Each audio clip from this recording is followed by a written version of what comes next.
On a desolate cliff, the shockwave from a titanic battle rips through the sky. The dust settles, revealing two figures locked in a final, desperate struggle. Our boy, the phantom swordsman, clashes blades with a mysterious old master, their energies colliding violently. He grits his teeth, barely holding on as the old man smirks, genuinely impressed. The elder acknowledges his opponent's grit, amazed he can even move with such grave injuries. He even gives him props, admitting the sword technique the phantom swordsman created is nothing short of brilliant. But playtime is over. With a swift parry, the elder effortlessly knocks our boy off balance. He explains that in his current state, it's a miracle he's even standing, let alone using internal energy. Channeling a sinister purple aura into his blade, the old master decides there's no need to drag this out. He declares it's time to put him to sleep, gathering energy for one final, decisive strike. The elder swordsman unleashes a devastating wave of purple energy, a technique meant to end it all. But our boy, the phantom swordsman, grits his teeth and somehow manages to face the attack head-on. Annoyed by his persistence, the old master follows up with a savage kick right to the gut. The impact sends our boy flying across the dirt, seemingly defeated for good this time. Standing over him, the elder raises his blade, ready to deliver the final, merciless blow. But just as he's about to strike, he sees something that makes his eyes go wide with disbelief. In a flash, the phantom swordsman punches the sword right out of the old man's hand. With a look of pure, unadulterated rage, he glares up, proving this fight is far from over. He explodes forward in a desperate lunge, seizing the one opening he's been given. The elder is left completely dumbfounded, feeling the cold steel of his opponent's blade against his neck. Not wasting a single moment, our boy lands a brutal right hook, sending the old man flying. The elder swordsman eats dirt, completely shocked that a trash tier nobody could actually knock him down.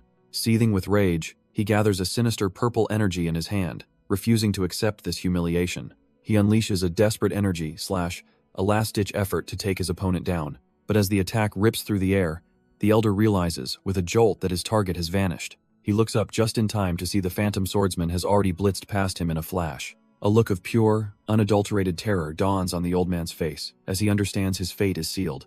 In the distance, the sheer power of our boy's final attack splits a mountain clean in two. Sometime later, a new, calm-looking swordsman with a goatee arrives at the now silent battlefield. He sits beside our exhausted hero and asks if he's finally managed to kill the old demon head. With a heavy heart, our boy confirms that yes, the old demon is finally dead.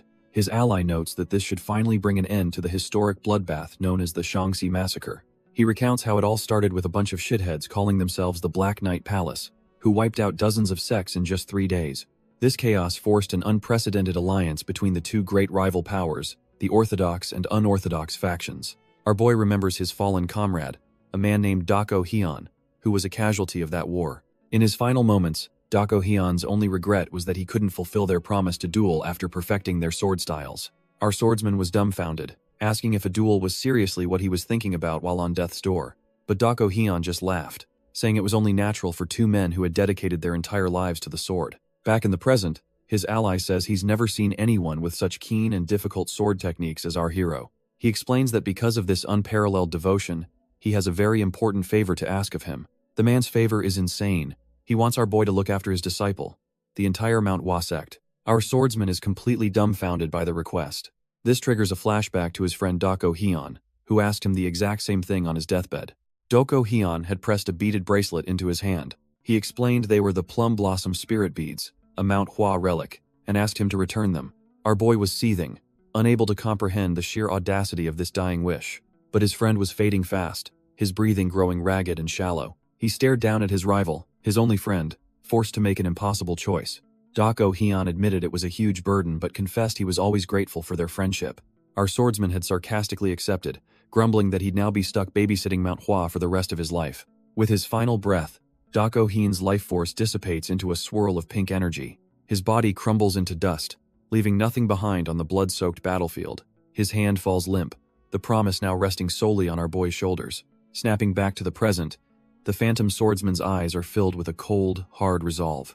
He turns, and the purple energy he absorbed from the elder begins to glow ominously from his chest.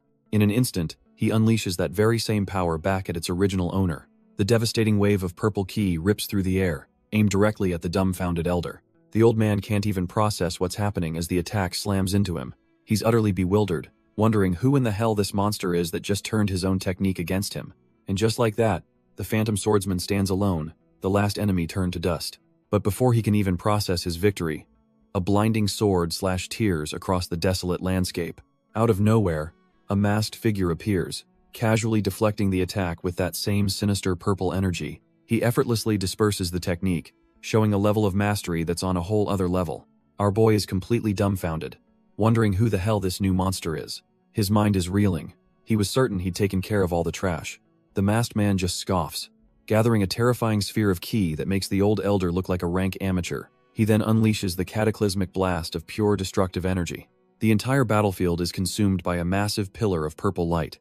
Its sheer power is so immense it carves a massive chunk out of the nearby cliff face. The phantom swordsman is caught in the shockwave, struggling to even stay on his feet. Our boy is completely floored, his mind refusing to accept what just happened. Barely able to stay on his knees, he wonders how it's even possible for someone to be this strong. His first thought is that this must be the Black Knight Palace Master he's been hunting. But no, that can't be right. He remembers killing the man, whose corpse is still dissolving right there. He stares at the masked figure, concluding this must be a hidden disciple or perhaps the real leader of the Black Knight Palace. Either way, one thing is clear. This new enemy is leagues stronger than the master he just defeated. He admits that while he was weakened from the last fight, this guy took his entire arm with just a casual blast of demonic energy.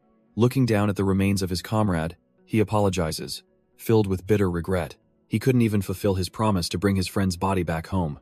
A grim determination sets in his eyes as the weight of his failure and the impossible odds crash down on him. But even in this trash-tier situation, our boy clenches his fist with a new resolve.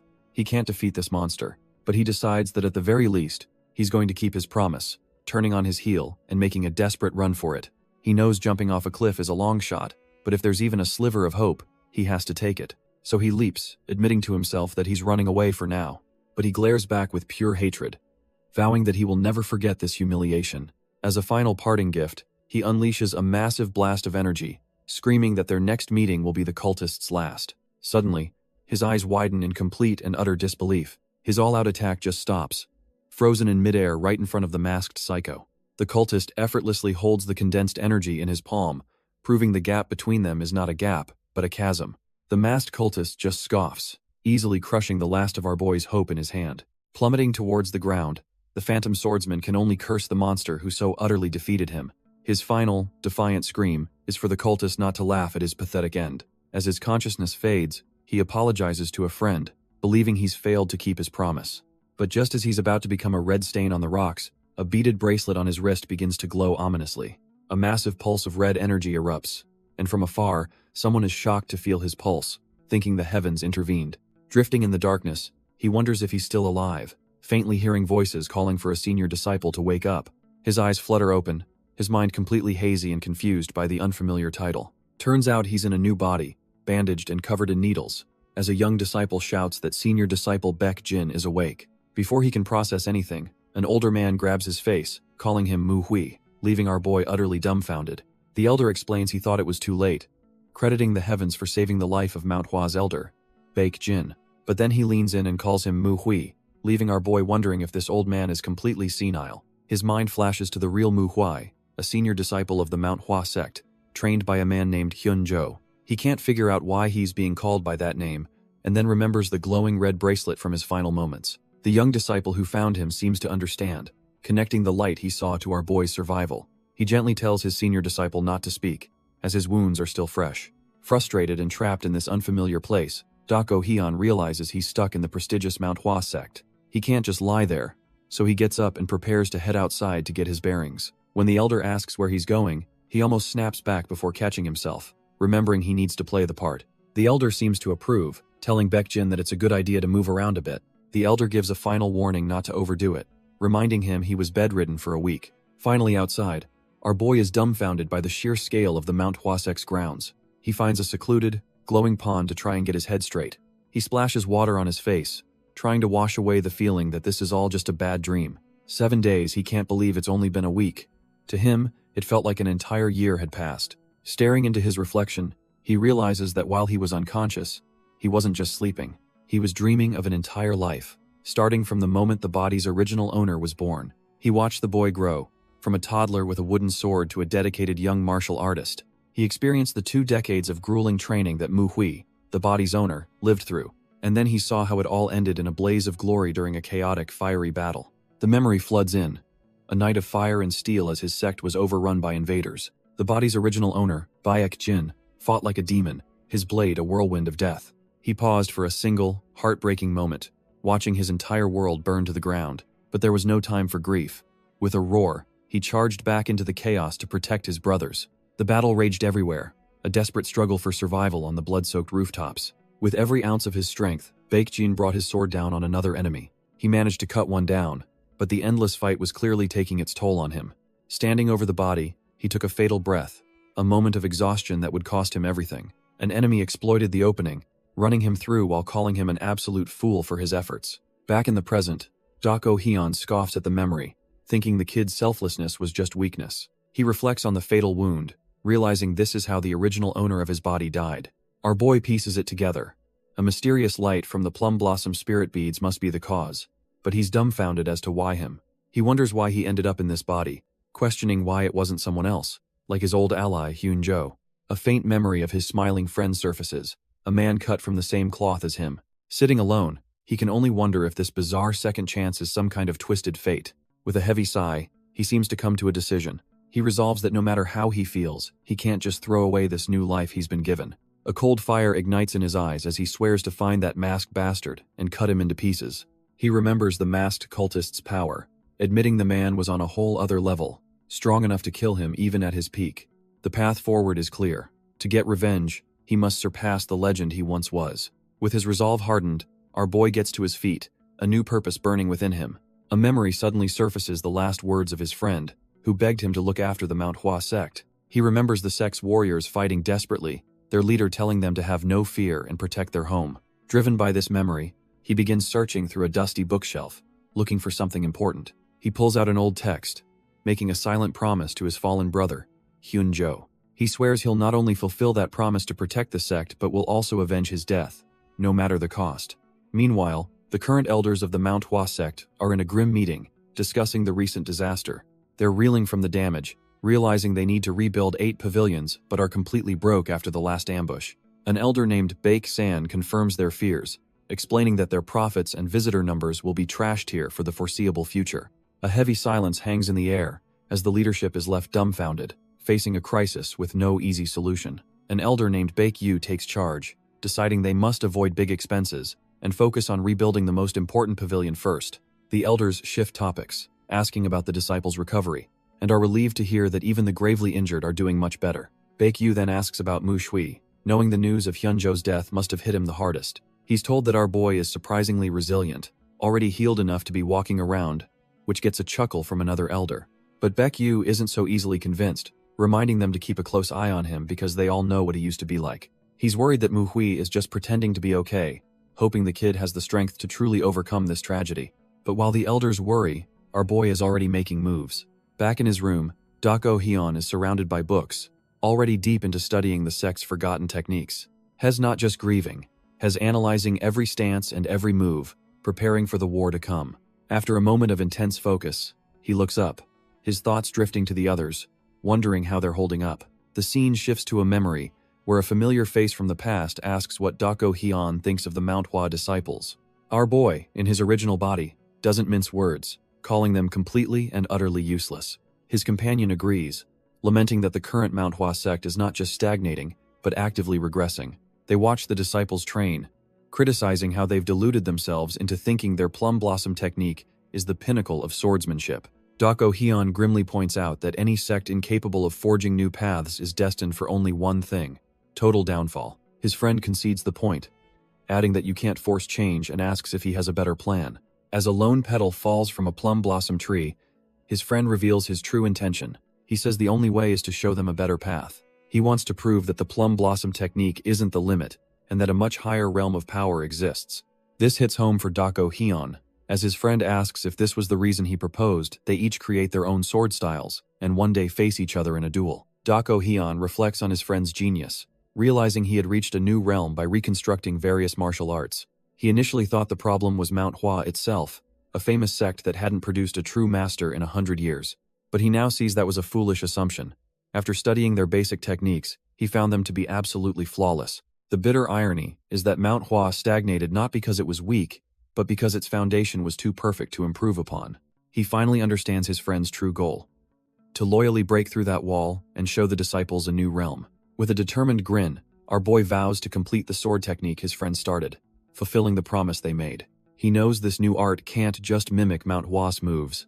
Its very intention and spirit must be cut from the same cloth. To do that, he has to start from the very beginning, enlightening himself on the sect's core teachings first. Taking a deep breath, he prepares to dive into the grueling training ahead. A torrent of blue energy surrounds him as he begins his meditation, ready to master the soul of the Manhwa sect. To truly understand Manhwa, he realizes he must first erase everything he ever learned as the swordsman Mu Hui. He's shocked to find that even a basic technique like the autumn flower circulation is incredibly stable and fast. In his past life, he only chased unorthodox efficiency, but he smirks, thinking this new path might teach him something profound. With a sense of finality, he declares that the life of the phantom swordsman, Dako Hyun, is now over.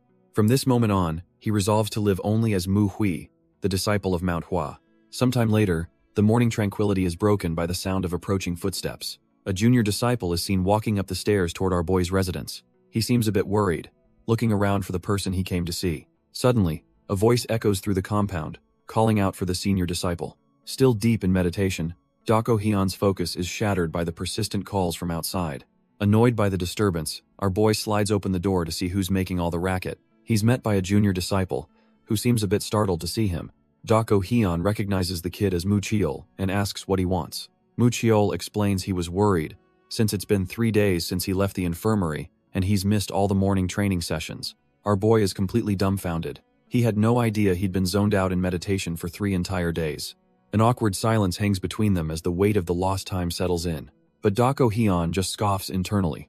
Remembering a time he was trapped for 7 days by the Blood Tempest sect, this is nothing. He brushes it off and tells Mu Cheol they should head to the training hall, and the junior immediately agrees. As they start walking, Mu Cheol can't help but feel a strange vibe from his senior. He thinks something is definitely different about him, while Dako Hyun just wishes he could grab a drink. As they arrive, a memory flashes through Dako Hyun's mind, the original Baekjin practicing the Rising Plum Blossoms technique. He remembers the original owner of this body, executing the form with precision and power. But in the present, the training ground is a chaotic mess of disciples attempting the same move.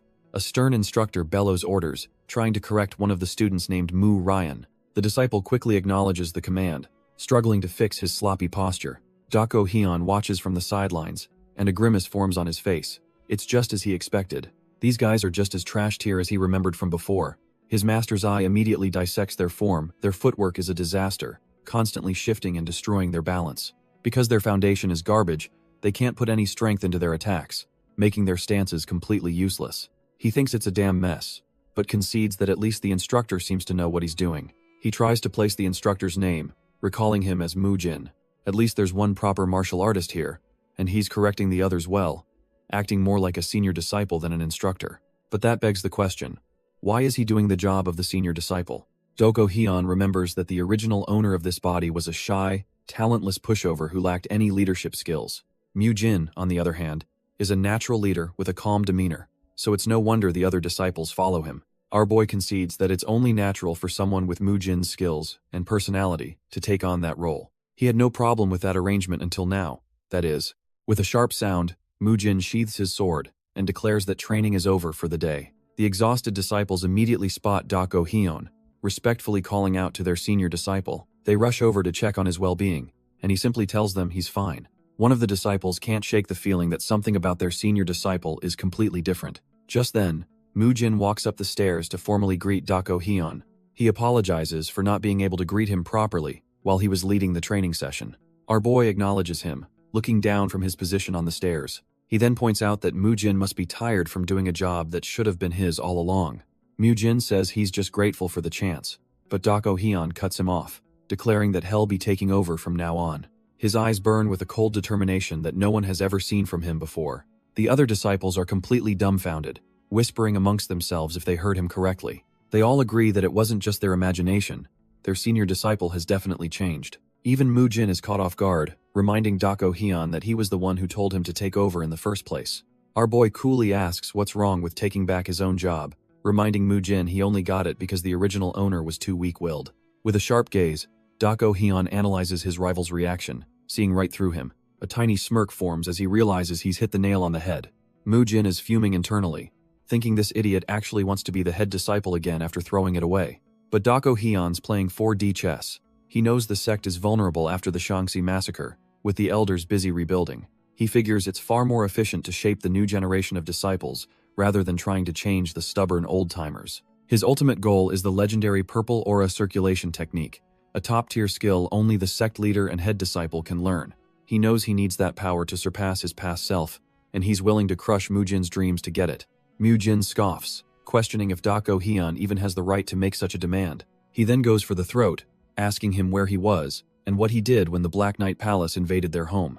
Mujin lays into him, reminding our boy that he disobeyed the elders' direct orders to stay put. He scoffs, asking if he saved anyone or killed a single enemy, concluding that he was nothing but a burden. In fact, his reckless charge inspired other, weaker disciples to follow him into the meat grinder. Mujin drives the point home, saying that if the senior disciples hadn't saved them, many would have died because of his failure. But instead of arguing, Dako Hyun just calmly agrees with every single word. Mujin is completely dumbfounded. He was expecting a defense, not total agreement. Dako Hyun then tries to pivot, saying he'll take responsibility now. But Mujin erupts, asking how they could ever trust him. Our boy simply lowers his head, letting the accusation hang in the air for a moment. Then, he looks up, a cold glint in his eye, and tells Mujin he's misunderstanding the situation. He begins walking up the steps, closing the distance as a confused Mujin waits for what comes next. As Mujin asks what he's misunderstanding, our boy gets right in his face with a chilling question of his own. A dark, oppressive aura erupts from Dako Hyun as he asks since when he ever had to look up to a junior like him. He presses further, his eyes glowing with intensity, asking if it sounds like he's trying to convince him of anything. Leaning in, he makes it crystal clear this isn't a negotiation. He's simply notifying Mujin of what's going to happen. Mujin is completely dumbfounded, his mind reeling as he tries to process this sudden, aggressive shift. He can't believe it.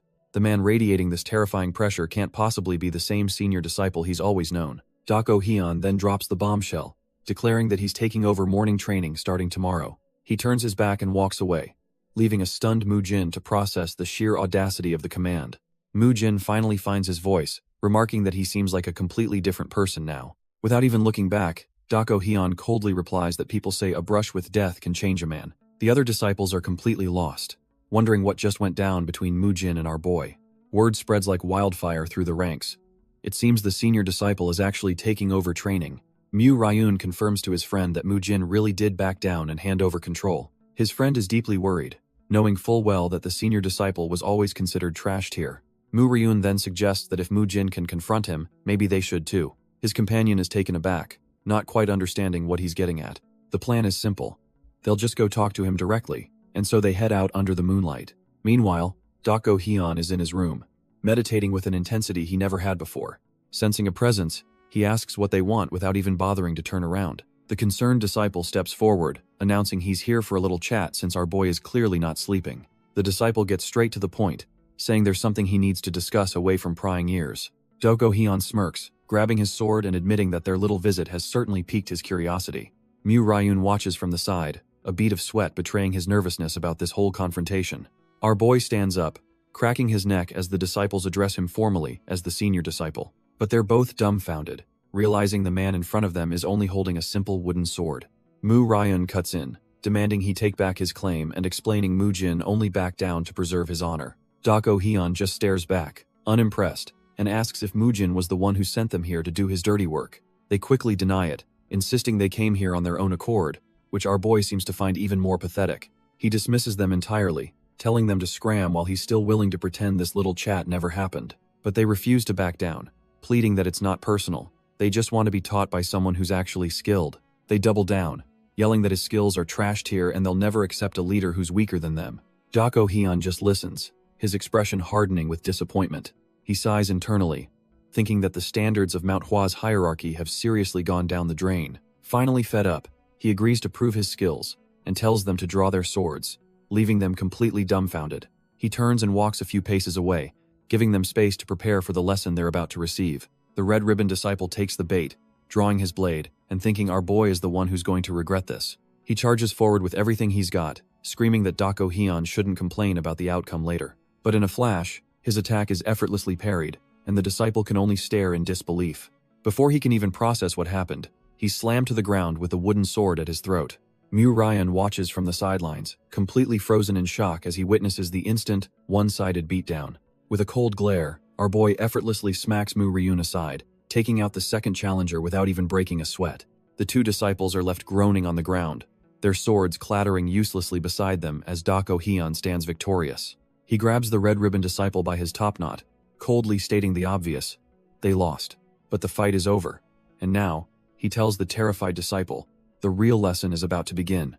The kid is completely dumbfounded, a trickle of drool escaping his mouth as he realizes he's in for a world of pain. With a thud, he's forced to kowtow, his head pressed firmly against the cold stone floor. Doko Hyun calmly asks if his requirements have been satisfied, and the disciple can only squeak out a yes. He then reminds them of his warning, asking what he said would happen if anyone else tried to gang up on him. He grills the red ribbon disciple, forcing him to admit that Dako Hyun is leagues stronger than Mujin.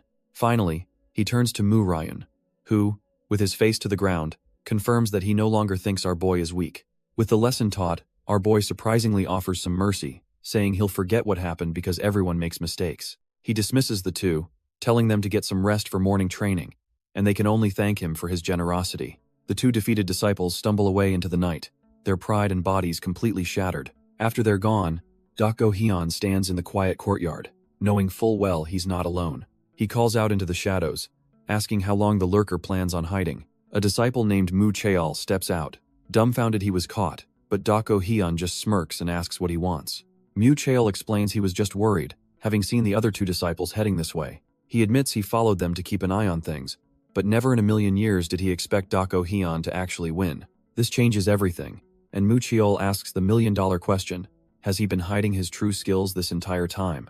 Our boy just gives him a cold, silent stare, letting the question hang in the air. As he stares, Dako Hyun internally analyzes the disciples. Some respect him, while others secretly mock him. But Mu Cheol is different, a total outlier who has actually helped the original Mu Shui in the past. Our boy realizes the original Mu Hui was too young and naive to understand the real reason for his kindness. It clicks in his head the reason is simple. Mu Cheol was just worried. He helped because Mu Shui was so pathetically weak that he genuinely needed someone to look out for him. So all this time, Mu Cheol was just a silent protector, making sure the trash-tier disciple didn't get himself killed.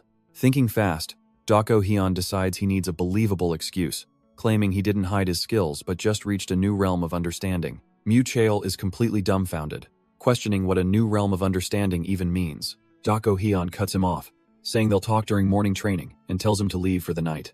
With that, our boy turns and walks away, leaving a bewildered Mu Cheol to process the insane turn of events. Mu Cheol mulls over the ridiculous excuse, a new realm of understanding, clearly not buying it for a second. Hiding in the shadows, he recalls the fight, knowing it was just a beginner-level sword technique. Yet, he admits it was the most perfectly executed beginner move he'd ever witnessed, leaving him utterly baffled. Meanwhile, Dako Hyun curses himself for coming up with such a flimsy excuse, wondering how he'll explain it during training.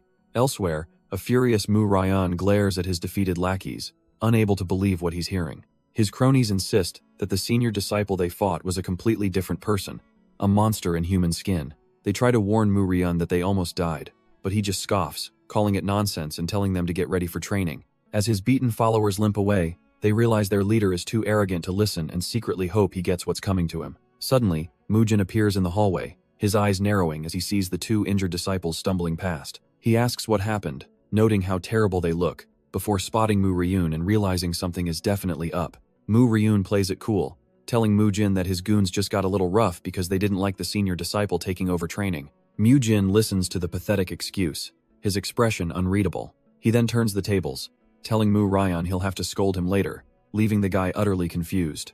Mu Ryun gets defensive, ranting about how the senior disciple is a nobody who will back down soon enough. But Mujin cuts him off, saying he's ashamed of his subordinates' petty actions. He tells Mu Ryun to stay out of it, insisting he knows exactly what's going on, and will handle the matter personally. Mu Ryan can only watch, stunned into silence as his superior takes control. Elsewhere, at the training grounds, a voice rings out, gathering all the disciples.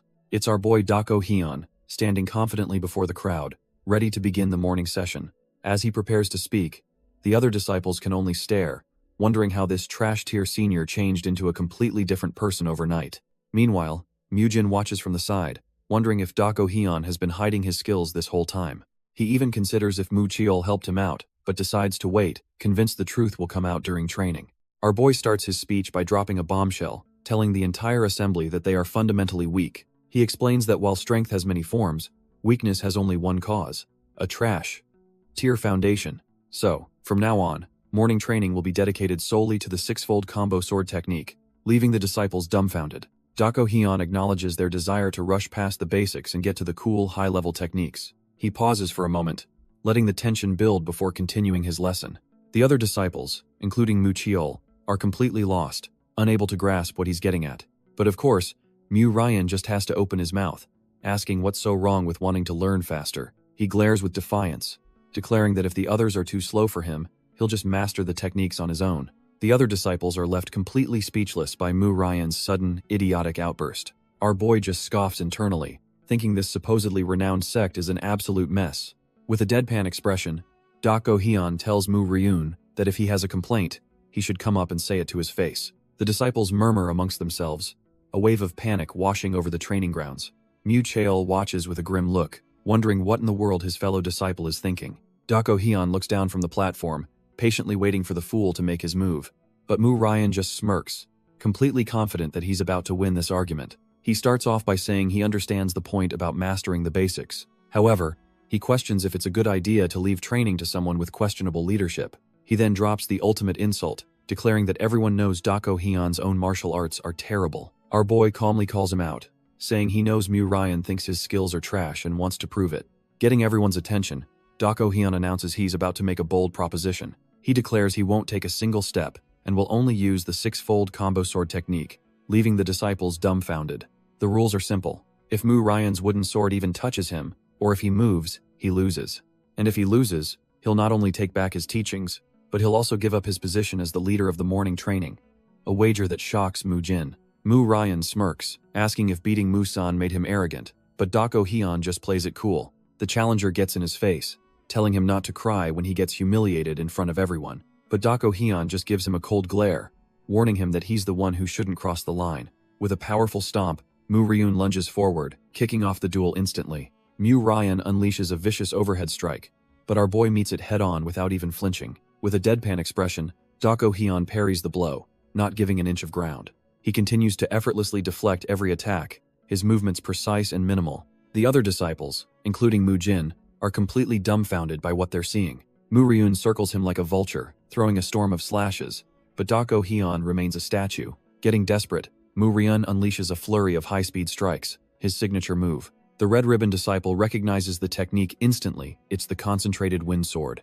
Mu Jin realizes this is Mu Ryan's best move, famous for its speed, and he's even faster now. But despite that incredible speed, Dako Hyun is blocking every single hit with such casual ease it's almost insulting. Dako Hyun even gives him a backhanded compliment, saying he's at least less terrible than the other disciples. Our boy looks completely bored out of his mind and asks if this trash-tier swordplay is really all he's got. Mu Ryan is absolutely fuming, realizing with dawning horror that this actually is his best move. The entire crowd watches in silence, as Mu Ryun just stands there, completely out of options and ideas. The other disciples can't believe their eyes, whispering that his feet haven't moved an inch this entire time. Even Mu Jin is just sweating bullets, completely baffled by this impossible display of skill. He's completely dumbfounded, unable to process how the senior disciple he knew could be this powerful. The fight comes to a dead stop, with Mu Ryun hunched over and gasping for air while Dako Hyun looks like he just woke up from a nap. In his mind, Mu Ryun admits defeat, realizing he only managed to prove how monstrously strong the senior disciple truly is. And to pour salt on the wound, Dako Hyun coolly tells him that it's not that he himself is strong, it's that Mu Ryan's technique is fundamentally flawed, explaining that a sword is useless if you don't use your entire body, starting with your feet. He drives the point home, stating that even while injured, he easily blocked every move, proving just how trash-tier his technique is, and he's not just talking to him. He asks Mu Ryun if he finally understands why they need to scrap everything and return to the basics. The word basics just echoes in Mu Ryun's mind. He's completely broken and humiliated. Seeing that the lesson still hasn't sunk in, our boy sighs, realizing he'll have to spell it out for him. He decides a demonstration is in order, promising to show him what it truly means to swing a sword with your entire body. Mu Ryan panics, thinking he didn't say anything to provoke this, as a terrifying aura begins to emanate from the wooden sword. A massive wave of energy erupts from a single swing, leaving Mu Jin and the other disciples utterly speechless. With the lesson delivered, Dako Hyun orders Mu Ho and Mu San to haul the defeated disciple to the medicine palace. He then turns to the dumbfounded crowd, asking what they're waiting for and telling them all to raise their swords. He lays down the law, telling the disciples that if they have any complaints, they can come up and face him. Mu Jin nervously confirms that nobody has any objections, seeing the sheer terror on everyone's faces. With the pecking order established, the disciples quickly get into formation with their swords raised. Our boy nods grimly, announcing that the real morning training is about to begin. His instruction is ruthless and precise, calling out every single disciple's flawed posture and shaky sword. This whole scene triggers a memory, flashing back to his old master being questioned by an ally. The ally couldn't understand why the master chose him, bluntly calling him the most terrible disciple of them all. But the elder swordsman calmly explains that while he's normal, he's never once seen the kid give up. His ally is dumbfounded, asking if he was really chosen based on determination alone. The master reveals his logic. The talented find their own way, but it's the determined who truly need a guide. The master's voice echoes in his mind, stating that a true mentor's duty is to forge a master out of an ordinary person. Our boy accepts this, realizing he's no longer the phantom swordsman but the senior disciple of Manhwa. He resolves to lead the second-generation disciples and make sure not a single one gets left behind. Still, he can't help but think that having disciples is way more annoying than he ever imagined. He barks at Mu Jin to put more effort into it, then quietly thinks of his master, hoping they can share a drink in the afterlife. The scene shifts, and we see his old master wondering how his former disciple is doing. He recalls how our boy always focused on himself, constantly getting beaten to a pulp but never giving up. The master smiles to himself, confident that at the very least, his student won't be losing any fights. He walks away from a field of fresh corpses, a testament to his own power, hoping he'll get to see his disciple again someday. Back at Manhwa, our boy is completely drained, panting from the sheer effort of his new responsibilities. And so, the hellish training for the second-generation disciples officially kicks off. They're starting from absolute scratch, a rough path for everyone involved. Our boy watches them struggle, knowing this is the only way to forge them into true warriors. He's confident that through this hardship, they'll blossom like plum flowers, with a strength no one can imitate. But he knows it's not just about them. He has his own long journey ahead. His first step to changing the Manhwa sect is to elevate his own martial realm. To do that, he needs to focus on one of the most important fundamentals: his senses. The sharper his senses, the easier it is to notice the subtle changes in a fight. This keen awareness is the bedrock of all advanced martial arts. He reflects that when he first opened his eyes in this new body, he felt nothing. But that's about to change. And just like that, his senses flare to life. He can finally tell someone is watching him. The presence doesn't feel threatening, more like simple curiosity. But his current skill isn't enough to pinpoint the source. He smirks to himself, knowing it's only a matter of time before he'll be able to identify exactly who and where they are. With his training done for now, he has another goal in mind. Our boy makes his way towards one of the sect's main buildings, ready to make his next move. Inside, a senior named Hyun Gak is interrupted from his work. He turns to see Dako Hyun standing at the door, who greets him respectfully. When asked what he needs, our boy cuts straight to the chase, requesting permission to study the secret techniques. Hyun Gak is taken aback. This trash-tier disciple wants to study the secret arts? He agrees but warns him not to overdo it, still thinking about his recent injuries as Dako Hyun walks away. As he's leaving, our boy is stopped by an elder who heard his disciple was rude. Dako Hyun is genuinely confused, wondering which of the many people he's dealt with this guy is talking about. He racks his brain, remembering the 3 disciples he recently put in their place, but figures it doesn't matter who it was. Thinking the elder is here to complain, he just apologizes for the disciple coming back beaten to a pulp. But the elder just smirks, saying his disciple Mu-san must have deserved it, and apologizes for not teaching him better. Dako Hyun connects the dots, so this was Mu-san's master, and feels relieved that this won't turn into a bigger problem. He tells the elder not to worry, as he was just fulfilling his duty as a senior disciple, leaving the man completely dumbfounded. The elder can't believe his ears. Did the sect's trash-tier disciple really just lecture him on duty? He freezes for a moment, a sudden thought striking him as he looks at the boy properly for the first time. Staring intently, the elder realizes with a shock that Dako Hyun's eyes have become impossibly sharp. Our boy is confused by the intense stare, wondering if this petty elder changed his mind and is about to throw down over his disciple. But the elder just smirks, telling him it's good that he's fulfilling his duties and that he's free to go. As Dako Hyun leaves, the elder reflects on how proud he is that the boy, once lost and alone, is finally showing some fire again. Back in his room, our boy gets straight to work, diving into ancient texts to plan his next move. He knows he needs to raise his martial realm to change the sect, but first, he must redefine what a martial realm even is. A memory from his past life flashes through his mind.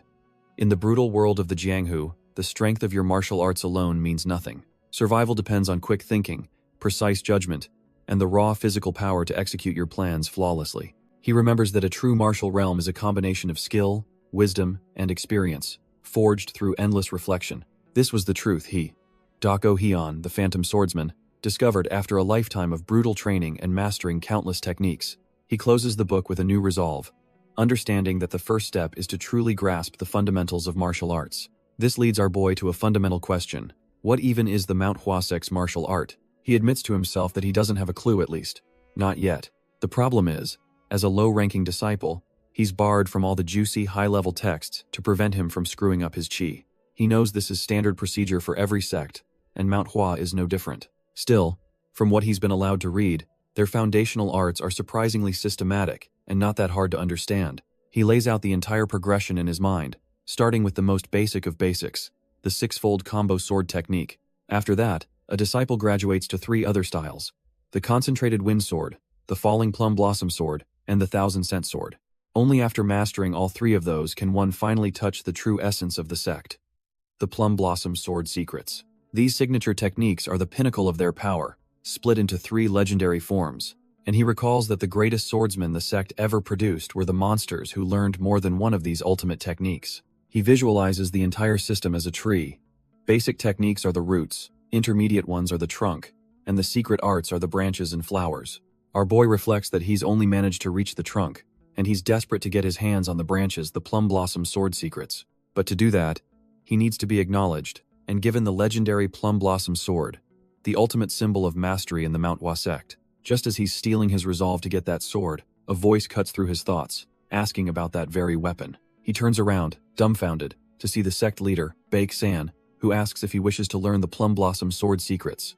Dako Hyun quickly greets the leader, who casually explains he was just checking who was studying in the library so late. Baek-san asks to take a seat, and as he does, we see the moon is already high in the sky.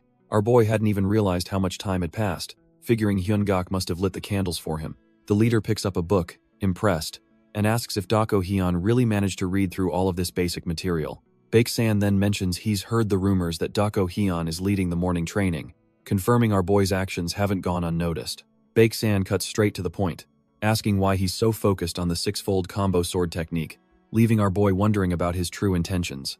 Dako Hyun recalls that the original Mu Hui was always hesitant, even with simple questions. He realizes his current actions are completely out of character, which must be raising suspicion. It clicks for him. The sect leader is here to gauge his mental state and see if he's truly recovered from his master's death. Understanding this is a test, Dako Hyun knows he has to give the perfect answer to put the leader's mind at ease. He starts by stating a simple truth. The 6-fold combo sword technique is the very foundation of their sect, and Baek-san nods in agreement.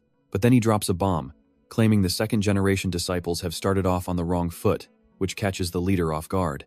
With a confident smirk, he corrects himself, saying it's worse, it's like they haven't even started, leaving Baek-san utterly dumbfounded. Internally, Dako Hyun is sure this is the right play. The sect leader must already be aware of how trash-tier the new disciples are. He figures that by voicing the leader's own unspoken frustrations, he can prove they're cut from the same cloth and win his trust. Baek-san is floored, realizing the state of the new disciples is far worse than even he had imagined. Later that night, under a full moon, the two continue their serious discussion in private. The air is tense as they sit across from each other, surrounded by ancient texts and scrolls. The gravity of their conversation hangs heavy in the quiet room. The sect leader stares at our boy, trying to process the person he's become. He wonders if this is truly the same kid he once knew, the innocent boy who couldn't say a bad word about anyone. He starts to theorize that the Black Knight Palace's invasion must have broken him, twisting him with survivor's guilt. Believing our boy is punishing himself, Baek-san resolves to tell him that none of it was his fault.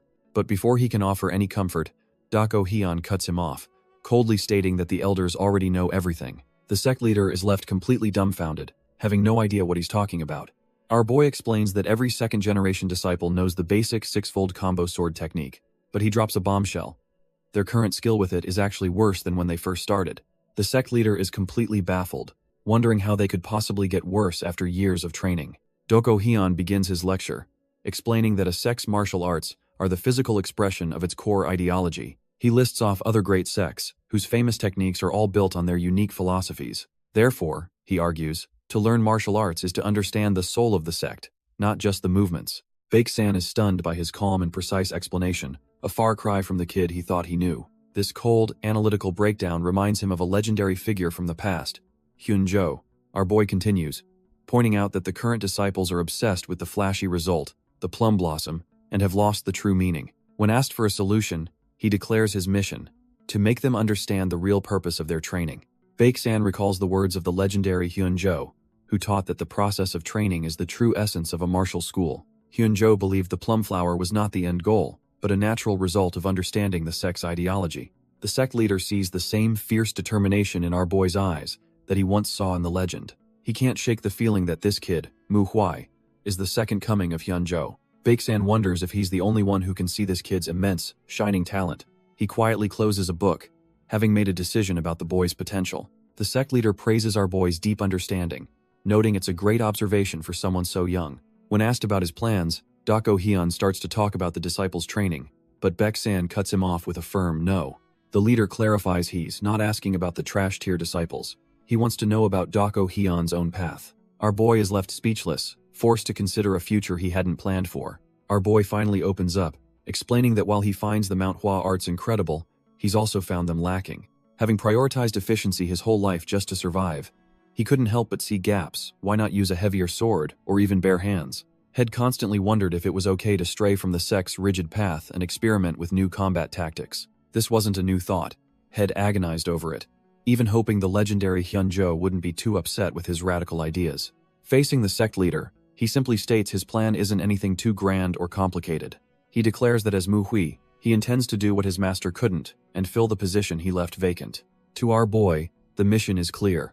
Walk the path your master started, and then become strong enough to surpass them. He frames it as a disciple's duty, then cheekily adds that he's basically just going to do whatever he wants. The sect leader is dumbfounded for a second, but then a wave of understanding washes over him.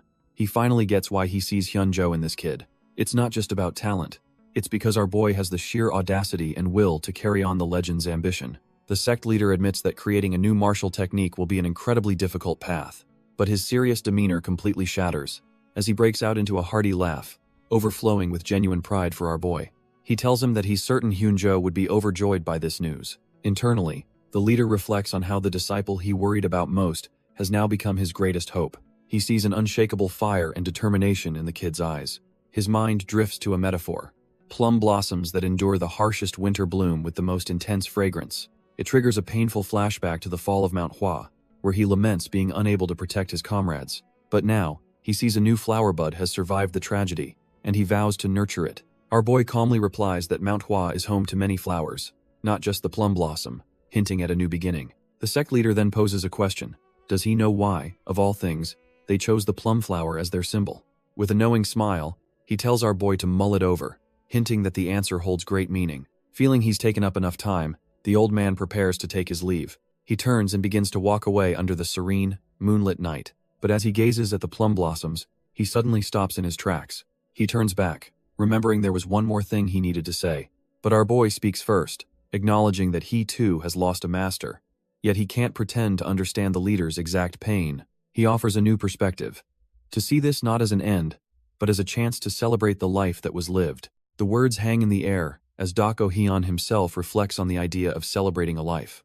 Dumbfounded by such wisdom from a young disciple, the sect leader simply thanks him and walks away, truly moved.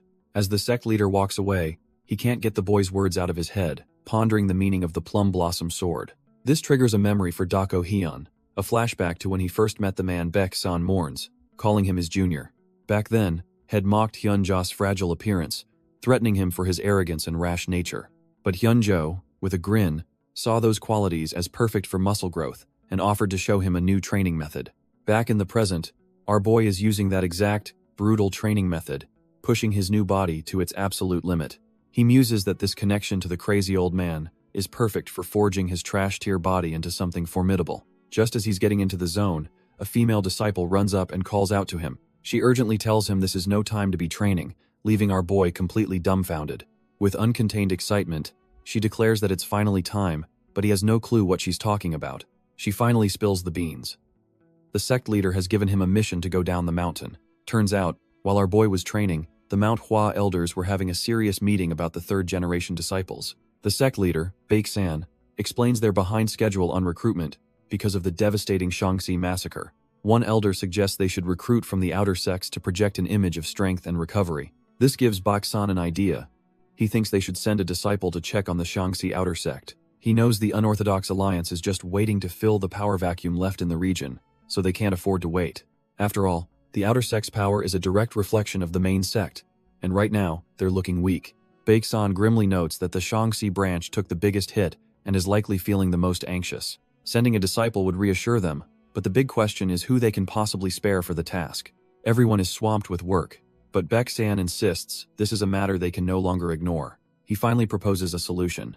Send a second-generation disciple to get some real-world experience in the Jianghu. One of the elders agrees with the plan but worries that the outside world is still too chaotic for a young disciple. Another suggests they just send a few of their most talented disciples, perhaps the famed Three Flowers. But then Hyungak chimes in with a smirk, proposing they send Mu Huai instead, confident he'd have no problem. The sect leader, Baeksan, is caught completely off guard by the out-of-left-field suggestion. In fact, the entire room is dumbfounded. Why on earth would they send their most infamous tier disciple? An elder voices everyone's concern, noting that Mu Shui has changed so much in the past month he's almost a different person. Baeksan, however, seems to consider the idea, brushing off the concerns with a calm expression. The decision is made, and the focus shifts to the Manhwa sect's signature technique, the Plum Blossom Sword. A new journey is about to begin under the clear blue sky. The destination is set. The disciple is headed to Posung City. Our boy and his fellow disciples finally arrive in Posung City, and he's feeling pretty good about it. He figures the small town must at least have some decent drinks, but one of his companions, Mu Hua, spots something far more interesting. She's absolutely floored by a steaming plate of chicken, having never seen food look so delicious. Another disciple reminds her to maintain the dignity of the Manhwa sect, but she's already distracted by other heavenly smells. As they walk, Mu Hua completely loses it, now smelling lamb meat and embarrassing the whole group. Dako Hyun just watches the chaos unfold, a little exasperated by his team's lack of discipline. Mu Hua gets right in his face, trying to convince him to appreciate the amazing food around them. But just as she's getting worked up, someone grabs her arm, stopping her in her tracks. She's completely stunned, her food-crazed excitement instantly vanishing. Turning around, she finds herself face to face with a mysterious, stern-looking man. The entire group comes to a halt as the man and his crew block their path, creating a tense standoff. The top-knot disciple panics, telling Mu Hua to apologize immediately for causing trouble. But the stranger just scoffs, mocking the plum flowers, and asking if the Manhwa sect teaches its disciples any manners.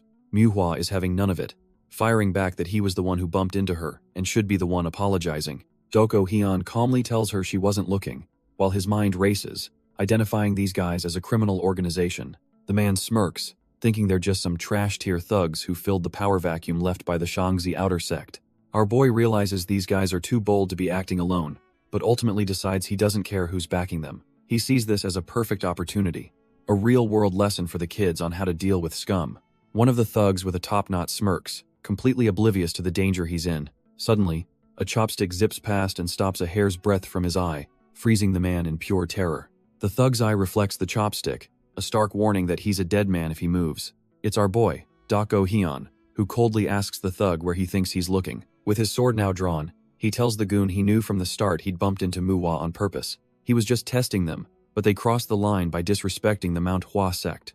The thug is completely dumbfounded, realizing Dako Hyun knows they're from the criminal underworld. He immediately tries to grovel and apologize, but Dako Hyun isn't having any of it. Our boy flatly rejects the apology and tells them to get lost if they value their eyesight. The thug can see it in his eyes. This kid is dead serious, and will absolutely stab him. Dako Hyun's glare is utterly terrifying, a silent promise of violence. Without a second thought, the thugs turn tail and flee for their lives.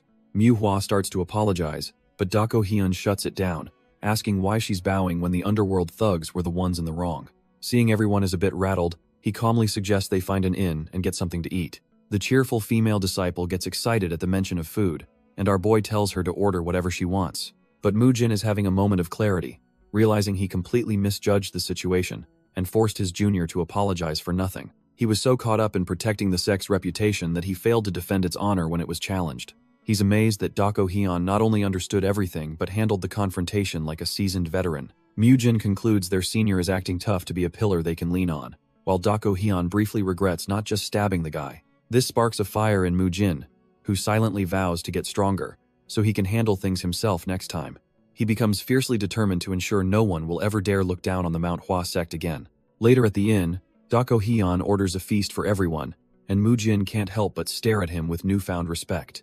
After demolishing a mountain of food, Manhwa finally puts down her last empty bowl. The entire table is littered with stacks of plates, a testament to the absolute feast they just had. Dako Hyun playfully jabs at Manhwa for eating less, but she retorts that he was the one eating like a starved beast. With their bellies full, our boy brings up their mission, complaining that the sect leader gave them zero useful instructions.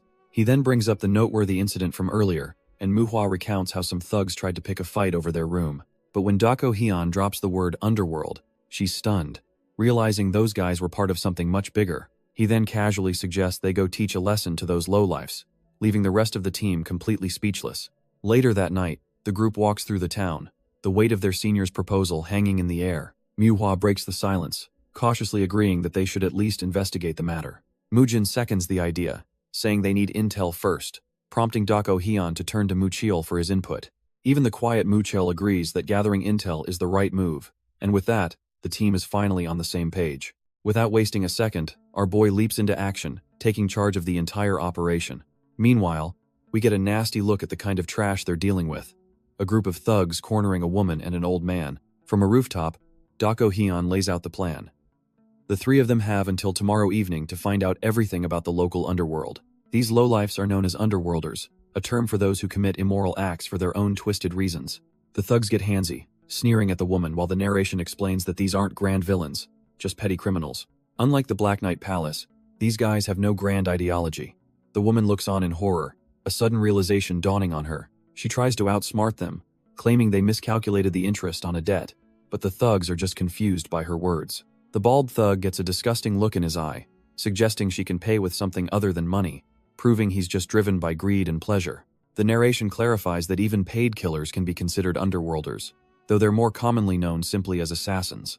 Essentially, underworlders are just trash-tier thugs who will never amount to anything more. Suddenly, our boy Dako Hyun appears, wondering aloud if these idiots are arrogant or just plain stupid to pick a fight with a Manhwa disciple. The thugs are completely dumbfounded, having no idea who this cloaked stranger is. One of them demands to know who he is, asking where their lookout, a guy named Youngbong, has gone. Turns out, Youngbong got a little too impatient and is now taking a nap on the ground, courtesy of our boy. Dako Hyun cuts to the chase, asking them who they're working for and who has their back. The thugs are just confused by his questions, thinking this guy is just looking for a beatdown. They tell him to scram if he knows what's good for him, but Dako Hyun remains completely unfazed. He's done talking, deciding hell just find out what he needs to know himself, since he was looking for them anyway. The long-haired thug just scoffs, telling his crew to ignore the mumbling weirdo and get back to business. Before the thug can even finish his sentence, Dako Hyun explodes into action, a blur of motion aimed right at him. A brutal kick sends the long-haired thug flying, his scream echoing through the night. The bald thug is completely dumbfounded, demanding to know what this lunatic is doing. But our boy is already on the move again, slamming another goon into the dirt before anyone can even blink. The first thug is out cold, his eyes rolled back, a one-hit knockout from a guy they thought was a joke. Seeing this, the bald thug's bravado shatters, and he lets go of the woman in pure shock. Dako Hyun calmly gets his attention, calling him a pig, and the thug can only stammer back a terrified yes. He tells the thug his martial arts are third-rate garbage, offering a grim deal, attack with killing intent, and he might just survive. Then, with a deadpan expression, he adds the most important demand of all. Hand over the wallet. The bald thug is so utterly broken by the sheer terror and audacity that he wets himself on the spot. Meanwhile, the lookout Dako Hyun left tied up lets out a bored yawn, still recovering from his beating. His superior finally shows up, nagging him for taking so long just to take a leak. The old man grumbles that his drink is going to get cold while he waits for this slowpoke. Annoyed, he walks over to the lookout, who's still tied firmly to a tree. The lookout, despite his bruises, tells his boss he saw something fun and just had to share it. He explains that some kid just ordered an insane amount of food and then completely vanished with it. It was, of course, the Manhwa disciples, now walking off into the night with their massive haul. Manhwa and Mucheol carry the heavy bundles, clearly on a mission to feed the whole sect. Mujin leads the way, his face set with determination as they head back to their temporary base. Turns out, they're all meeting up at an inn where their elder, Baek-san, is waiting patiently. Meanwhile, our boy Dako Hyun is also on the move, taking a quiet moment with some tea, but as he travels through a poor village with the supplies, the smell of food begins to drift. A group of local beggars catch the scent, wondering where the smell of pork belly is coming from. Seeing the bundles, they figure some out-of-touch rich kid is just asking to be robbed. Convinced they can't hold back, they swarm the cloaked figure, ready to check the bundles. Before their hands can even get close, a blindingly fast sword strike flashes between them. Doko Hyun stands there, his blade drawn, having carved a warning line into the very ground they stand on. He gives them a cold, simple warning. Lay a hand on the food, and he'll cut their heads off. The beggars are left completely stunned, realizing this young master is far from an easy target.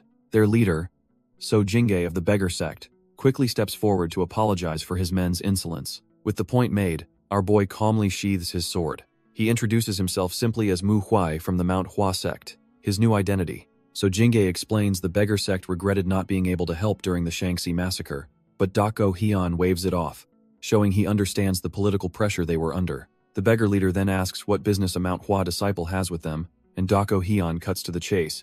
He needs intel on the local underworld, but first, he suggests they talk over the food he brought before it gets cold.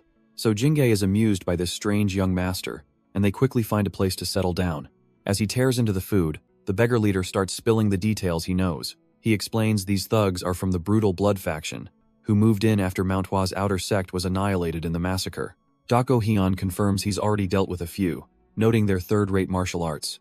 Just as So Jingge gets comfortable, our boy interrupts, telling him they haven't even gotten to the important part yet.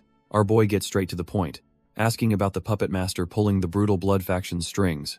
So Jingge is taken aback, wondering how this kid could possibly suspect a mastermind is involved. Dako Hyun lays out his logic. Posung is way too big for a single, third-rate gang to monopolize so easily. With Manhwa gone, a power vacuum was created, and it makes no sense for just one group to take over uncontested. Normally, dozens of factions would be tearing each other apart for a piece of the pie, leaving So Jingge dumbfounded by his insight. The beggar leader is genuinely impressed, realizing this kid is far more discerning than any rookie has a right to be. So Jingge admits he was hesitant to mention it because he wasn't certain, but Dako Hyun just tells him to spit it out. After a moment, he warns our boy not to be surprised, and reveals there's a powerful martial artist connected to the faction. He drops the bomb. The backer is from the Guyu sword sect, and Dako Hyun's eyes widen in shock. Turns out, the Guyu sword sect isn't just some random group. They're one of the 3 biggest sects in all of Shaanxi. So Jingge explains that the Guyu sword sect is a whole different beast, even bigger than Manhwa, and they've never given a damn about their neighbors. But Dako Hyun isn't buying it. Something feels off, as a sect that powerful wouldn't be so subtle, nor would they waste time on a backwater town. The beggar leader agrees, certain the mastermind is from the sect, but their methods are just too crude and blatant for a major power.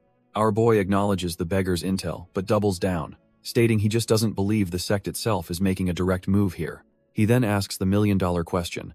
If it's not the sect, then who is the specific martial artist pulling the strings? So Jingge finally drops the name he's been holding back, suspecting it's the infamous Red Wolf sword from the Guyu sword sect. Seeing our boy's shocked reaction, So Jingge nervously confirms the name, figuring it would be stranger if he hadn't heard of such a notorious figure. He grabs Dako Hyun's cloak, warning him to be extremely careful, while our boy just mutters the name Red Wolf sword to himself. Dako Hyun's mind is racing, processing this new, dangerous piece of the puzzle. But in a brilliant twist, he glances at the other beggars and thinks to himself that he's actually never heard of the guy. His entire reaction was a bluff. Back at his quarters, the morning light breaks as our boy mulls over his next move. He stares out the window, replaying the conversation in his head.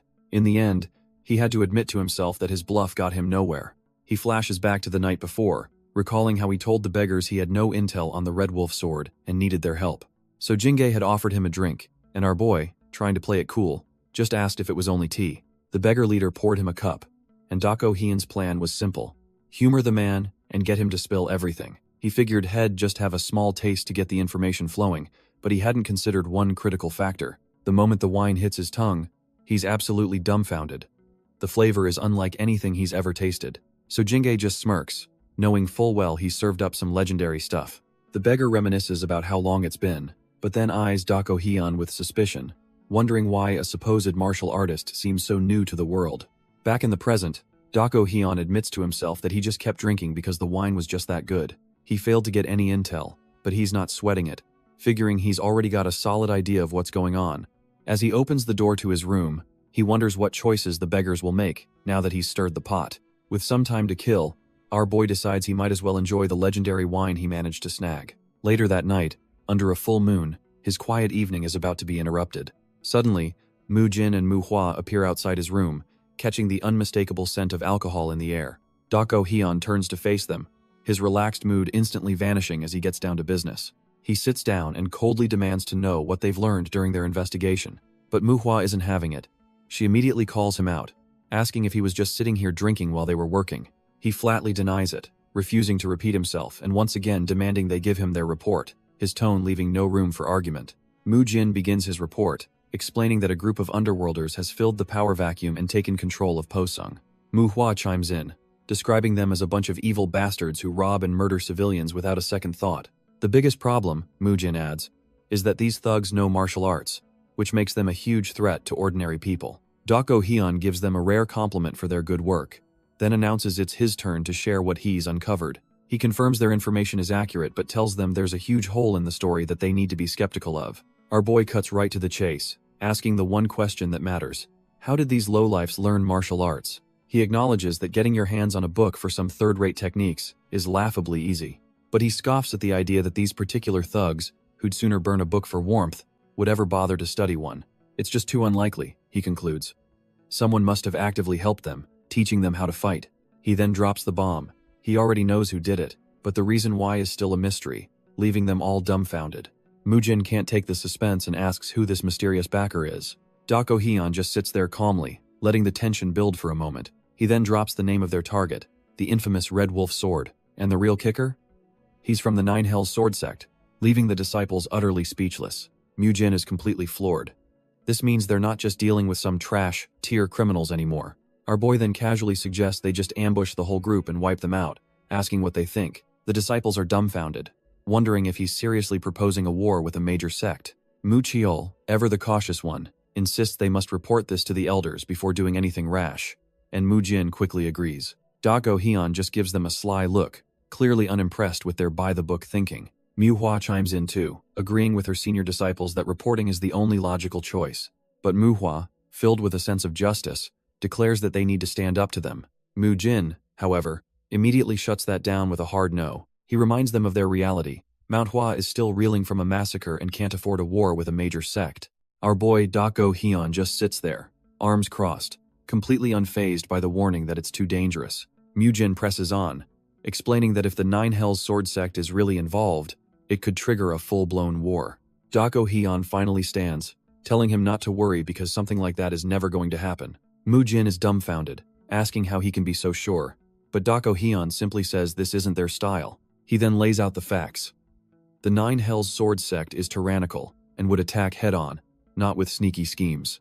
Besides, he adds, Manhwa is so weak right now they could be wiped out easily, and the sect has bigger problems to deal with. His final conclusion is simple.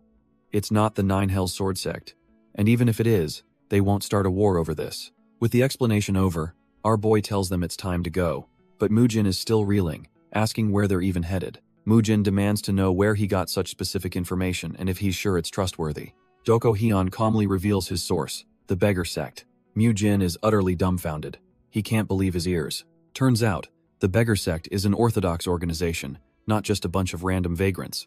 They're the largest organization in all of Muram, using their vast numbers to gather and sell intelligence. And you can't underestimate them. They have their own martial arts and a strict code of ethics. With that said, Dako Hyun makes his move, ready to act on the intel. He states that any information from this organization is absolutely trustworthy as he leads the group out into the night. Dako Hyun tells Mu Jin to stop worrying, clarifying that while he wants them dead, he'll try the peaceful route first. Mu Jin decides to calm down and trust his senior, but just as he does, Dako Hyun announces they've arrived at their destination. As Mu Jin resolves not to be a burden, the entire front gate of the enemy compound is violently obliterated right before their eyes. Both Mu Hua and Mu Jin are left completely dumbfounded, wondering what on earth happened to the peaceful plan. The enemy guards are thrown into chaos, shouting in panic that someone has just smashed through their main gate. As the dust settles, a guard demands to know who they are, but our boy simply remarks how convenient it is that everyone's gathered. He then issues a chilling demand. Tell the Red Wolf Sword and their leader to come out immediately. Drawing his blade just enough to make a point, he adds that they better come out and kneel in apology. With his sword fully drawn, he delivers his final ultimatum. If they beg for forgiveness, he'll at least spare their pathetic lives. The stage is set for a bloody confrontation at the Red Wolf clan's headquarters. One of the guards suddenly recognizes the plum blossom symbol on their uniforms, realizing they're from the Manhwa sect. Manhwa whispers that this isn't peaceful at all, but our boy just lectures her that this is how you ambush people in Jianghu. The commotion finally draws out their leader, who stomps out demanding to know what all the ruckus is about. A subordinate stammers that the intruders are from Manhwa, leaving the leader utterly baffled. He can't believe it, wondering if these kids are really from that legendary sect. Dako Hyun and his crew just stand there, their silence more intimidating than any threat. The leader scoffs, calling them a bunch of overconfident kids and asking if they're tired of living. He tries to dismiss them, saying he has an important guest, but Dako Hyun simply replies that he's not leaving. In fact, he tells the leader that they're the ones who are going to die, and had better watch his tone. The Red Wolf leader is completely dumbfounded, asking if they're insane and warning them they have no idea who they're messing with. He loses his temper and orders his men to teach these trash-tier newbies a lesson, but tells them to stop short of killing them. His goons eagerly draw their swords, ready to put the hurt on the Manhwa disciples. But our boy and his crew just stand there, completely unfazed by the pathetic show of force. Manhwa, however, looks absolutely stunned, her eyes wide with shock at something she sees behind them. Turns out, the important guest the leader mentioned was just a poor soul getting beaten to a pulp by his men. The victim is a bloody mess on the ground, barely clinging to life. This raw brutality is a bit more than Manhwa was expecting, and she's completely frozen in horror. One of the other disciples notices her state and calls out her name, trying to snap her out of it. The sight of the brutalized man is a grim reminder of just what kind of scum they're dealing with. It's not just one victim. The man was desperately trying to shield a woman from the brutal beating. Even while unconscious and bleeding, his body is still covering hers in a final, protective gesture. The man's eyes flicker open for a moment, a silent plea for help before he fades out again. The woman is just as battered, lying unconscious and covered in blood beneath him. Seeing this, Manhwa snaps and charges forward, completely losing her cool. The two goons in front of her raise their swords, ready to cut down the reckless disciple. But before they can even blink, Mujin intercepts, unleashing the bamboo leaf hand technique. The guards are dumbfounded, as their wrists are struck with pinpoint precision. Their swords fly from their grasp as they're sent tumbling backward by the force of the blow. The other disciples immediately surround Manhwa, scolding her for running off on her own like that. Mujin checks on the victims and realizes they're in critical condition. They need a physician, now. But one of the goons staggers back up, sneering at who gave them permission to take anyone. The bald thug gets cocky, thinking these Manhwa disciples are trashed here, and his crew can easily overwhelm them.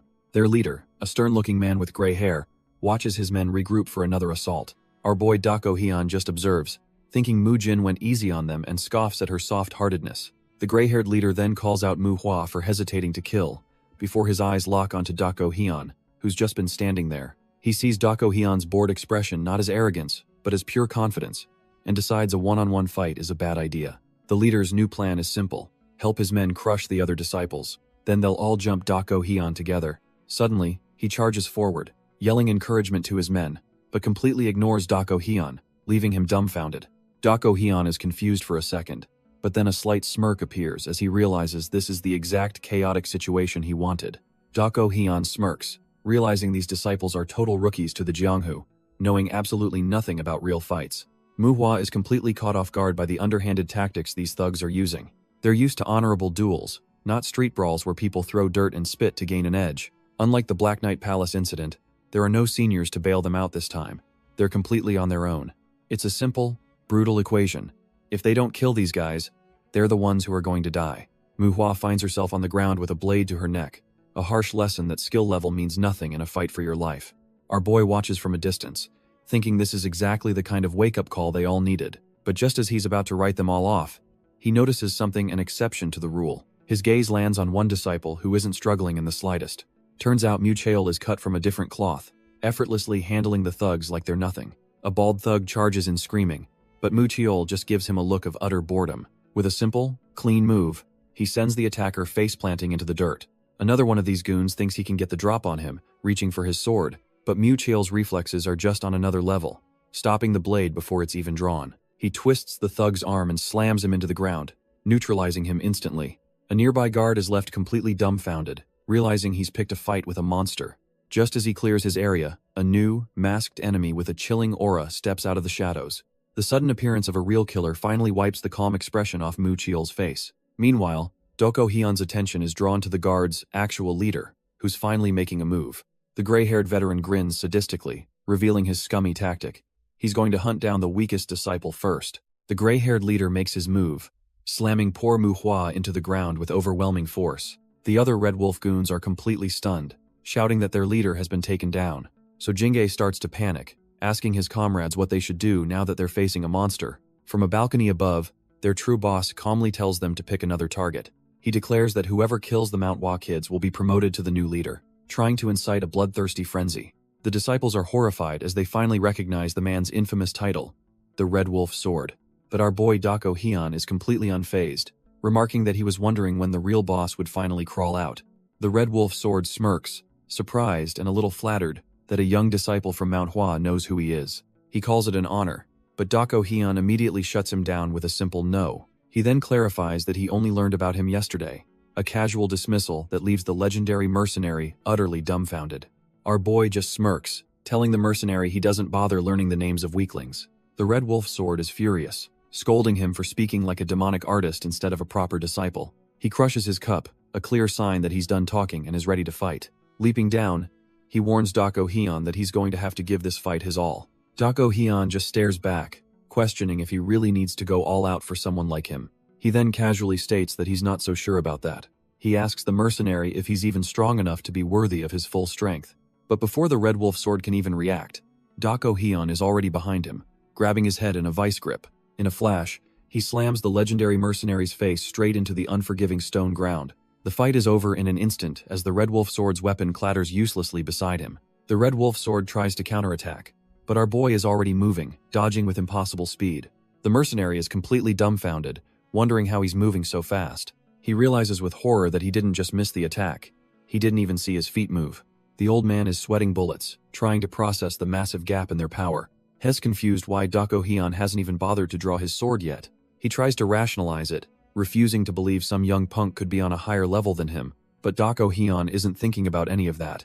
He's just glad he found a decent opponent. He finally draws his blade, admitting to himself that he just wants to test his new swordsmanship. Turns out, he's been training non-stop for a month, trying to fuse his old style with Manhwa's techniques. But he never had a chance to test it because everyone at the sect was either too weak or too busy. Our boy thinks to himself that this old swordsman is a precious find for a sparring partner. Hes not exactly a top-tier warrior, but he'll do for a warm-up. Spurred on by the disrespect, the Red Wolf Sword leaps in for a furious attack. Dako Hyun just stands there, completely unfazed by the incoming blade. He dodges the slash with a minimal, almost insulting, lean back. With the opening created, he prepares a counterattack with his bare hand. He unleashes the Manhwa sect's bamboo leaf hand, striking the old man square in the chest. The Red Wolf Sword stumbles back, dumbfounded that he was hit with a non-sword technique. Dako Hyun's eyes begin to glow, signaling that the real fight is about to start. He blitzes forward with inhuman speed, landing a clean, powerful strike on his opponent. The Red Wolf Sword is completely stunned, his mind reeling from the speed and precision of the last blow. He stumbles back, wondering how this kid could have possibly read his steps after seeing only 2 attacks. The horrifying realization dawns on him. The only reason he couldn't follow our boy's movements was the massive, undeniable gap in their levels. He grips his sword, refusing to accept that a young disciple could be so far beyond a seasoned mercenary like him. Finally composing himself, he admits he was a fool for looking down on Dako Hyun and readies his stance.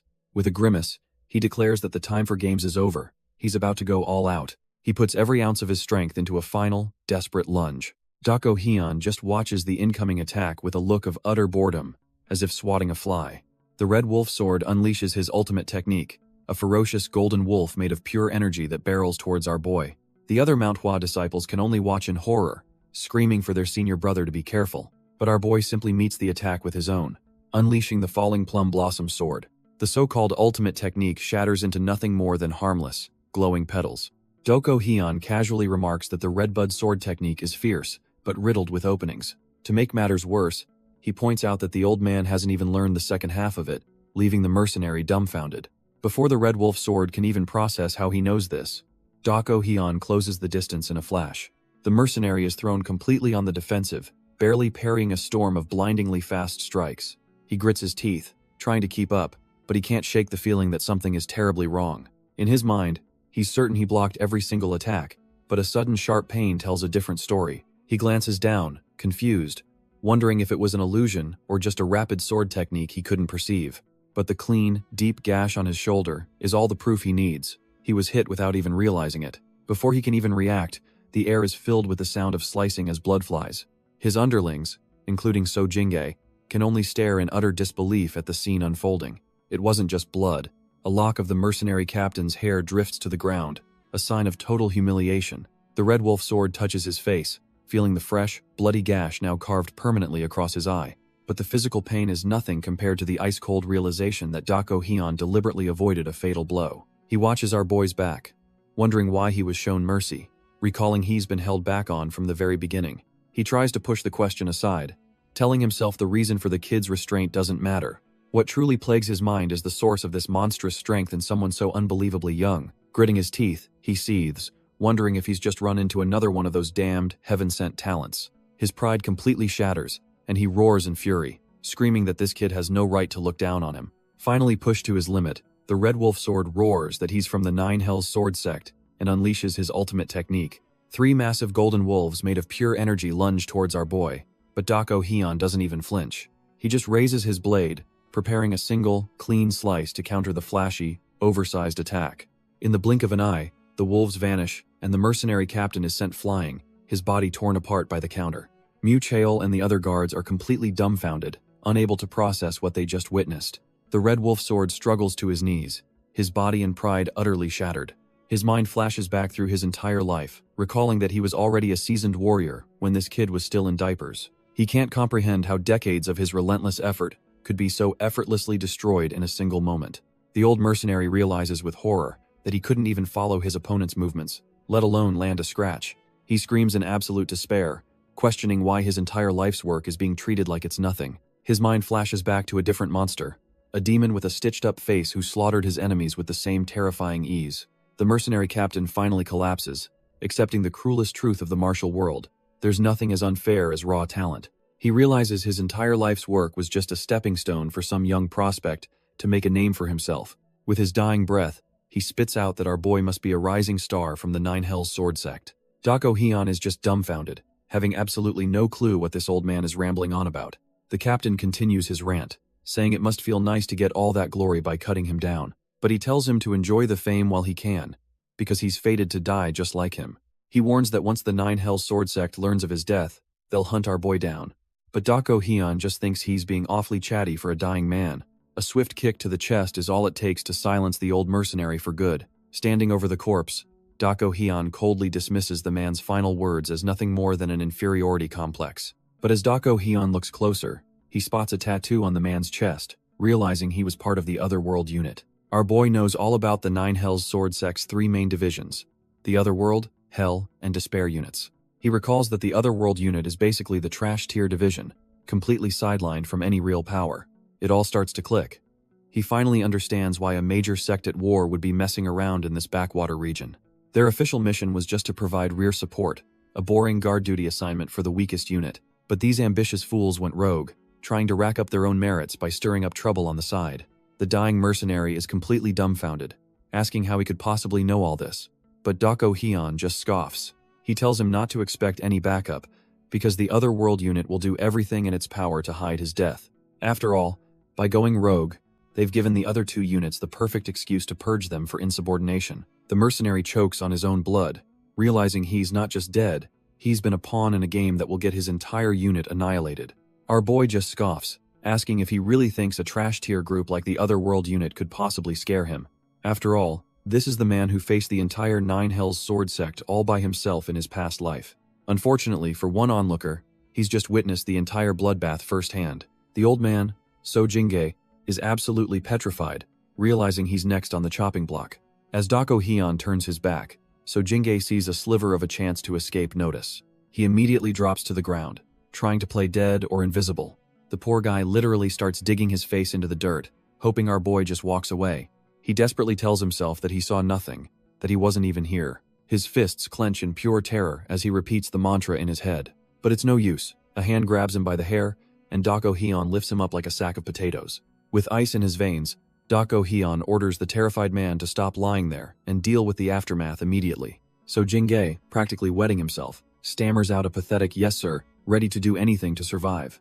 Fast forward, and our boy is now sifting through stacks of ledgers he's confiscated from the Red Wolf's headquarters. Turns out, the dead mercenary leader kept meticulous records of all his criminal enterprises, from protection rackets to loan sharking. He's gathered all the remaining Red Wolf thugs and asks if this is everyone, to which they nervously confirm. Doko Hyun then drops the bomb. They will return all the money they extorted and shut down the gambling den, all of it by the end of the day. When he asks for complaints, one of the goons foolishly points out that accomplishing all that today seems a little difficult. Doko Hyun's gaze turns absolutely lethal as he leans in and just says, "So?" The man immediately backpedals, but it's too late. Our boy tells the room they're fundamentally mistaken about his intentions. He clarifies that he isn't sparing them out of mercy. They're just trash who need to stay alive so their victims have someone to direct their anger at. He tells them not to even think about atoning through death, because their sins are far heavier than that. The only right way forward is for them to live and spend their entire lives making up for what they've done, a reality the terrified thugs quickly accept. With the grunts dismissed, he tells the former leader, So Jingge, to stay behind and orders his fellow disciples to supervise the cleanup. Manhwa pulls him aside, asking what he's up to now, to which he replies that he has something else to do. She's not buying it for a second, bluntly asking if he's just going to get wasted again like last time. He just tells her to keep an eye on them, and she agrees before heading out with the others. Now alone with the trembling leader, our boy smirks to himself, impressed that Manhwa caught on so quickly. He assures the man that this time, it's not about alcohol, which only confuses the former gang leader more. Doko Hyun's expression turns sharp as he tells the man to stop hiding it, claiming his nose can't be fooled. Turns out, our boy knows he has a stash of tuber fleece flower, and he's here to collect. Our boy flashes back to his past life, recalling how he had to hunt for rare opportunities to get stronger. Without a sect or any money, he had to search for elixirs all on his own. But he knew these things were rare for a reason. You don't find them, you stumble upon them by sheer luck. It took him 7 long years before he finally chanced upon a tuber fleece flower while resting after training. Back in the present, he follows the former gang leader, remembering the bitter, earthy scent he could never forget. So Jingge is dumbfounded, explaining they accidentally found a 200-year-old fleece flower and can't believe our boy sniffed it out. He adds that the Red Wolf sword was meant to have it, but now it belongs to a more worthy master before being dismissed. With the man gone, Doko Hyun secures the heavy iron door, ensuring he won't be disturbed. He notes the thick stone walls make this a perfect spot to practice energy circulation, just like any proper martial arts hideout. Opening the box, he recalls eating a 300-year-old flower in his past life. This 200-year-old one might be weaker, but it'll do the trick. Our boy smirks, knowing that no matter the age, this fleece flower is a precious treasure. He gets ready to enjoy what he believes is a simple 200-year-old elixir. But the moment he opens the box, his eyes widen in pure disbelief. He's completely dumbfounded by its size, wondering how a 200-year-old root could possibly be this massive. His mind races as he realizes it's even bigger than the 300-year-old one from his past. This thing has to be at least 400 years old. He can't believe his luck, remembering how hard he struggled to find a weaker one in his past life. After a split second of feeling guilty, he decides to eat the whole thing, promising to share the next treasure he finds. As night settles over the Manhwa sect, a powerful energy begins to stir. Elsewhere, Baek-san is jolted from his studies by a sudden, overwhelming surge of power. He's left completely baffled, trying to figure out where that immense energy spike just came from. From her room, Manhwa is also drawn to the disturbance, her eyes fixed on the source of the energy. Meanwhile, our boy Doko Hyun lets out a deep breath, the excess energy from the root dissipating around him. He steps out into the courtyard, feeling the newfound power coursing through his veins. The transformation is complete, leaving him feeling incredibly refreshed and stronger than ever. Suddenly, Manhwa rushes over, asking about the loud noise she just heard from his quarters. Doko Hyun plays it cool, casually dismissing her concerns and telling her it was nothing important. He flips the script, questioning why she's slacking off instead of checking the ledger like she's supposed to. With a final warning that he'll be checking her work, he turns and walks away, leaving her stunned. Manhwa can only grumble under her breath, annoyed at the sheer audacity of this young bastard. But her irritation gives way to suspicion as she realizes something about him has definitely changed. Meanwhile, Mu Ryun looks at the demolished building, thinking that for nothing important, it sure is a mess. He shrugs it off, figuring the old building was going to be torn down soon anyway, so it doesn't matter. Still, he's left wondering what could have possibly caused this level of destruction. The scene pans over the piles of broken roof tiles, a testament to the night's chaos. Turns out, Doko Hyun has put all the lazy disciples, including Mu Ryan, on demolition duty with sledgehammers. Our boy appears behind the exhausted Mu Ryan, who jumps in surprise at his sudden presence. Doko Hyun coolly reminds him the sun is rising, questioning if he really has time to be taking a break. Spurred by fear, the disciples frantically get back to work, not wanting to get on his bad side. Later, Dako Hyun presents a local merchant with a chest overflowing with silver, leaving the man utterly speechless. He explains it's the money his disciples extorted, forcing the guilty party to bow his head in a deep, humiliating apology. Watching from the shadows is none other than the information broker, So Jingae. He's absolutely dumbfounded, realizing our boy actually took down the Red Wolf sword and his entire faction. So Jingae knew the kid was no ordinary martial artist, but this level of power is beyond anything he could have imagined. He comes to a terrifying conclusion. Manhwa wasn't a joke. They were hiding a dragon. Just as he's processing this, Doko Hyun appears right behind him, having known he was there the whole time. Our boy casually says he was feeling a bit hungry and figured it would be no fun to drink alone. He offers So Jingae alcohol and refreshments, even though it's the crack of dawn, and So Jingae has no choice but to accept. They sit down to a full meal, and Dako Hyun cuts right to the chase, asking what he's so curious about. As So Jingae digs in, Dako Hyun explains that while the Red Wolf sword is dead, the real problem is what to do with his men. He reveals his plan, to rehabilitate the underworld thugs by giving them honest work, and asks if So Jingae knows anyone who can help. Our boy lays down the law, casually mentioning his backup plan. He'll just sever the dantians of any thugs who step out of line. So Jingae is dumbfounded, realizing this kid talks about crippling martial artists for life like it's a walk in the park. Completely outmaneuvered, he quickly agrees to the deal, promising to find merchants and personally oversee the thugs' rehabilitation. He even pours a drink, insisting that they should be the ones thanking Dako Hyun for giving them a chance to help the common folk. With the deal sealed, So Jingae asks how long he's staying, and Dako Hyun reveals he's on a tight 3-day schedule to visit other sect divisions. Hearing this, So Jingae brings up other local strongholds, wondering if our boy plans on cleaning up the entire region while he's here. The scene then transitions to a peaceful night, the moon hanging high in the sky. Back at the Manhwa sect's lodgings, the atmosphere is bustling and lively. Doko Hyun enters carrying a large jug of alcohol, telling his fellow disciples they did a good job. The others are confused until he explains he brought special bamboo leaf liquor to celebrate them handling their first real mission so well. Mujin pushes back, reminding him that in their sect, they only drink for official events or major celebrations. But Dako Hyun drops a cold, hard truth. Most newcomers to the Jianghu die during their very first real incident. He points out that while the thug's skills were flimsy, their killing intent was real, and the disciples weren't prepared to kill in return. This, he explains, is the reality of the Jianghu, where the line between life and death isn't just decided by martial arts level. Most rookies overlook this fact and die, yet all 3 of them manage to come out completely unscathed. With a slight smile, he declares their survival is the perfect reason to celebrate, and now that it's a celebration, they should obviously drink. Mujin then points out that this was also Dako Hyun's first incident as their senior disciple, making him part of the celebration too. With the logic sealed, all 4 of them raise their cups and toast to safely completing their first mission together. Manhwa is immediately impressed, remarking on how delicious and smooth the bamboo leaf liquor is. She gets a bit too excited, suggesting she could drink like this every day, which earns her a swift shutdown from a stern Mujin. But while the others celebrate, Mucheol is stuck replaying the fight in his mind, specifically the moment Dako Hyun deflected the final attack. He's absolutely certain that the sword technique he witnessed was not part of the standard Manhwa swordsmanship he knew. The question burns in his mind.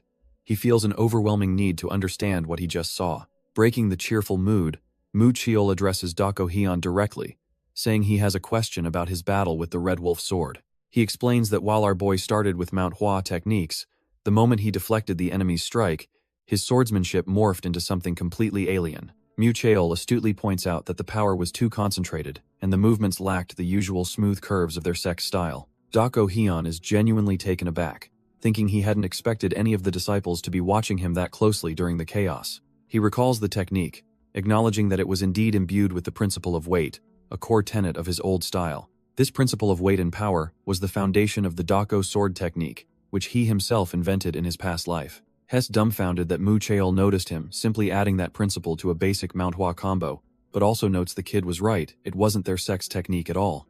Impressed, Doko Hyun tells Mucheol he has a good eye and will explain later, but right now, they have something else to do. He turns to the others, thinking this is the perfect chance he's been waiting for, and tells them to finish their drinks. With a grim smirk, he warns them that once they hear what he has to say, they won't have time for a break for the next 3 days. The scene shifts to a dark forest road, where a lone cart trundles along under the moonlight. A solitary traveler sits atop the cart, seemingly unaware of the danger lurking in the woods. Suddenly, a man steps out from the trees, telling the traveler to stop right there. The bandit leader approaches with a false smile, acting like it's nothing important as he sizes up his mark. His friendly mask drops as he demands the traveler hand over everything he owns, unless he has a death wish. From the bushes, Dako Hyun and the disciples watch as the traveler is surrounded by a whole crew of bandits. One of the disciples identifies them as bandits, and Dako Hyun confirms that these lowlifes just hide out here to rob people. The bandit leader dismisses the traveler's meager belongings, while Dako Hyun explains these aren't just thugs, they're an organized force. He tells the disciples that unlike the Red Wolf Sword's men, who were trained for a purpose, these bandits are a different breed of underworld scum. Dako Hyun reveals there are 5 bandit strongholds in the area, and he's certain they're far stronger than the Red Wolf's grunts. A confused Manhwa asks him why he's suddenly giving them a lecture on local banditry. Our boy then drops the bombshell. For the next 3 days, their mission is to wipe every single one of those strongholds off the map. He lays out the insane training method. One person will take on a stronghold alone, while the others can only watch. The disciples are completely dumbfounded, their minds reeling from the suicidal order. Manhwa stammers, asking if they did something wrong to deserve this kind of punishment. Dako Hyun looks back, genuinely confused by her question, and reminds them they almost died fighting far weaker enemies. He spells it out. This mission is to cure their fatal hesitation, to force them to overcome their inability to truly harm another person in a fight. Mucheol is the first to break the silence, admitting Dako Hyun is right and that this brutal training is probably a good idea. But Mujin cuts in with a sharp question, asking our boy how he managed to overcome that same hesitation to harm others. Dako Hyun can't just tell them this is far from his first real fight, so he pauses, lost in thought. His mind flashes back to his first true battle, an event that happened so long ago it feels like another life. Yet, it's a memory that's been burned into his mind, something he could never forget. We're thrown into a flashback of a much younger Baek Jin, his face bloodied and his eyes wide with pure terror. He remembers sitting on the floor surrounded by death, a child who had just been forced to kill, admitting to himself he was afraid. It was the primal fear that if he didn't kill, he would be the one to die. Back in the present, he looks them dead in the eyes and confesses he was afraid of dying, but even more afraid of seeing them get hurt. He explains that to stop those fears from coming true, he just killed the enemy in front of him. It was as simple and brutal as that. He finishes his story with a cold, hard stare, the memory of his past self, Baek Jin, flashing in his mind. He clarifies that his method is just a reference. Every warrior must ultimately forge their own path. Turning to Mucheol, he makes a huge offer. He'll teach him that insane sword technique, but only if he proves his worth.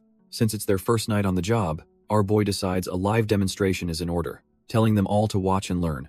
The scene shifts to a roadside ambush already shut down, with one bandit out cold, and the traveler he saved bowing in thanks. Dako Hyun effortlessly lifts the bandit leader, who's barely conscious after getting his block knocked off. After a bit of persuasion, the terrified thug immediately points him toward the rest of his crew. And just like that, Dako Hyun strolls right into the heart of the bandits' den, ready to clean house. The head honcho steps up, looking more annoyed than threatened, clearly having no idea who he's messing with. But that trash-tier arrogance vanishes in an instant, replaced by the face of a man who just saw a ghost. The bandit leader can only stare in disbelief as our boy finishes his demonstration, leaving a field of broken bodies. And so began their brutal 3-day special training under his insane tutelage. Mujin explains that by day, they were forced to conduct surveillance on the ruthless, brutal blood faction. But by night, their real training began, as they were sent to dismantle the bandit strongholds one by one. He admits the training was effective, but at first, none of them had the stomach for what they had to do. In the heat of battle, Manhwa found herself on the ground, a bandit's blade just inches from her throat. But in that split second, something snapped. The hesitation vanished, replaced by pure survival instinct. Turns out, a near-death experience was all the motivation they needed, and they started clearing out strongholds like pros.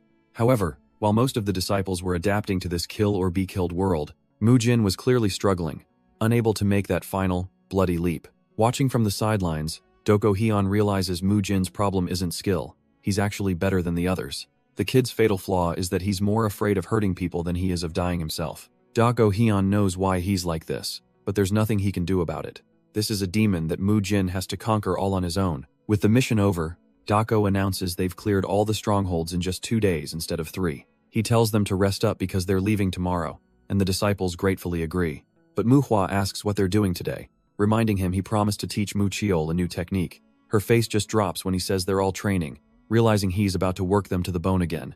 Without another word, Dako Hyun unsheathes his sword and unleashes a single, powerful slash. The strike carves a massive gash in the earth, leaving the disciples completely dumbfounded. Mu Chaol and the others are completely speechless, their minds reeling from the display of raw power. Dako Hyun explains that the technique they saw was just Manhwa's six-fold combo, but with more weight added. Mu Chaol is fixated on that one word, wondering what on earth he could possibly mean by weight. Our boy elaborates that their sex swordplay is all about flow, since there's no real difference between offense and defense. This means the six-fold combo is a master key, capable of linking seamlessly into any other technique. He then poses a mind-bending question. What would happen if he mixed in illusions and changes? As the disciples try to process this, Dogo confirms he's talking about the very foundation of their martial arts. He brings up the legendary Manhwa sword saint, Hyunjo, revealing he wasn't the first to modify the technique. However, Dako states that Master Hyunjo was undoubtedly the best at it, a testament to his profound understanding. The final bombshell drops. Even their most famous techniques are just different branches of that same core combo. Dako reveals that Hyunjo was secretly creating a new technique, one that uses the very concept of weight he just showed them. The problem is, the technique is incomplete, and worse, the sect has zero foundation for this kind of swordplay. He warns them that chasing an unfinished art when they already have solid basics could be a foolish, even catastrophic mistake.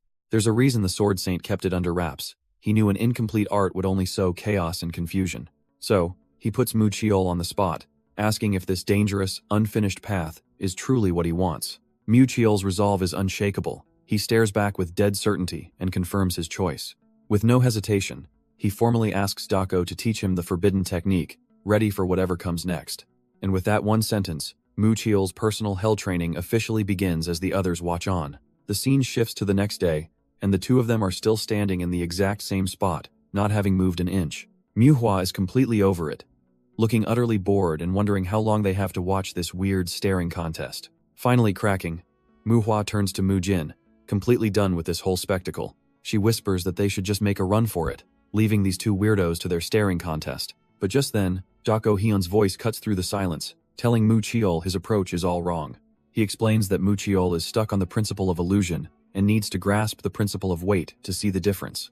Mu Chaol, already sweating buckets from the mental strain, can only agree with his new master. With the first lesson delivered, Dako suggests they go surveil the underworlders and take a break. The scene shifts to a massive, sprawling compound, clearly the base of some major power. Elsewhere, an impatient elder yells at one of his subordinates to get a move on. The man whines back, complaining that his whole body has been aching since yesterday. A sharp-looking woman cuts in, coolly reporting that there are no issues in their sector. She muses that the other worlders, who she once considered trash, are actually working hard now that they have a chance. Then again, she figures it might just be because they know she's watching. But it hardly matters since they can't use martial arts anymore. She's pretty sure her martial brother Mu-jin is also keeping an eye on them from somewhere. With her job done, she decides to wrap things up for the day and get some well-deserved rest. She turns to leave, feeling satisfied after working hard for the past few days. But just as she takes a step, her instincts scream and she freezes in her tracks. In a flash, she spins around with a blade drawn, demanding to know who's there. She's left completely dumbfounded by what she sees. It's a woman she recognizes from the old days of the brutal blood faction, who quickly apologizes for startling her. And standing right beside the woman is a small child, holding tightly onto his mother's hand. The woman introduces her young son, Young, as our girl awkwardly apologizes for scaring the kid. But the woman just looks at her with wide eyes, thanking her for saving her sister. Our girl is completely floored, wondering if this feeling of gratitude is the whole reason chivalrous fighters exist. The mother explains that thanks to her, they were able to properly hold their father's funeral. Hearing the word father makes our girl's heart drop as she tries to hold back her emotions. A grim memory of two blood-soaked figures flashes through her mind, a stark reminder of her own past. Shaking off the dark thoughts, she offers her condolences, saying she wishes she could have done more. The mother dismisses the apology, grateful that because of her, Young wasn't left all alone in the world. Suddenly, the little boy looks up at our hero with a blush and a fire in his eyes. He declares that when he gets older, he wants to become an impressive chivalrous fighter, just like her. The boy's innocent declaration completely shatters our girl's composure, and she just breaks down crying. His mother is utterly dumbfounded by the sudden tears, as the warrior manages to ask the boy his name. Young's eyes light up, asking with pure hope if he can really become a great fighter like her. Fighting back her sobs, she tells him that of course he can, he'll become an even greater hero than she is. The mother asks if she's hurt, but the warrior just waves it off, trying to pull herself together. As day turns to night, the city buzzes with life, but that emotional moment hangs in the air. Elsewhere, in a quiet room under the moonlight, a different mood has settled in. We see a familiar face from the past, Dako Hyun, in his original body as Baek Jin, looking out into the darkness. He sits alone, slumping against the wall, clearly weighed down by some heavy thoughts. It seems the story of the boy and the warrior has struck a nerve, dredging up memories he'd rather forget. The next morning, Dako Hyun and the disciples are already on the road, cutting through a dense forest. But not everyone is keeping up. Manhwa is already sweating buckets and looks completely gassed. She yells ahead at their senior disciple, asking what the big rush is, convinced they'll die of exhaustion before they even reach Winan. Our boy just turns back with a deadpan look, telling her he's not rushing, they're just trash tier slow. Manhwa grumbles that they should have just left early instead of resting. But Dako Hyun says he needs to check on their slacking training. He glances back, a flicker of some other thought crossing his mind for a moment. The sheer coldness of his words leaves Manhwa absolutely dumbfounded. Seeing the tense mood, Mujin tries to change the subject, wondering aloud if the folks back in Posung are doing okay. Dako Hyun shuts that down instantly, saying the beggar sect has it covered and that their weak mentalities are the real problem. Time to ramp up the training. Manhwa is filled with instant regret, realizing their lives are over and she already misses the peaceful time with the kid, Young. Mujin finally asks who Young is, and our boy explains she's the sister of a girl he saved from the blood faction. He met her by chance, and the kid was so inspired she vowed to become a chivalrous fighter just like him. For the first time in his life, Dako Hyun finds himself genuinely worried about a child's future, which is a bizarre feeling for him. Manhwa tries to call out to him, but he just coldly tells her to shut her mouth, leaving Mujin speechless. Suddenly, Manhwa's mood does a complete 180 as she excitedly points out they've finally reached Winan. The group looks down upon the sprawling city, relieved to have made it just as the sun begins to set. Dako Hyun informs them that Winan hosts a Manhwa outer sect, the Fresh Flower sect, and that's where they'll be having dinner. As Manhwa cheers, he can't resist a final jab, dryly asking if she still thinks he was moving too fast now. Their destination is in sight, the grand entrance to the Fresh Flower sect, a supposed place of refuge. But inside its walls, a brutal scene unfolds as one kid viciously punches another, hinting that this place is anything but peaceful. The young bully orders his goons to hold the gray-haired kid still, a sadistic grin plastered on his face. He clenches his fist, ready to deliver another trash-tier beating. A brutal punch lands right in the kid's stomach, forcing a pained gasp from his lips. But one punch isn't enough for this little psycho. He rears back to deliver another one. Suddenly, a hand intercepts his fist, stopping the attack dead in its tracks. The bully is utterly dumbfounded. He can't believe someone just blocked his punch, which was even infused with internal energy. He looks up, startled, to see who dared to get in his way. Turns out, our boy Dako Hyun and the entire Manhwa crew have just walked in on this disgusting scene. The beaten kid looks up, his eyes widening as he recognizes the distinct robes of his saviors. With Dako Hyun standing protectively before him, the boy realizes these aren't just any martial artists. They're disciples from the original Manhwa sect. Dako Hyun calmly informs the little psycho that a punch with that much force could have easily killed a normal kid. He presses the issue, asking if the bully even realizes he was using what amounted to a killing blow. But the kid just glares back, completely silent and showing zero remorse. Our boy sizes him up, noting the sheer arrogance in his eyes and figuring the problem must lie with his parents. He concludes that the kid himself isn't really at fault. He's just a product of some trash-tier upbringing. Suddenly, the little brat tries to wrench his fist free, still looking like he wants to throw down.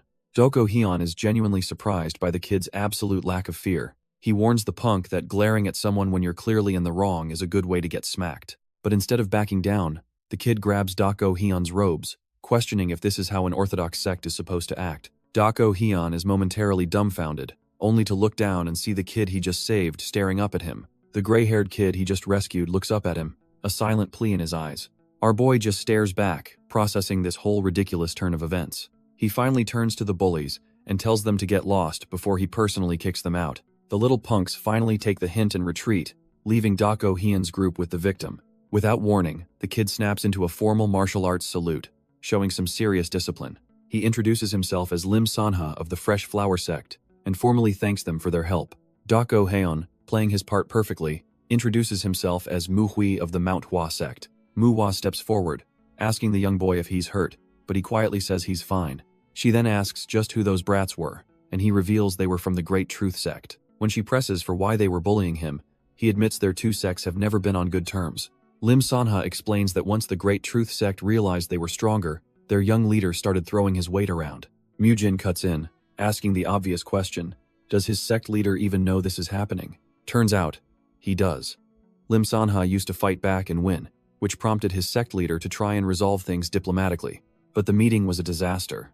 The Great Truth sect's leader was a total snake, basically asking if his kids would ever do such a thing without a reason. He then flipped the script, blaming Lim Sanha and threatening a full-blown war, forcing the Fresh Flower sect leader to retreat with his tail between his legs. Our boy immediately grasps the situation. The Fresh Flower sect is so weak, their only option is to endure the humiliation to avoid giving the enemy an excuse to invade. He realizes the kid was just taking the beating because he was terrified of sparking a conflict between their sects, and Lim Sanha quietly confirms it. Manhwa is absolutely livid, unable to believe an outer sect of Manhwa is being treated like this. But Dako Hyun cuts her off, reminding her there's a reason they were sent here, and that they'll get the full story from the sect leader himself. With a new objective in mind, the group finally arrives at the gates of the Fresh Flower sect.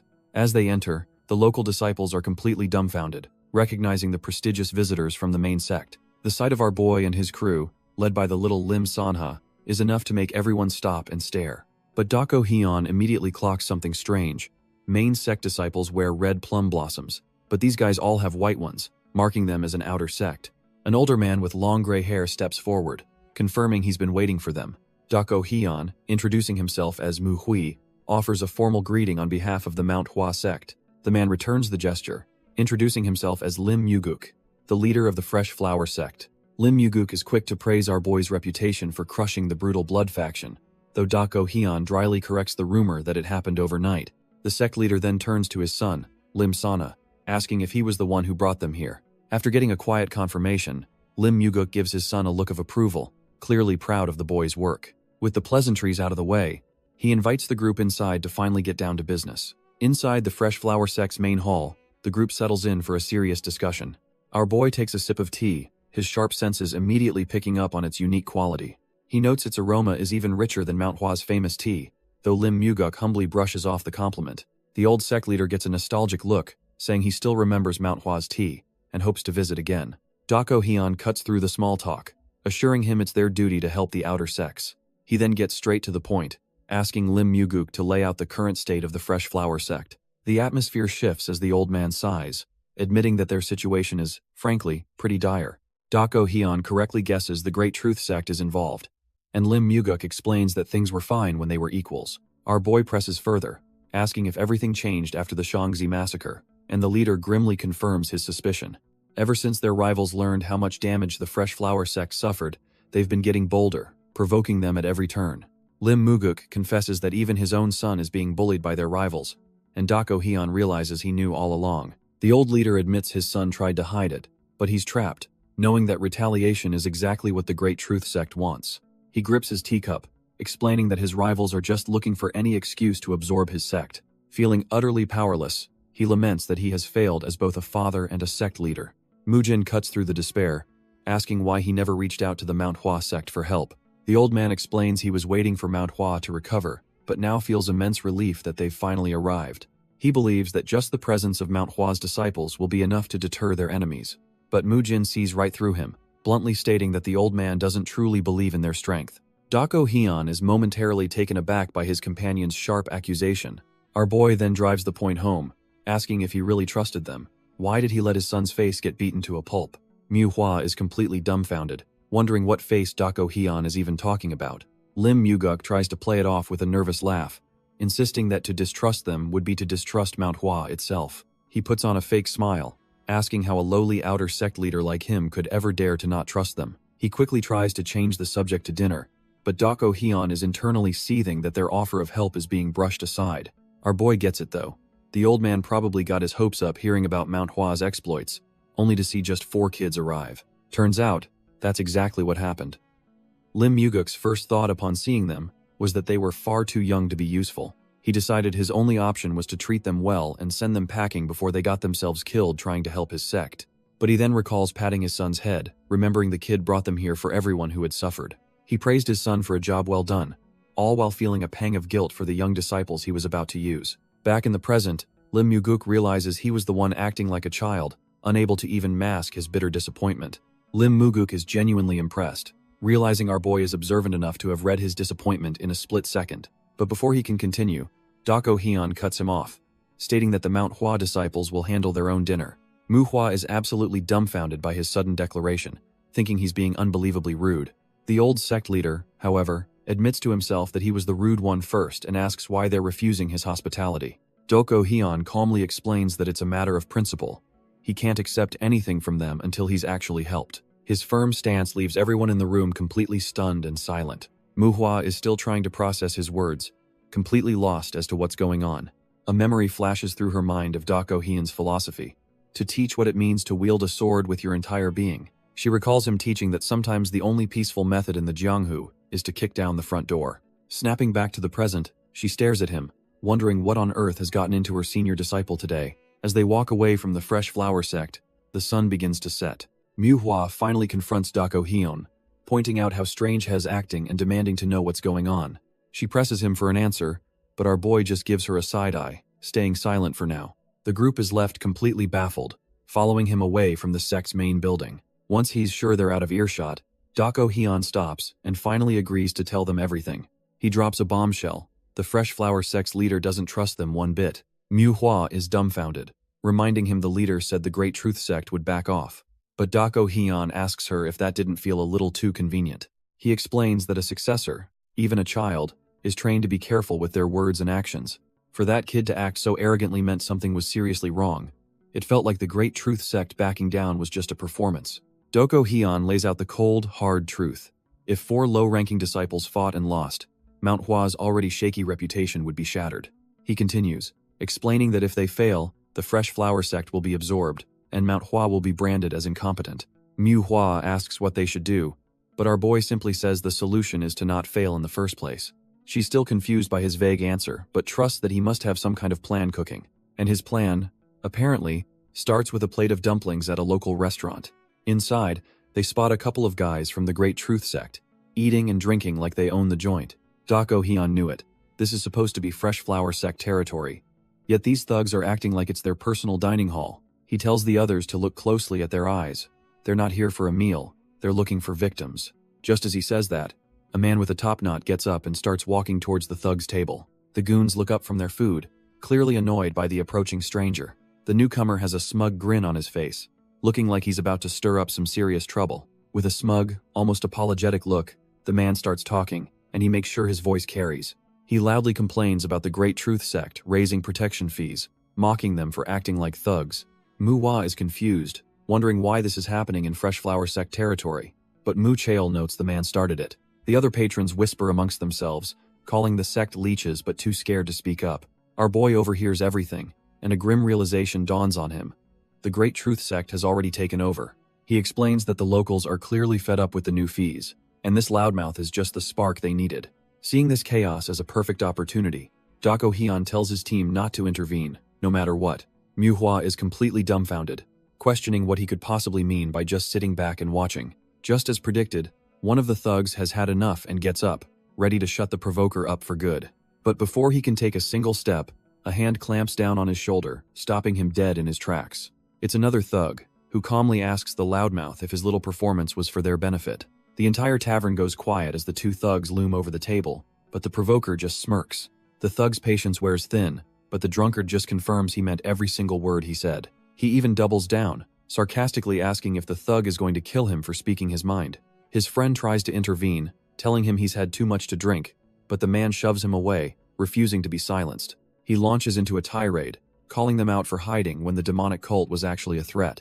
He spits facts about how they kicked out the Fresh Flower sect, the town's real protectors, only to raise the fees themselves. That's the last straw. The thug's hand flies to the hilt of his sword, his face twisted in rage. In a flash, he brutally smacks the provoker's friend out of his chair, sneering that they aren't idiots. He then grabs the now terrified loudmouth, declaring he's about to make an example out of him for all to see.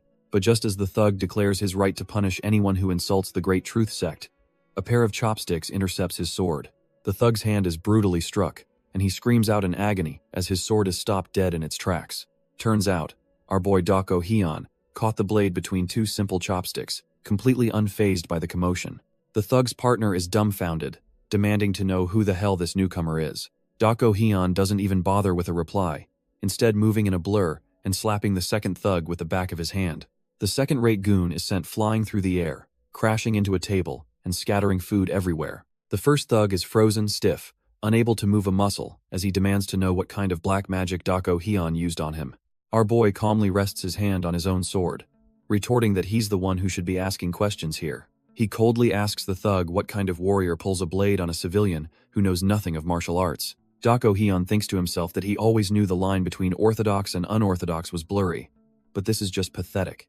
The thug is taken aback, realizing from our boy's aura that he might be from the legendary Manhwa sect. Dako Hyun presses him, demanding to know what he was planning to do to a defenseless old man with that sword. The goon stammers that he was just trying to scare him, but Dako Hyun sees right through the pathetic excuse. With a simple flick of his wrist, he effortlessly disarms the thug, sending the blade spinning into the air. He catches the sword, coldly remarking that someone who uses a weapon to bully the weak doesn't deserve to have one. Dako Hyun then tells the thug he can retrieve his sword from the Fresh Flower sect if he's got the guts. Finally able to move, the thug puffs up his chest, shouting that Dako Hyun dares to interfere with the Great Truth sect. But that one word, dare, makes our boy's expression turn absolutely ice cold. He schools the fool, stating that even the Great Truth sect's leader wouldn't dare use that tone with Manhwa. Turning away, Dako Hyun sighs, saying he was going to let this slide, but now the thug has asked for a beating. Instead of a beating, Dako Hyun offers one path to forgiveness. The Great Truth sect's leader must personally visit the Fresh Flower sect and beg. He then drops a chilling ultimatum. If the leader isn't there by sunrise, the entire Great Truth sect will become history. The thug, absolutely terrified, can only stammer out a yes sir as our boy demands an answer. Back at the table, the other Manhwa disciples are just watching this whole power play, completely dumbfounded. Muhwa mutters that he's getting bolder by the day, and Mujin agrees, thinking a direct ambush might have been simpler. As night falls, the question hangs in the air. Was this just a bluff, or did he really mean it? The night passes, and the sun begins to rise, marking the deadline for the ultimatum. A group of figures appears on the horizon, walking with grim determination. It's none other than Baek San, the leader of the Great Truth sect himself, looking less than thrilled to be there. He's brought his disciples along, marching forward as if heading to his own execution. Baek San reflects on his life as he and his disciples approach the inn. He recalls 3 times where he felt a crushing weight on his chest, making it impossible to breathe. The first was watching his Manhwa comrades fall in the bloody battle against the Black Knight Palace. The second was the death of his oldest son, and the third was learning his younger son, Lim Sanha, was being bullied. He clenches his fist, realizing a fourth, equally suffocating moment has just been added to that list. The Great Truth sect arrives, their faces grim as they march into the inn's courtyard. They finally stand before our boy, who's waiting calmly with Lim Muguk at his side. Dako Hyun looks Baek San dead in the eye, and notes that his expression shows zero intention of apologizing. Baek San scoffs, calling him a junior from Manhwa who clearly never learned any etiquette. But our boy just smirks, retorting that his actions must have really bothered the senior for him to be so worked up. He admits his etiquette was lacking, but questions if it's worse than the Great Truth sect acting like a demonic cult with all their killing intent. Baek San is about to explode, but our boy calmly suggests they take the discussion inside. He points out that the elder is standing there with his hand on his sword, looking like he's about to start a bloodbath. With a swift move, Dako Hyun's hand clamps down on Baek San's, stopping him from drawing his blade. The elder is completely dumbfounded by the sheer audacity of this trash-tier junior. Baek San just scoffs internally, thinking the kid is just buying time and decides to play along for now. He finally agrees, and Dako Hyun thinks to himself that he was fully prepared to break the man's wrist if he hadn't complied. Our boy coolly invites them in, with Lim Muguk following closely behind.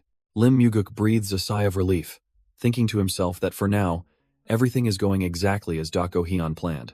But the moment they're inside, Lim Muguk confronts him, asking how he could do this when he was supposed to avoid conflict, to which Dako calmly replies that he knows. Lim Muguk demands an explanation for his reckless actions, but Dako Hyun just tells him to calm down for a frank talk. Our boy starts by acknowledging that he completely understands why the elder can't trust him. He explains that the sect leader's orders were intentionally vague, a sign that he trusted their judgment on the ground. Dako then lists the vast regions they were assigned, a scope so large it makes Lim Muguk pause and think. He finally reveals the hidden truth. Posung's brutal blood faction was linked to the Nine Hells sword sect, making conflict unavoidable. Lim Muguk is skeptical, questioning how 4 of them could possibly apprehend a Nine Hells master without any injuries. Dako coolly corrects him, stating he dealt with the enemy martial artist all by himself, leaving the elder utterly dumbfounded. He explains that just as the sect leader trusted them, he now needs Lim Muguk to extend that same trust. To prove his point, he even tells the elder to draw his sword and demand a duel if he still has doubts. Lim Muguk is left completely speechless, processing the sheer audacity and power our boy is projecting. Dako then drops a hypothetical bomb, asking the elder if he could handle fighting the entire Great Truth sect. He quickly adds that it probably won't come to that, telling the old man not to worry, because if a war does break out, our boy claims he alone is more than enough to crush them all. The leader of the Great Truth sect just stares back, his expression dripping with condescension. The tense standoff continues in the meeting room, with both sides sizing each other up. The leader muses that while Dako's words were bold, human resolve is fickle, especially now that his sect is on the scene. He brings up the deep-seated conflict between the Fresh Flower sect and their own, claiming he wants to resolve it. Since both sides are clearly not backing down, he gets straight to the point and proposes a duel between representatives. Lim Muguk is completely blindsided by the suggestion of a formal duel. The Great Truth sect's leader just lets out a hearty laugh, clearly amused by the chaos he's orchestrating. The leader smirks, accusing Lim Muguk of secretly planning this whole confrontation with the kid from Manhwa. He continues to mock him, saying he expected some grand scheme, not this trash-tier proposal for a simple duel. Then he twists the knife, asking if Lim Muguk has already forgotten about his son's death, leaving our boy completely dumbfounded. The leader claims that trusting the Manhwa kid just ended up hitting Lim Muguk where it hurts the most. Realizing he's missing critical info, Dako uses sound transmission to privately ask if his son died dueling someone from their sect. Lim Muguk is stunned by the technique but replies, apologizing for not telling him about this painful history sooner. He tells Dako he trusts him completely and to keep going, which our boy accepts, now understanding the deeper stakes. With that settled, Dako gets back to business, laying out the terms for a 3-on-3 duel. He volunteers to fight as the strong person for the Fresh Flower sect and asks if 5 days from now works for them. The leader gets a slimy look on his face, whining about how his sect was framed as murderers last time, basically asking for a free pass to kill. Dako hits back, telling the leader he doesn't need to worry, since the local farmers already call his sect a demonic sect. The leader's face twists in anger, warning our boy to watch his tongue, claiming they're only holding back because the duel offer was interesting. Our boy just smirks, asking if he struck a nerve, and says he was just passing on what he'd heard. One of the disciples can't take it anymore, puffing his chest out and asking if Dako thinks they're pushovers. But as the disciple keeps running his mouth, Dako's expression shifts, and a bone-chilling aura begins to fill the room. The air grows heavy, as our boy unleashes a wave of pure, unadulterated killing intent, shutting everyone up instantly. The once cocky disciple is now sweating buckets, absolutely terrified, and wondering how a kid can possess such a horrifying presence. The Great Truth sect leader, realizing he's completely outmatched, grabs his disciple and announces they'll be back in 5 days. As he leaves, he throws one last jab, hoping for a fair duel where no one dies, a clear threat that he intends the opposite. With the trash-tier sect gone, Dako and Lim Muguk are left in the tense silence, the duel now officially set. Lim Muguk finally breaks the silence with a heavy sigh, the weight of the situation settling in. He lays out the facts, admitting the Great Truth sect's leader has likely surpassed him and their young leader is a nobody. He warns Dako that they'll almost certainly hire a professional assassin to pose as a guest for the duel. Our boy doesn't even flinch, simply acknowledging that he understands the dirty tactics they're up against. Even with his faith in Dako, Lim Muguk has to ask if he's truly okay with facing a hired killer. Dako just smirks, telling him the duels will be so easy they'll be relaxing, which is all the reassurance Lim Muguk needs. With a sudden glint in his eye, Lim Muguk tells Dako to follow him to the training hall. He then gives a chilling piece of advice. For the next 4 days, Dako should consider himself a dead man. Elsewhere, a few Manhwa disciples, including Mujin and Muhua, are watching something with looks of absolute horror. Muhua can't believe what she's seeing, but a terrified Mujin just tells her to shut up and not even ask. Turns out, the horrifying sight was Lim Muguk being put through absolute hell, groaning that he doesn't know how much more he can take. He's been hung upside down from a tree, forced to do sit-ups while our boy Dako watches with a sword at the ready. Dako coldly tells him it's too early to be tired, reminding him to use the potential ruin of his sect as fuel.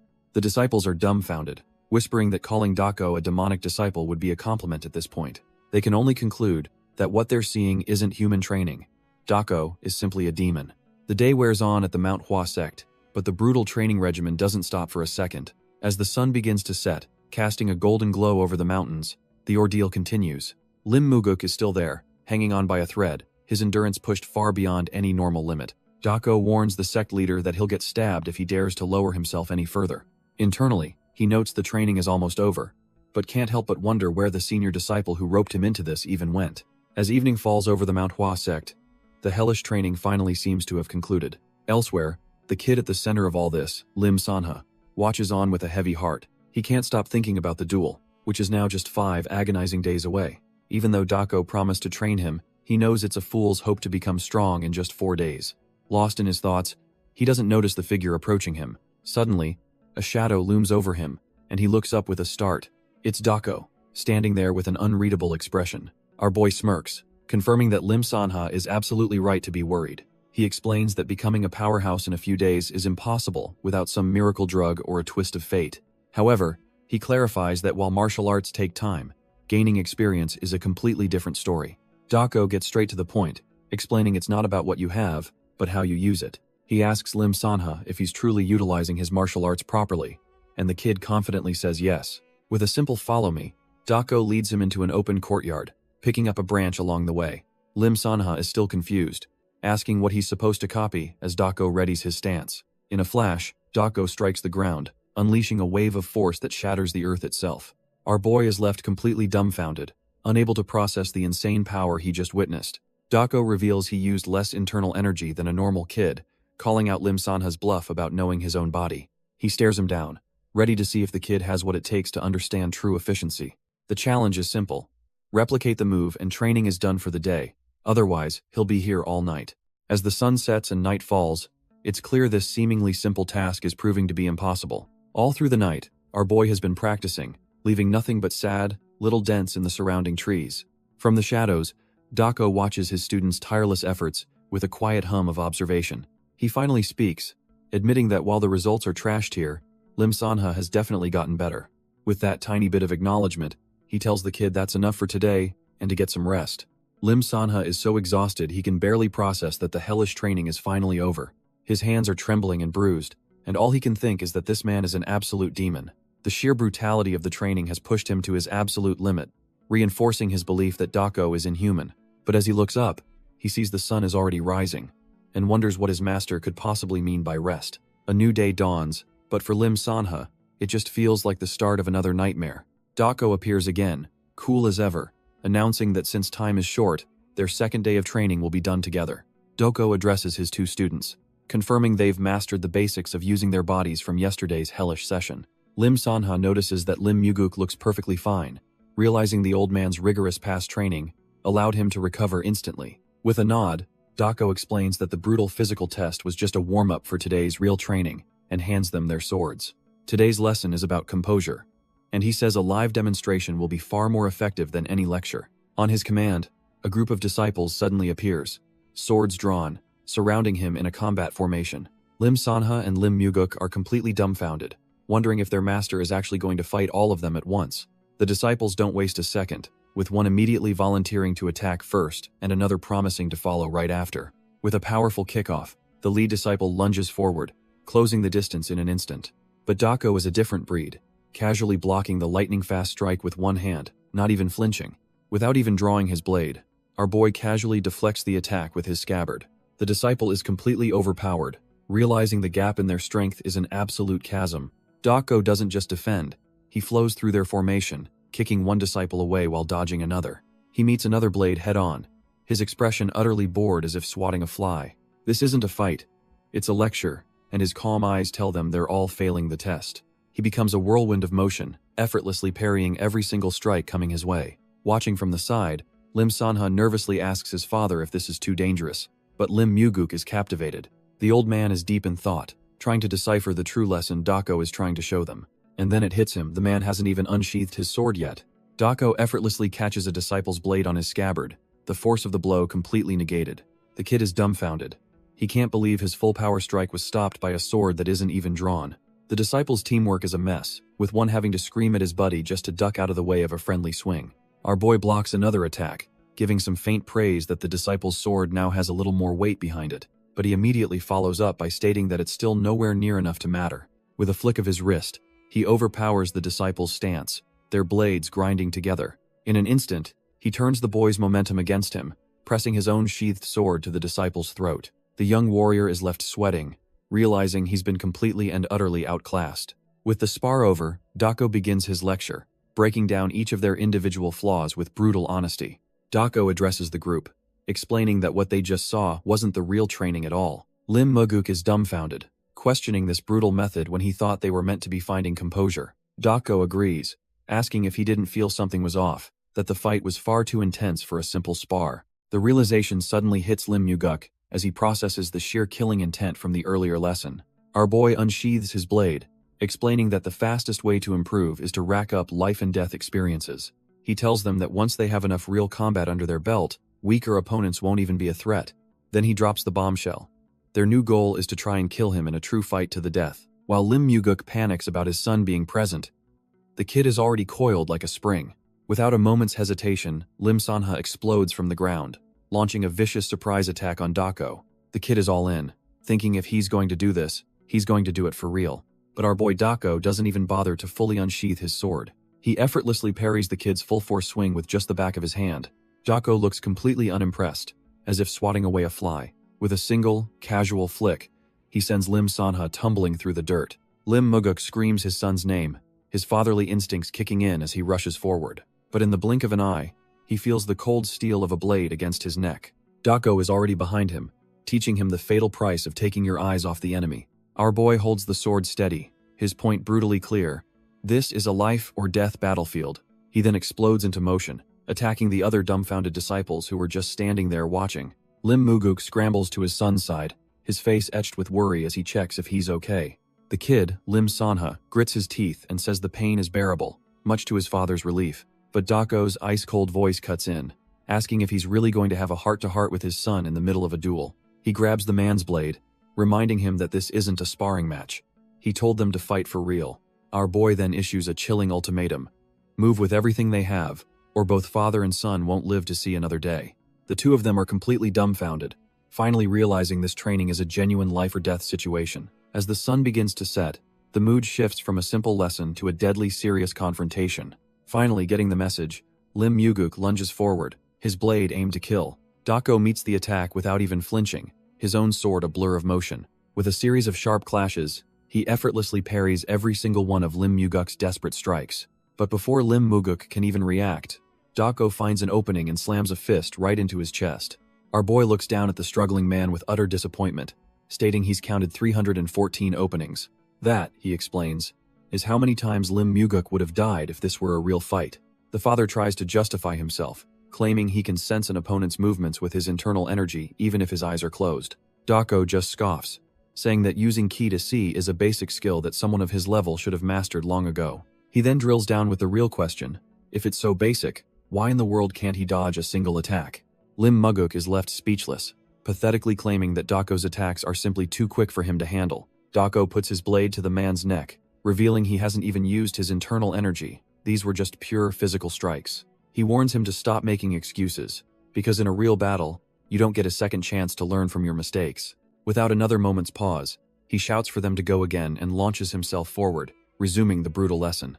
With a surge of desperation, Lim Muguk grits his teeth, refusing to break. He pours every last ounce of his strength into a final, roaring attack while his son lies unconscious in the background. His ultimate move is met with nothing but a blinding flash of light, utterly nullified.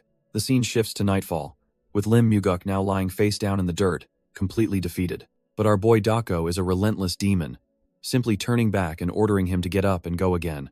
The training resumes, but this time it's the young Lim Sanha taking the hits, screaming in defiance. The kid gets absolutely rocked, his small frame unable to withstand the brutal regimen. It's a twisted lesson. Dako is now forcing the father to be the one to train his own son. Lim Muguk easily deflects his son's desperate strikes, seeing a mirror of his own past failures. Now acting as the relentless instructor himself, he yells the very same word at his son. Again, the brutal training session echoes through the night, a relentless cycle of again. Meanwhile, in a quiet, ornate building, a sinister plot is brewing. Inside, two men are having a late-night discussion over tea. One of them, Baek-san, sets his cup down with a thoughtful expression. He muses that for a second-generation disciple, the rising lotus sword should have been sufficient. But Baek-san reveals his true, petty motive. He wants to properly humiliate them. His companion, Hyun-gak, agrees, suggesting that the best way to crush a kid's ego is to have him be completely overpowered. Hyun-gak lets out a wicked chuckle, adding that it would be a miracle if the boy doesn't end up a cripple. Baek-san isn't concerned about the consequences, brushing off the idea of rumors if someone dies or gets injured. Hyun-gak, however, warns that this could draw more than just Manhwa's attention, but smirks, hinting they can use the Jang's existing hostilities to their advantage. Hyun-gak internally scoffs at Baek-san's arrogance, thinking he's just a small fry who can't handle the fallout. He questions where this confidence comes from, knowing full well that Baek-san is weaker than him. Convinced his partner is either blinded by greed or just an idiot, Hyun-gak decides to find a new employer once this job is over. Later that night, under the full moon, someone is putting in some extra practice. It's the cocky disciple from the Great Truth Sect, diligently training his sword arts. Watching from a nearby rooftop, our boy Dako Hyun gives a slight nod of approval, thinking the kid's form isn't half bad. He analyzes the technique, noting how the sword moves with weight and muses that a heavier blade would be even better. Dako Hyun is a little disappointed though. He was expecting the Great Truth Sect to send a proper assassin. Their petty and shameless behavior just proves how much they're underestimating the new Manhwa. What a shame, he thinks. If they'd sent a killer, he would have had the perfect excuse to eradicate their entire sect. Suddenly, our boy's train of thought is broken by the sound of footsteps. He glances down from his perch, curious about who else is awake at this hour. To his surprise, it's none other than the Manhwa sect leader himself. The old man, Mudyeon, stops in the middle of the empty courtyard. He just stares up at the moon, a silent and somber look on his face. After a moment of quiet contemplation, he turns to leave. Dako Hyun watches him walk away, noting that he just looked at the moon and went back inside. Then, a crucial piece of information clicks in his mind. The sect leader's first son died fighting the Great Truth Sect. He realizes this whole conflict isn't just business. For the old man, this is revenge. Sitting alone on the roof, Dako Hyun can't help but wonder what it must feel like to finally get your payback. A new dawn breaks, bringing with it an air of anticipation. The day of the duel has finally arrived, and the Manhwa members look on with concern. One of the spectators can't help but wonder what's wrong with their guy's expression before the fight even starts. In the center of the training ground, Lim Sanha stands opposite the cocky top-knot provoker from the Great Truth Sect. Lim Sanha seems completely unfazed, almost lost in thought. His opponent immediately starts running his mouth, saying Lim Sanha looks so pathetic he almost feels bad about fighting him. But our boy isn't listening. He's just confused about why they're using wooden swords instead of real blades. The provoker scoffs, telling him he should be glad, because with a real sword he might accidentally end up dead. This trash talk gets zero reaction, which throws the provoker off. He remembers Lim Sanha used to blow up at the slightest insult. The silent treatment finally gets to him, and he seethes, realizing that our boy is pissing him off by just ignoring him. Just then, an elder named Hyung Hongkwon steps forward, introducing himself as the judge and announcing the start of the duel. He lays down the ground rules, stating that while injuries are expected, he'll step in if things get out of hand. Hyung Hongkwon adds a strange condition. All 3 rounds must be completed, no matter who wins the earlier matches. From the sidelines, Mu Cheol's eyes widen as he spots an unexpected face in the crowd.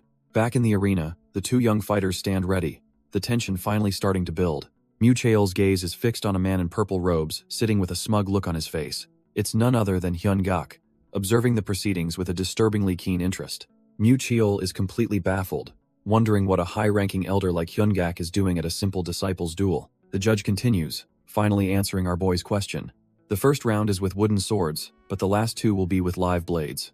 With the lengthy explanations out of the way, Hyung Hongkwon declares it's time to begin without any further delay. With a booming voice, Hyung Hongkwon gives the signal for the first duel to finally begin. Immediately, the Great Truth Sect disciple explodes off the line, rushing forward to attack. He screams that he's going to beat Lim Sanha to a pulp, swinging his wooden sword wildly. Lim Sanha, however, remains perfectly calm, thinking to himself how his opponent's movements are ridiculously exaggerated. He recalls a lesson from his father, remembering that weaker opponents often use excessive movements for a specific reason. In a flashback, his father Lim Muguk explains that the goal of such moves is simply to seem threatening and intimidate the enemy. It's a tactic that might work on beginners, but it's a dead giveaway of inexperience. For anyone who has dug deep into martial arts, his father taught, that kind of intimidation is completely unnecessary. With that lesson fresh in his mind, Lim Sanha's eyes narrow as he spots the perfect opening. In a flash, he closes the distance, moving in to show the loudmouth what a real, efficient strike looks like. The provoker is completely dumbfounded as a sharp blow lands right on his jaw. Lim Sanha's fist had moved like a blur, a single, precise strike with no wasted motion. The bully is sent sprawling to the ground, utterly defeated by the one clean hit.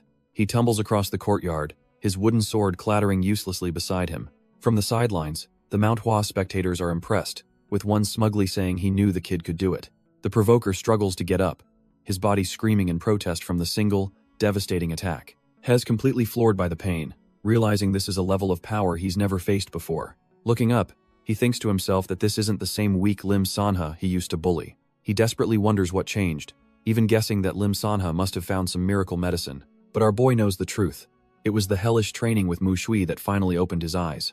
Looking down at his fallen foe, Lim Sanha finally understands just how weak his bully, Ga Si-in, truly is. Ga Se-in struggles to his feet, demanding to know what the hell Lim Sanha did to get this strong. But before he can even finish his sentence, our boy lands a brutal kick right into his gut.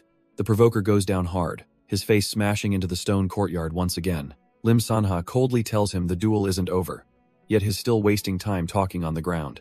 He thinks to himself that if this were a real fight, Ga Se-in would already be a corpse. The bully's face drains of all color as he desperately begs him to wait, but Lim Sanha shows no mercy, bringing his wooden sword down with killing intent.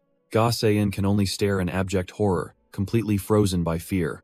The sword smashes into the ground, stopping just an inch from his face, a clear and final warning. Lim Sanha scoffs at the title Winan's Rising Star, his face twisted in utter disgust. He points to the ground where Ga Se-in literally wet himself, suggesting a more fitting title would be Winan's Pisser. With the bully utterly broken, the duel is declared over, a decisive victory for the Fresh Flower sect. Elsewhere, a furious fist slams down on a table, the sound echoing the owner's rage.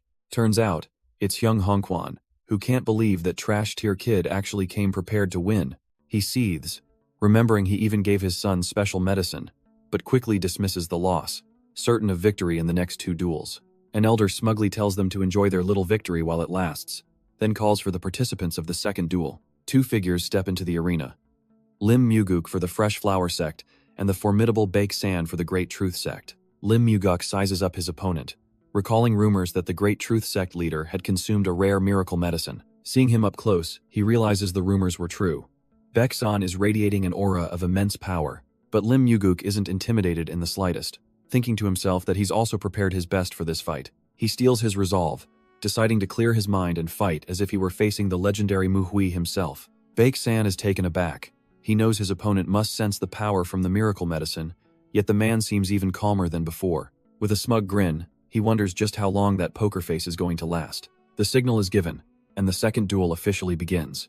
Baek San lunges forward with a powerful strike, but Lim Muguk ducks under it with surprising agility. Before Baek San can recover, Lim Muguk closes the distance and grabs his sword hand, completely neutralizing the attack. He shoves the blade aside, creating the perfect opening for a swift counter. A clean punch connects right across Baek San's face, a move no one saw coming. But Baek San is no pushover. He immediately fires back with a brutal fist to Lim Muguk's chest. Lim Muguk smirks, revealing he was holding back just in case this fight was a repeat of last time. But now, seeing his opponent's true level, he realizes he won't need to play it safe anymore. Baek San, feeling the disrespect, grits his teeth and decides to finally go all out. He grips his sword with both hands, channeling his full power into the next exchange. Their blades meet in a furious clash, the sound of steel ringing through the courtyard. The two become a blur of motion, trading blows at a speed that's hard to follow. From the sidelines, the fight is a whirlwind of sparks as their swords dance in a deadly ballet. But in Lim Muguk's eyes, the fight is crystal clear. He sees every opening, every flaw in Baek San's form. He thinks to himself that even Mu Hui would have pointed out these sloppy, predictable habits. Suddenly, it all clicks. He thought he'd need a miracle to win, but now he sees his opponent is nothing special. With newfound clarity, Lim Muguk gathers his energy for a decisive counter. He realizes our boy Mu Shui taught him something far more valuable than just raw power as he lands a critical blow. Baek San is sent skidding across the courtyard, blood splattering on the pristine stone floor. He digs his heel in, desperately trying to stop himself from being completely overpowered. The sheer force of the impact grinds his boot against the ground as he finally halts. Absolutely furious, Baek San abandons all form and swings wildly, hoping to land a lucky hit. But Lim Muguk calmly meets the desperate attack, his defense now flawless. The two clash again, but it's clear the tide has completely turned in Lim Muguk's favor. His eyes lock onto the final, glaring weakness in Baek San's stance. With a swift downward strike, he ends the fight, leaving Baek San to stare up in utter disbelief. Baek San slams his hand on the ground, refusing to stay down after such a humiliating loss. But as he lunges, Lim Muguk effortlessly tosses him aside like a rag doll, a show of pure, overwhelming skill. The old master watches calmly as his opponent tumbles away, wondering if he's finally had enough. Gritting his teeth in fury, Baek San proves he's far from finished, his pride burning hotter than his wounds. He gathers himself for one last desperate charge, convinced his power should have been enough to win. Lim Muguk sighs internally, realizing his opponent just doesn't get it. Everyone has internal energy flowing from their dantian, but simply having a lot of it is trashed here. True masters refine and condense that energy until it becomes something far more potent. This is the foundation of all martial arts. the very principle of internal arts that separates the brutes from the legends. Baeksan is a classic example of someone who confuses raw internal force with the profound discipline of internal arts. As their blades meet again, the question hangs in the air: are they different? Lim Yu-guk is about to provide a very painful answer. Lim Yu-guk continues his lesson mid-combat, explaining that true internal arts is about refinement and enlightenment. In other words, he's about to show this brute the difference between a big engine and a skilled driver. Their blades clash, but it's clear that simply having more force means nothing against true mastery. With a simple twist of his wrist, Lim Yu-guk completely overpowers Baeksan's desperate grip. A flash of steel follows, and blood erupts as Lim Yu-guk carves a brutal lesson into his opponent's chest. Baeksan is left dumbfounded, spitting blood as the reality of his defeat sinks in.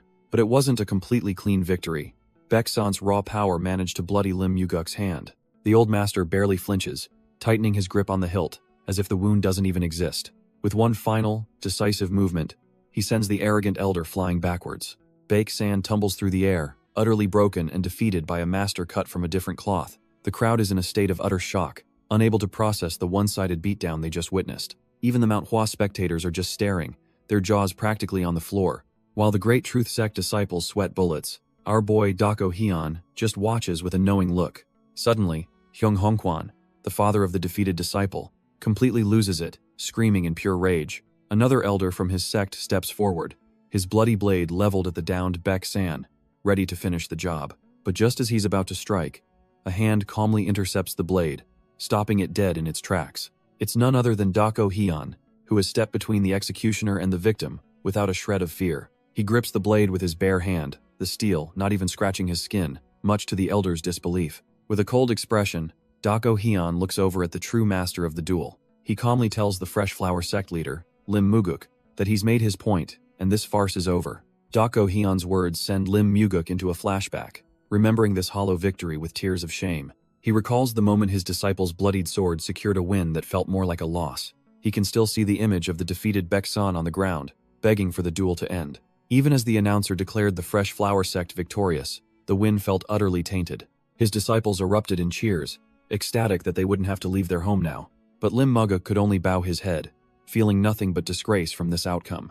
Hess completely dumbfounded, realizing this wasn't the honorable victory he had envisioned at all. From the sidelines, Dako Hyun coolly analyzes the fight, noting that Baeksan lost simply because he couldn't control his temper. Our boy even wonders if he should bother fighting, considering just surrendering since the overall winner is already decided. But just then, an elder announces that while the Fresh Flower sect has won, the final duel will proceed as planned. As the announcer calls for the next fighters, Lim Yu-guk approaches our boy, filled with shame. He apologizes for getting carried away and hurting Dako Hyun's hand during the scuffle. Since they've already won the war, he suggests Dako Hyun just surrender the final, meaningless duel. Dako Hyun just looks at his blood-soaked hand and says he's mistaken. He casually explains that this isn't his blood, it just got on him when he grabbed the sword. Lim Yu-guk is absolutely dumbfounded, realizing our boy grabbed his full power strike and came out without a single scratch. He knew the kid was talented, but this level of power is just monstrous. Just as Lim Yu-guk's mind is reeling, Dako Hyun tells him to wait a moment. The focus shifts to the defeated Baeksan, who acknowledges his loss but starts begging for a favor. He grovels, promising to hand over all the rights, but pleads for some kind of understanding. Lim Yu-guk is absolutely disgusted by this pathetic display, about to declare that there will be no mercy. But before he can finish, Dako Hyun steps in, calmly asking to handle the situation himself. The sect leader grits his teeth, clearly annoyed but deciding to let our boy take the reins. Dako Hyun turns to Baeksan, mocking his shameless groveling before making a new proposal. He offers a simple deal. If the Great Truth Sect wins the final duel, they get to stay in Weinan. However, if they lose, they must leave and offer up something valuable, to which a desperate Baeksan quickly agrees. So, what's the price of failure? Baeksan stammers that hell offer the sect's rights. Our boy scoffs at the trash tier offer, explaining those rights are already forfeit, and threatens to just walk away. Baeksan is seething internally, realizing he's been completely outmaneuvered and has no choice. Cornered and desperate, he finally coughs up a real prize. 5. Great Merit Orbs. Our boy just smirks, telling Baeksan he should have offered up the orbs from the very start. An elder from the Fresh Flower sect steps up to officiate, announcing the high-stakes terms to everyone present. The Great Truth Sect's champion, Ga Se-in, watches them leave, realizing the immense pressure is now all on his shoulders. He steps forward, trying to intimidate Dako Hyun by claiming his advanced blade techniques are beyond a youngster's comprehension. He even offers a chance to surrender, but our boy just scoffs, wondering what martial arts in this era could possibly challenge him. The two warriors take their positions in the dueling grounds, the final battle about to begin. Turns out, Ga Se-in is known as the Misty Tiger Blade, a title meant to imply he's a beast who hunts tigers for sport. But Dak Go-hyun's memory kicks in. He's fought this guy before in his past life, and remembers him as a decent swordsman from Shaanxi. Back then, the Misty Tiger Blade actually put up a better fight than expected, managing to hold on for a bit. He lasted a whole 3 moves before Dak Go-hyun, as Baek-jin, slit his throat without breaking a sweat. Dak Go-hyun muses that if Ga Se-in's sword hadn't broken in their past life, he might have lasted 10 more moves. The announcer, seeing both fighters are ready, prepares to kick things off. With a single word, the duel begins, and Dak Go-hyun just stands there, cool as a cucumber, with his hands behind his back. The Manhwa elders are completely stunned, with one exclaiming that Ga Se-in is incomparably faster than his own sect leader. Even the disciples are sweating, barely able to track his movements and thinking this might be a genuinely dangerous fight for our boy. In a flash, Ga Se-in draws his blade, launching his first attack with blinding speed. Their swords meet in a furious clash, but Dak Go-hyun effortlessly parries the strike. Ga Se-in is completely dumbfounded, shocked that his signature opening move was blocked so casually. But he has no time to think, as Dak Go-hyun closes the distance and unleashes the devastating falling flower palm. The palm strike lands dead center, and Ga Se-in can only let out a choked gasp from the sheer force of the impact. Stumbling back, Ga Se-in refuses to accept defeat and immediately lunges forward again. He unleashes a furious sword technique, swinging with everything he's got. His face is a mask of pure determination, thinking he can overwhelm our boy with sheer speed. But Dak Go-hyun effortlessly weaves through the storm of steel, parrying every single strike without even breaking a sweat. The spectators are dumbfounded, with one disciple remarking it looks more like rays of light than a sword fight. Hyung Hongkwon corrects him, explaining those aren't light rays but sparks flying from their blades clashing at inhuman speeds. The old man grimly admits that Dak Go-hyun is far from an easy opponent. But Manhwa notices something is off, realizing with a shock that our boy seems weaker than he was before. She can't understand why he's going easy on this trash-tier provoker. In that split second of confusion, Dak Go-hyun's blade flashes out, and blood erupts from Ga Se-in's eye. Despite the gash across his face, Ga Se-in just smirks, finally taking this fight seriously. He admits to himself that our boy is no normal kid, and that underestimating him was a mistake. Still, his arrogance hasn't faded one bit. He's convinced that Dak Go-hyun still can't win against him. With a roar, he unleashes his ultimate technique, the fourfold deadly fangs. A massive wave of blade energy, shaped like vicious fangs, hurtles straight for our boy. But Dak Go-hyun doesn't even flinch, simply gliding forward to meet the attack head-on. His own blade begins to glow, ready to intercept the incoming storm of ki. A flicker of recognition crosses his face. He remembers this exact skill from his past life. Back then, he simply shattered it with his own sword, but he thinks this time will be different. A strange, ominous purple energy begins to swirl around his blade, ready for a whole new kind of counter. Instead of a direct clash, our boy begins to weave a mesmerizing vortex of pink and blue energy. The swirling energy forms a defensive ring, effortlessly catching Ga Se-in's entire attack. The other disciples are stunned. Manhwa recognizes it as the Falling Plum Blossom return ring, but Mu-jin realizes it's been twisted. The two opposing forces collide in a brilliant flash. Dak Go-hyun has turned a defensive Manhwa technique into a purely offensive, lethal art. The Manhwa spectators can only stare with their jaws on the floor, completely unable to process what they're seeing. Even the elder, Hyun-gak, is sweating, dumbfounded that their sacred technique could be used like this. The beautiful blossom of energy completely engulfs Ga Se-in, his attack utterly nullified. But this isn't a gentle defense. The petals are like 1,000 razors, shredding him from all sides. The storm subsides, leaving Ga Se-in drenched in his own blood, barely standing but still alive. Dak Go-hyun turns his back, not even bothering to finish him off as Ga Se-in struggles to stay conscious. Our boy just scoffs internally, thinking this trash-tier opponent wasn't even worth testing his new technique on.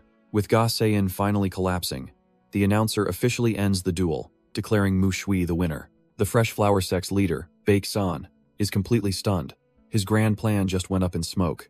Defeated, he approaches Dak Go-hyun and promises to hand over the 5 great merit orbs as agreed.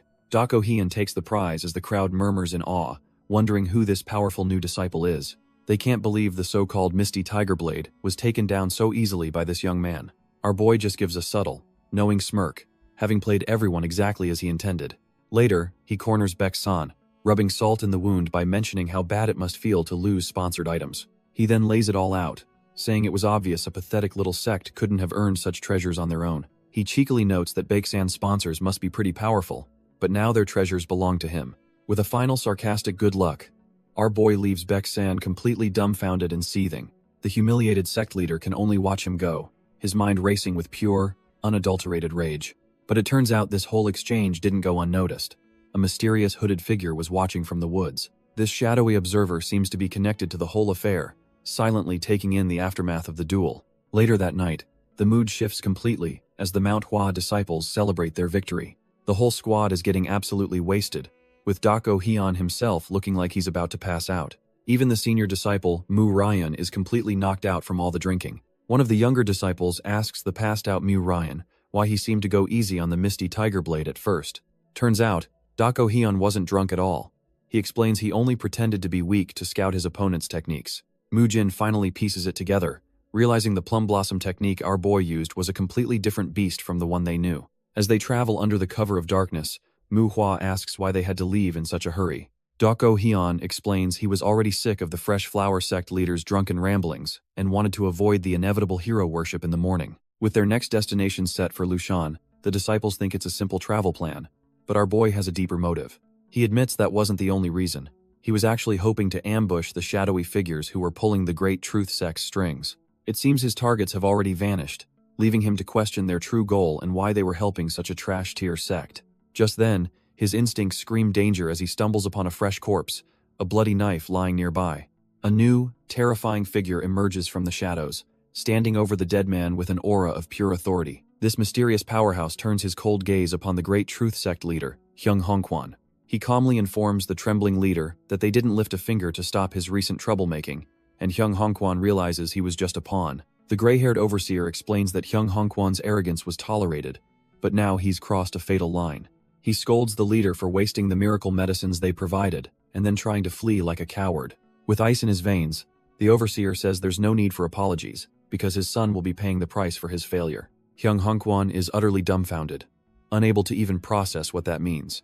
Before he can finish his question, a blade bursts through his chest, ending his pathetic life instantly. The overseer coolly orders his subordinate, the Dark Flame Pavilion Master, to toss the man's son into the slaughter cave. His subordinate then asks about the Fresh Flower and Manhwa sects, who clearly interfered with their plans. But the overseer is pragmatic. Without a pawn in Vinan, killing them now would be a pointless waste of effort. He decides they'll pull out of the region for now, leaving the corpses of their failed assets behind. As a final thought, he recalls our boy's name, Mu Huai, and orders his man to keep a very close eye on him. The overseer adds that their young leader might even take a special interest in our boy. With his business concluded, he announces his departure, mentioning he'll be in trouble if he's late. The Dark Flame Pavilion Master watches as his superior vanishes into the shadows. He's left with his grim orders: dispose of the kid, and keep a close watch on the Manhwa sect. Surrounded by his hooded subordinates and the corpses of their pawns, he quietly accepts the mission. The scene cuts to the next morning in the bustling town of Lushan. Our boy's group has arrived, and Muhua asks what this place is famous for. She gets excited when he mentions hot springs, but her face drops when they stop in front of a blacksmith's. Her expression says it all. She was desperately hoping for a break, not another chore. Dako Hyun confirms their business is at the smithy as the trio prepares to head inside. Inside the smithy, Dako Hyun tells the crew he has one more piece of business to take care of. He then pulls out a ridiculously huge greatsword, leaving his companions completely dumbfounded.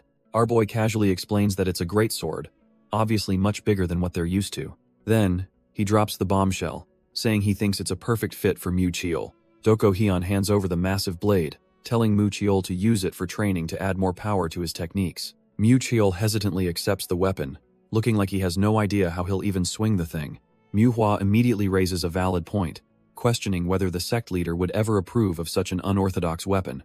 But Dako Hyun coolly replies that it all depends on Mu Cheol proving that even a greatsword can be a Manhwa sword. A fire lights up in Mu Cheol's eyes.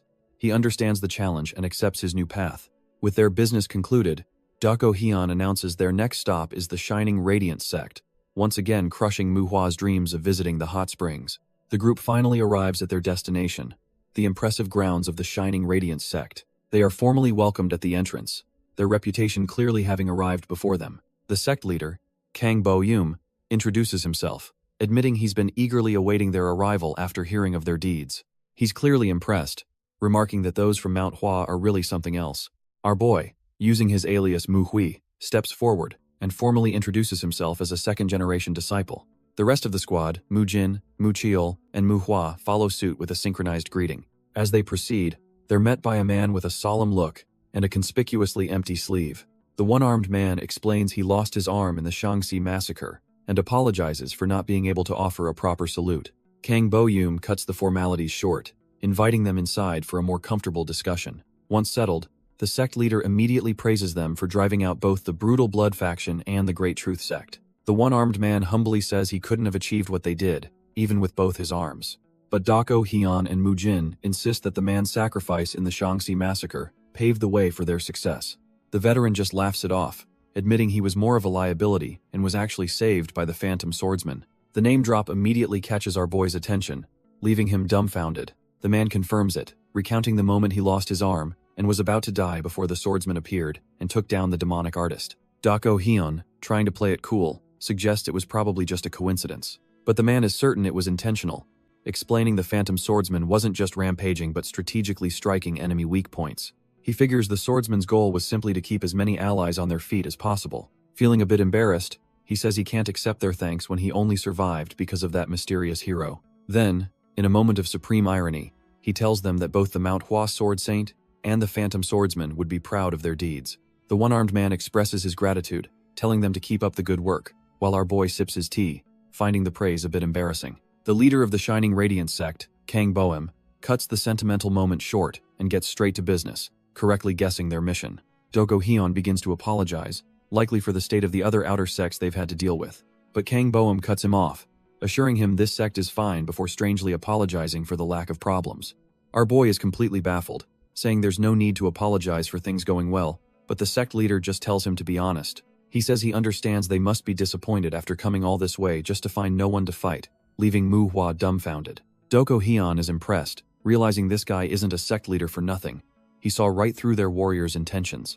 Muhua tries to play it cool, suggesting they can just relax in the local hot springs. But the leader immediately shuts that idea down. Now our boy is really confused. Why on earth can't they even do that? The leader reveals the grim reason. There's a murderer on the loose, and he doesn't want to expose them to unnecessary danger. He explains that the Zhongnan sect's first-generation disciples are already hunting the killer, so there's no need for them to lift a finger. Dako Hyun just sips his tea, listening as the leader promises to take them to a great spring if the murderer is caught before they leave. With a bow, Kang Boem tells them to rest up and maybe show his disciples the Manhwa sword style if they get bored. The Manhwa team politely thanks him, but our boy's instincts are already screaming that something is off. As the leader walks away, Dako Hyun starts connecting the dots. The murderer has been active for a while now, yet Kang Boem is acting so unbelievably carefree, almost like it's not his problem at all. It's a total contradiction to his earlier claim about not letting problems fester, and it feels like he's just trying to keep them locked down.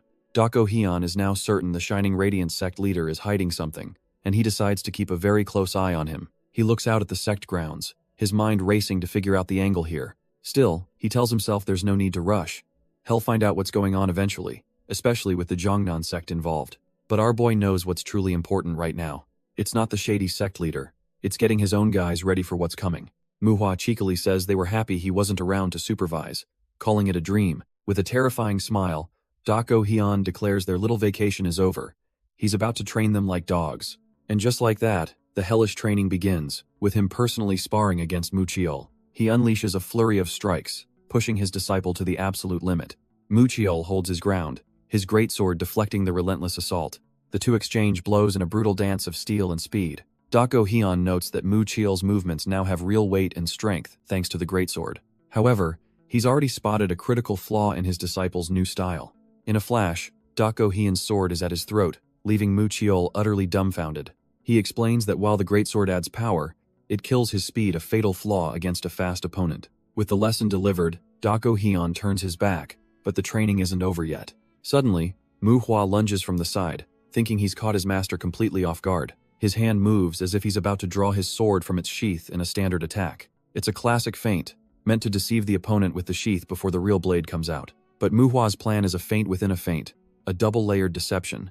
Instead of a high strike, he drops low and aims a swift kick at Dako Hyun's leg. For a split second, Muhua thinks his clever, multi-layered attack actually worked. But our boy Dako Hyun effortlessly blocks it, coldly stating that such a simple trick will never work on him. Dako Hyun acknowledges that even though the trick was simple, there's something special about Manhwa. He reflects that fighting her is surprisingly difficult, even for him. Turns out, her senses are so sharp that when he gets serious, she perceives him not as a human, but as a demon. He realizes this is a raw, untrained talent she was born with, and decides he'll help her master it. But first, he has to deal with her running up to him in a complete panic. She's absolutely terrified, screaming that she genuinely thought she was about to die. In a flash, he's in front of her, his sword at her throat, stopping her dead in her tracks. He tells her to calm down, questioning how she expects to slay enemies when her mind is so chaotic. Manhwa clutches her chest, thinking this training is going to kill her, as Dako Hyun turns to his next target. With a flick of his sword, he calls out the next disciple, Mu Jin.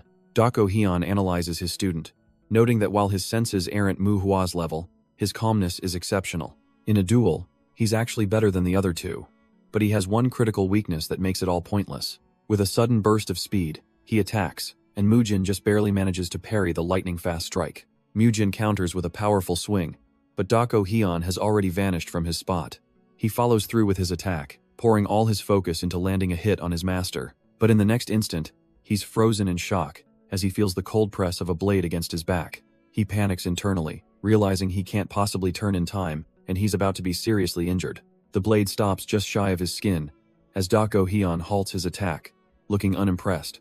Our boy looks back, wondering why his student is worrying about him in the middle of a life-or-death spar. With a sharp twist, he grabs Mujin's sword arm, disarming him instantly and ending the fight. Mujin is left reeling on the ground, looking like he's about to throw up from the force of the blow. The other disciples, Manhwa and Mu Cheol, wince in sympathy, noting that their master hit him way harder than he hit them. Dako Hyun reveals Mujin's critical flaw.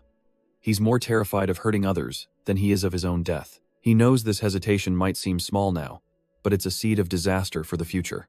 In a real life-or-death battle, that weakness wouldn't just get him killed, it would doom his comrades too. He concludes that it's a fatal issue, and if Mujin can't fix it, he'll be left behind for his own good.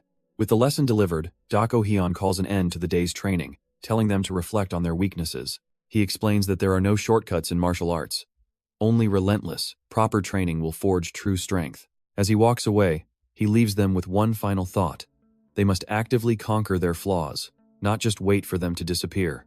The harsh words sink in, and Mujin is left alone with his thoughts, forced to confront his own limitations. Long after the day's harsh lessons, the moon hangs high in the sky.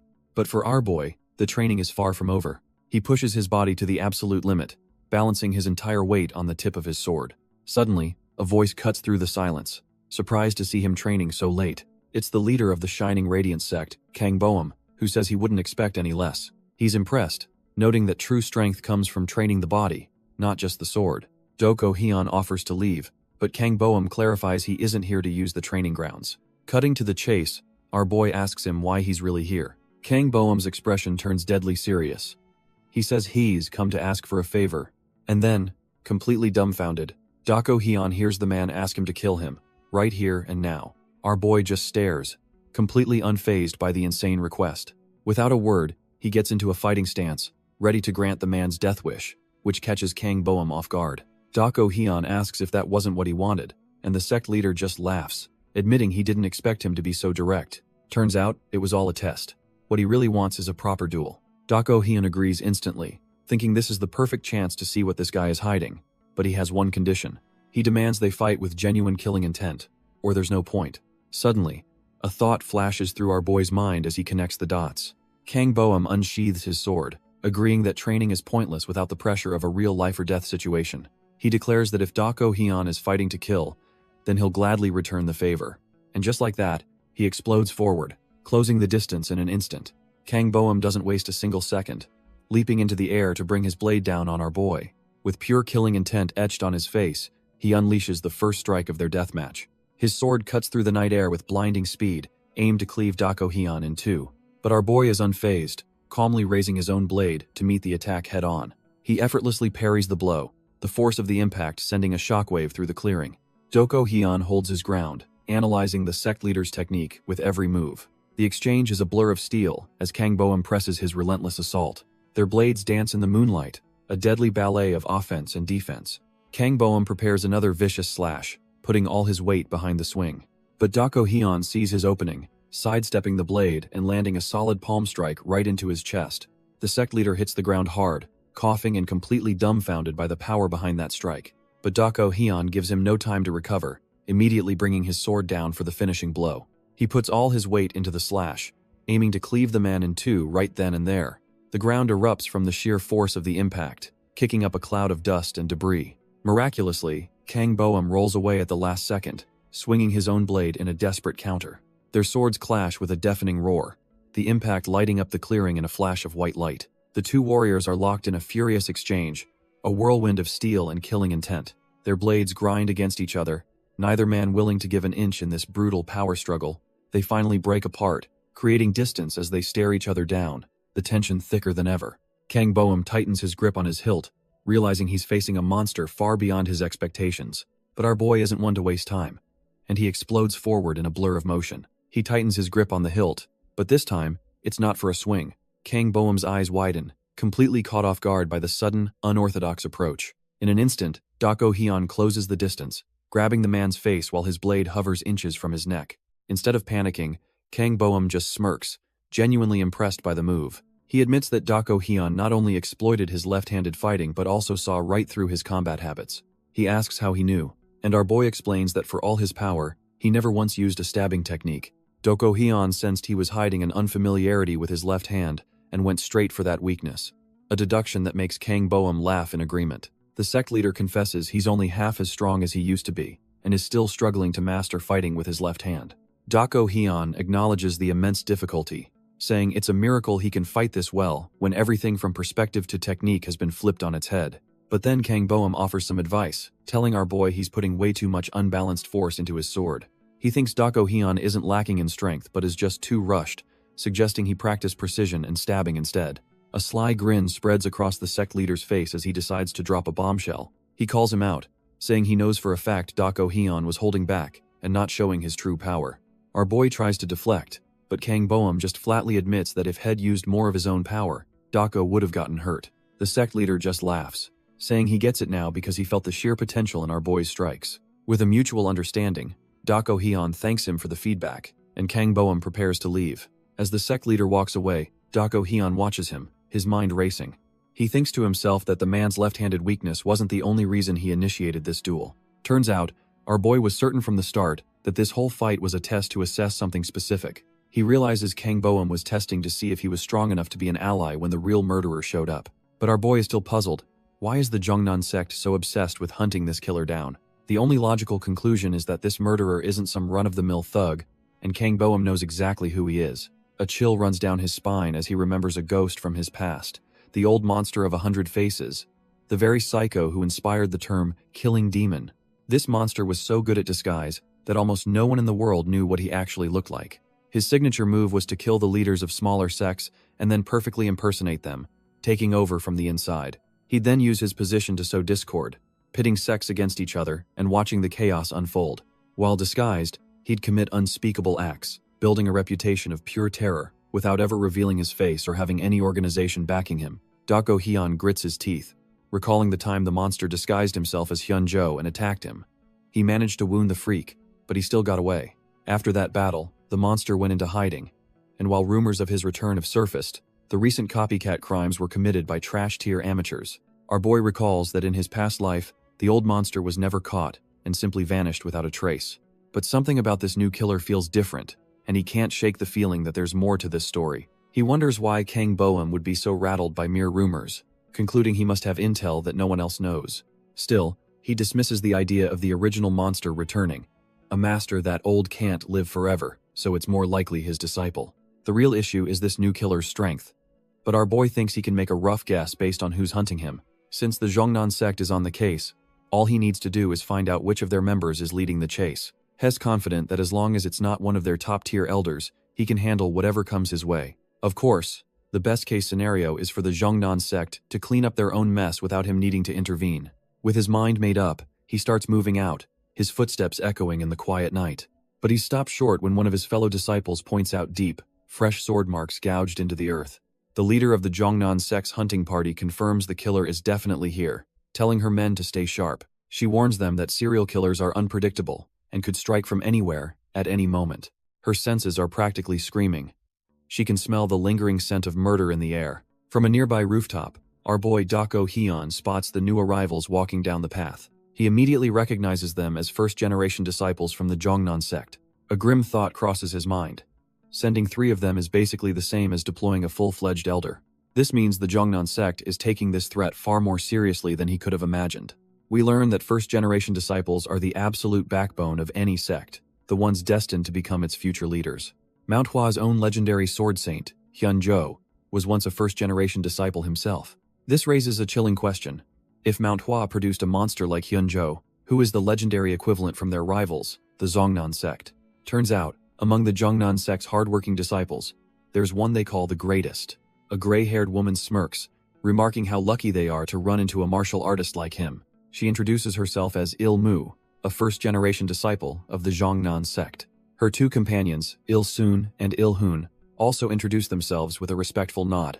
Our boy returns the gesture, formally identifying himself as Mu Huai of the Manhwa sect. He humbly says it's an honor, but inside, his mind is racing. He gets why the other 2 are here. But Ilma's presence means this situation is far more serious. A scarred official steps in, apologizing for the secrecy and inviting Dako Hyun to sit and talk. He explains they were waiting for him to join their discussion about the murderer, insisting his help would be invaluable. Il-mu cuts to the chase, revealing there were 5 assassins. They killed 2, but 3 are still on the run. Dako Hyun confirms their worst fears, stating the killers are experts at disguise, so tracking them by appearance is a fool's errand. Il-sun explains their sect leader cooked up a miracle medicine, giving them the ability to literally smell the murderers. Il-mu cuts in, clarifying it's not the killer's scent, but the lingering smell of blood, and admits it's not precise enough to pinpoint an exact location. The scarred host, Kang Boeum, immediately grasps the terrifying implication of her words. She drops the bombshell. Their enhanced senses confirm that at least one of the murderers is right here, inside the Shining Radiance sect. Since she can't tell who it is, she says this is exactly why they desperately needed to bring our boy into the loop. Kang Boeum, unfazed by his missing arm, agrees to help, and asks what the first step is to unmask this killer. Il-hun steps up, revealing that at one murder scene, all the alcohol was missing, profiling their target as a drinker and a total show-off. Il-sun nods in agreement, adding that the killer is so arrogant they didn't even bother to erase their tracks. With a sly grin, Il-hun lays out their trap. They're going to throw a massive party, overflowing with booze. The logic is simple. An arrogant bastard like their target won't be able to resist showing up for such a provocation. Il-mu points out the obvious flaw. A big crowd is dangerous, but says they have a special tool to handle it. She coolly reaches into her sleeve, ready to reveal their trump card for this whole operation. It's a small, unassuming pellet that releases a potent sleeping gas when shattered. The plan is brutal and simple. Once they identify the killer, they'll knock out everyone else to isolate their target. Kang Boeum immediately agrees, seeing the logic and declaring there's no reason to hesitate. With grim determination, he announces that the party, and their trap, will be set for that very night. As the moon rises, the stage is set for a deadly banquet under the quiet night sky. The preparations are lavish, with huge vats of high-quality alcohol being brought in to lure their thirsty killer. An entire feast is laid out, creating the perfect atmosphere for a cocky murderer to let their guard down. Kang Boeum raises a cup, kicking things off with a toast to the heroes of Manhwa and Jongnon. With a resounding cheer, the banquet hall erupts as everyone raises their cups. The Jongnon disciple, Il-sun, downs his drink, savoring the high-quality alcohol. The party quickly gets into full swing, with warriors shouting for more booze left and right. Our boy, Dako Hyun, sits before the lavish spread, a thoughtful look on his face. He muses that with a feast this grand, there's no way their target wouldn't show up. Still, he reminds himself to act natural, lest he accidentally draw suspicion onto himself. Il-sun, however, is getting a little too into the party, loudly proclaiming how good the drink is. Dako Hyun can only sweat drop at his ally's lack of subtlety. He scans the room, his eyes landing on the 2 Jongnon sect members, who are supposed to be his backup. Il-sun and Il-mu stand together, their sharp gazes betraying the tension hidden beneath the festivities. Il-mu flashes a sly grin, signaling that everything is going according to plan. Dako Hyun feels a wave of relief, thinking their cover is solid and no one suspects a thing.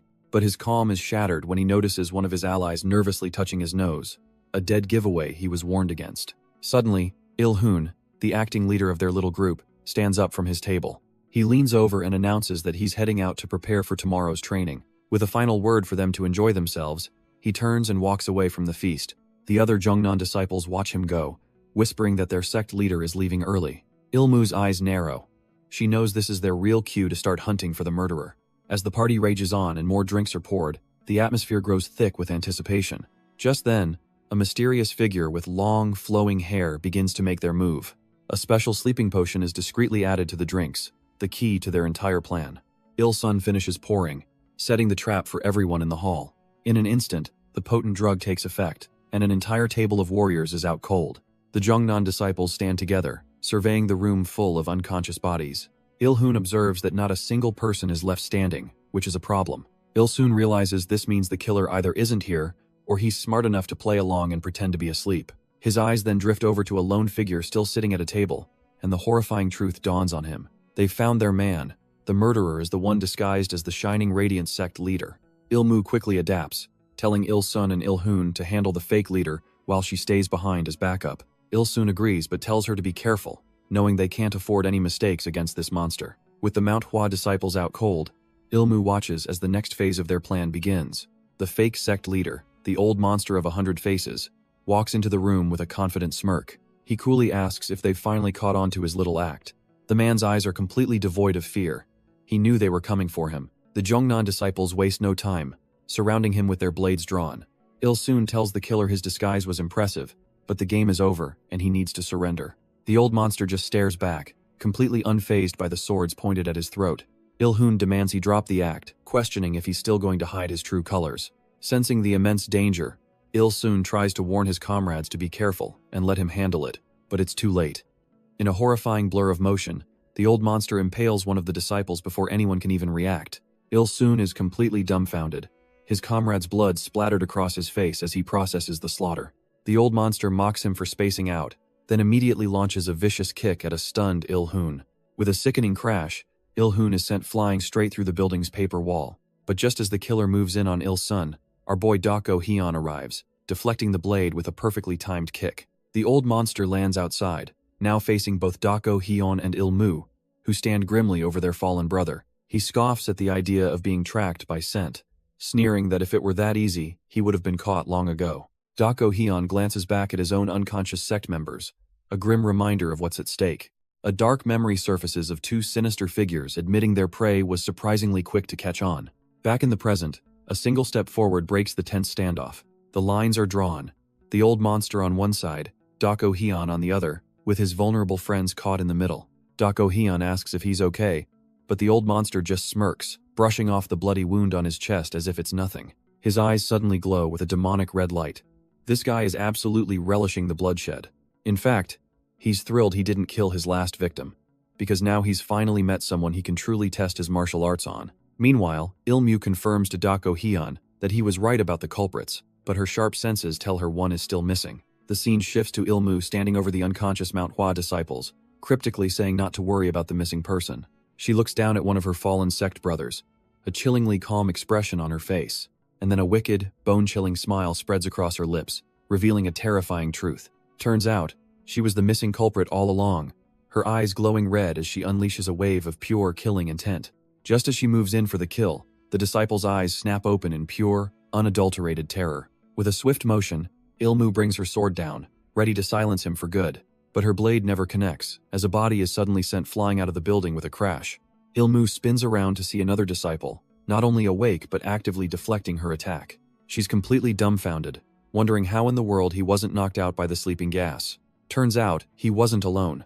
3 disciples stand ready, explaining a senior disciple had warned them ahead of time. Manhwa scoffs at the trash tier tactic, calling the use of sleeping gas a cowardly and sickening move. She then blows a small, wet piece of cloth out of her nose, leaving everyone a little confused. Ilmu immediately puts it together. They used soaked cloth to filter the air and just pretended to be asleep. A smart trick she admits she fell for. But her surprise quickly turns to amusement, as she asks if the 3 of them seriously think they stand a chance against her. She scoffs that the big guy's greatsword attack already told her everything she needs to know. They're not even strong enough to be entertaining. So, she makes them an offer. Leave the girl, Manhwa, behind for her to deal with, and the rest of them can just walk away. With her eyes glowing a demonic red, Ilmu sneers, offering to let the other 2 live if they abandon their friend. But Mujin isn't about to abandon anyone. He explodes forward without a single word. He brings his sword down in a powerful arc, clearly not in the mood for her trash tier negotiations.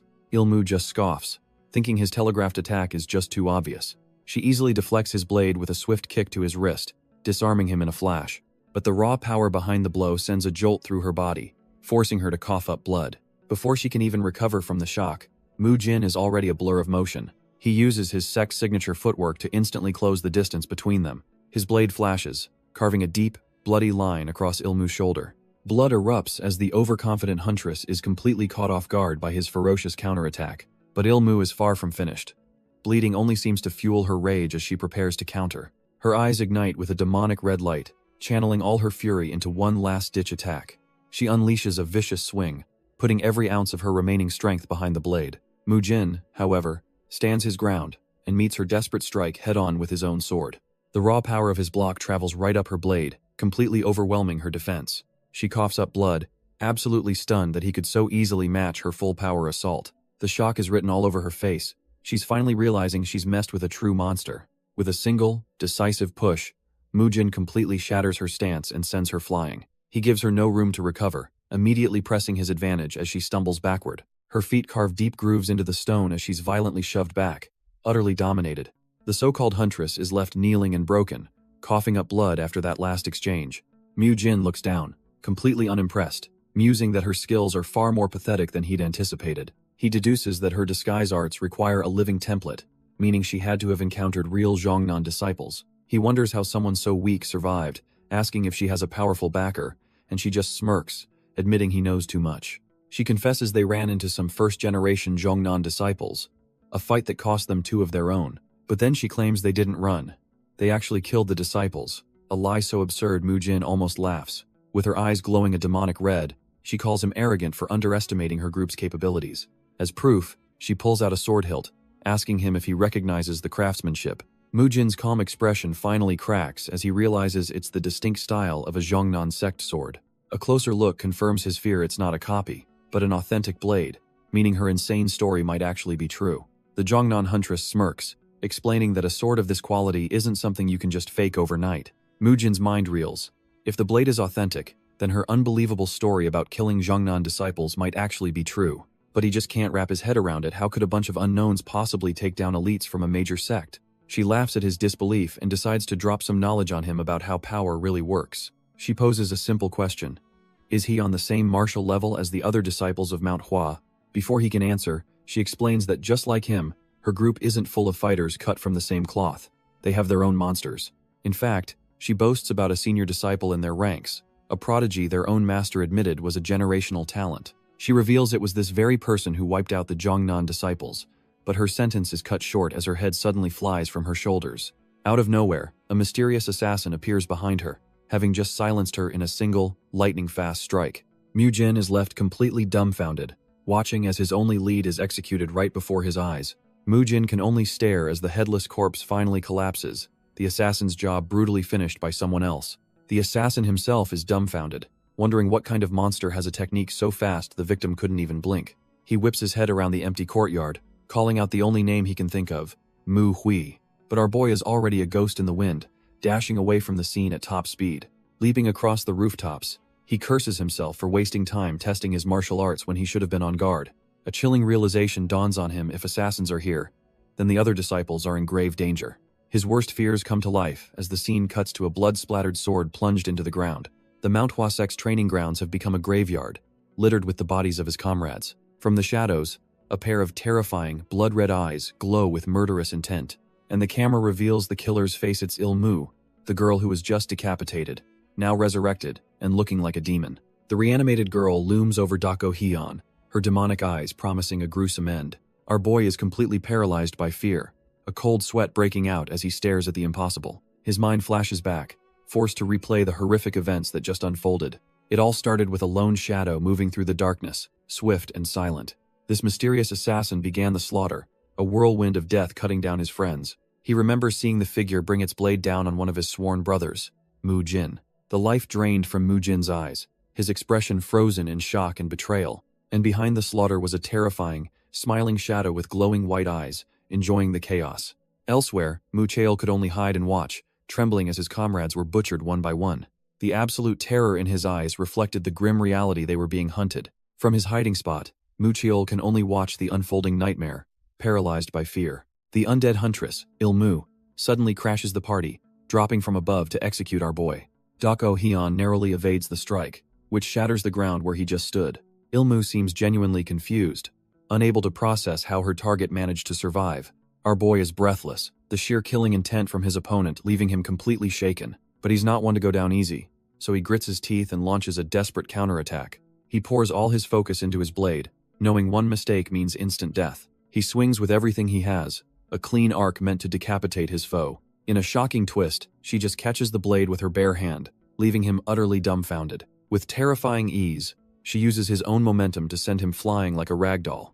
Our boy is left coughing up blood, the impact from that throw rattling his entire body. Il-mu stands over him, sword raised for the killing blow. It seems like this is the end of the line.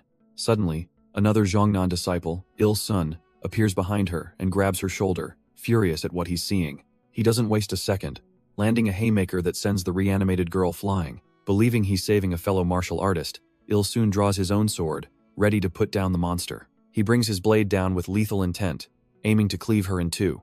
Blood splatters as his sword finds its mark, but something isn't right. From the ground, Dako Hyun screams in desperation for him to stop. In a flash, a hand grabs Il-sun's arm, halting the sword just inches from its target. It's Dako Hyun, warning the baffled disciples that she's not the real enemy here and that they're walking into a trap. Meanwhile, Mucheol desperately tries to convince Manhwa to run, telling her there's no way they can beat that monster. He feels they're like ants trying to fight a human. They're just going to get stepped on and crushed. But a voice cuts through Manhwa's fear, asking if this is why she's turned a blind eye her entire life. She's thrown into a memory, recalling that her hesitation has always stemmed from a lack of training. It's a painful reminder of a past massacre where her only option was to survive and vow to train harder. She accepts it. Her cowardice isn't a choice, it's a consequence of her own weakness. But as she's frozen by her past, a sudden spray of blood erupts right in front of her. Dumbfounded, she can only stare in disbelief and whisper Mucheol's name. The very same guy who was just begging to run has thrown himself in front of her, taking the hit. Looking past her, Mucheol realizes the true monster on this battlefield is Dako Hyun, who he thinks is stronger than any senior disciple. Bleeding out, Mucheol tells Manhwa she has to be the one to escape and warn Manhwa. The Zhongnan huntress, Il-mu, just scoffs from a distance, calling their last-ditch effort stubborn. Manhwa's mind latches onto his words. Even he is telling her to run, making it the logical choice. She collapses to the ground, finally given the permission she craved to flee the slaughter. But as she sits there, a strange thought cuts through her fear. She wonders how everyone else can keep fighting after losing so much blood. Is the only thing separating her from them just a lack of training? Then, a horrifying realization hits her like a physical blow. She felt relief, not rage, when Mucheol gave her an excuse to be a coward. It all clicks into place with a memory of Dako Hyun, asking why she hesitates when she doesn't even understand herself. Dako Hyun's voice echoes in her mind, explaining that she might be tricking herself because the truth was too terrifying to face. He continues, saying she buried that fear so deep for so long that she's forgotten what it was and why she hid it. His advice was simple. If she wants to understand, she must think back to the very first time she ever held a sword. The words trigger something, and her mind latches onto that single thought, the first time she held a sword. Suddenly, a visceral, blood-soaked memory erupts in her mind, her eyes widening in pure terror. The flashback throws her back to her childhood, where she was hiding and shaking, watching a massacre unfold. She witnessed a shadowy figure mercilessly cut down a man right in front of her. The victim's lifeless eyes stare into nothingness, a haunting image seared into her memory. And then she sees him, the demonic assassin with glowing red eyes, the source of all her fear. It was a one-sided slaughter, with bodies strewn everywhere in a sea of red. All she could do was cling to her family, a pitiful and pointless act of resistance. The little girl watched, paralyzed, as her entire family was ripped to shreds right before her eyes. Her rage was completely smothered by a wave of absolute terror. She felt utterly pathetic. In that moment, sitting amidst the carnage, she made a vow. She would get stronger and fight back with courage. So she picked up a sword, believing that holding it would banish all her anxiety and fear. She poured every ounce of her cowardice and terror into her training, forging it into the blade itself. She told herself she had become someone new, someone who was no longer a coward. She truly believed she had overcome the pathetic child she once was. But as the memory concludes, it's clear that the trauma never really left her. She tells herself the only reason she ever hesitated was because she hadn't trained enough. A twisted smile spreads across her face as she fully embraces this dark conviction. It was all so simple.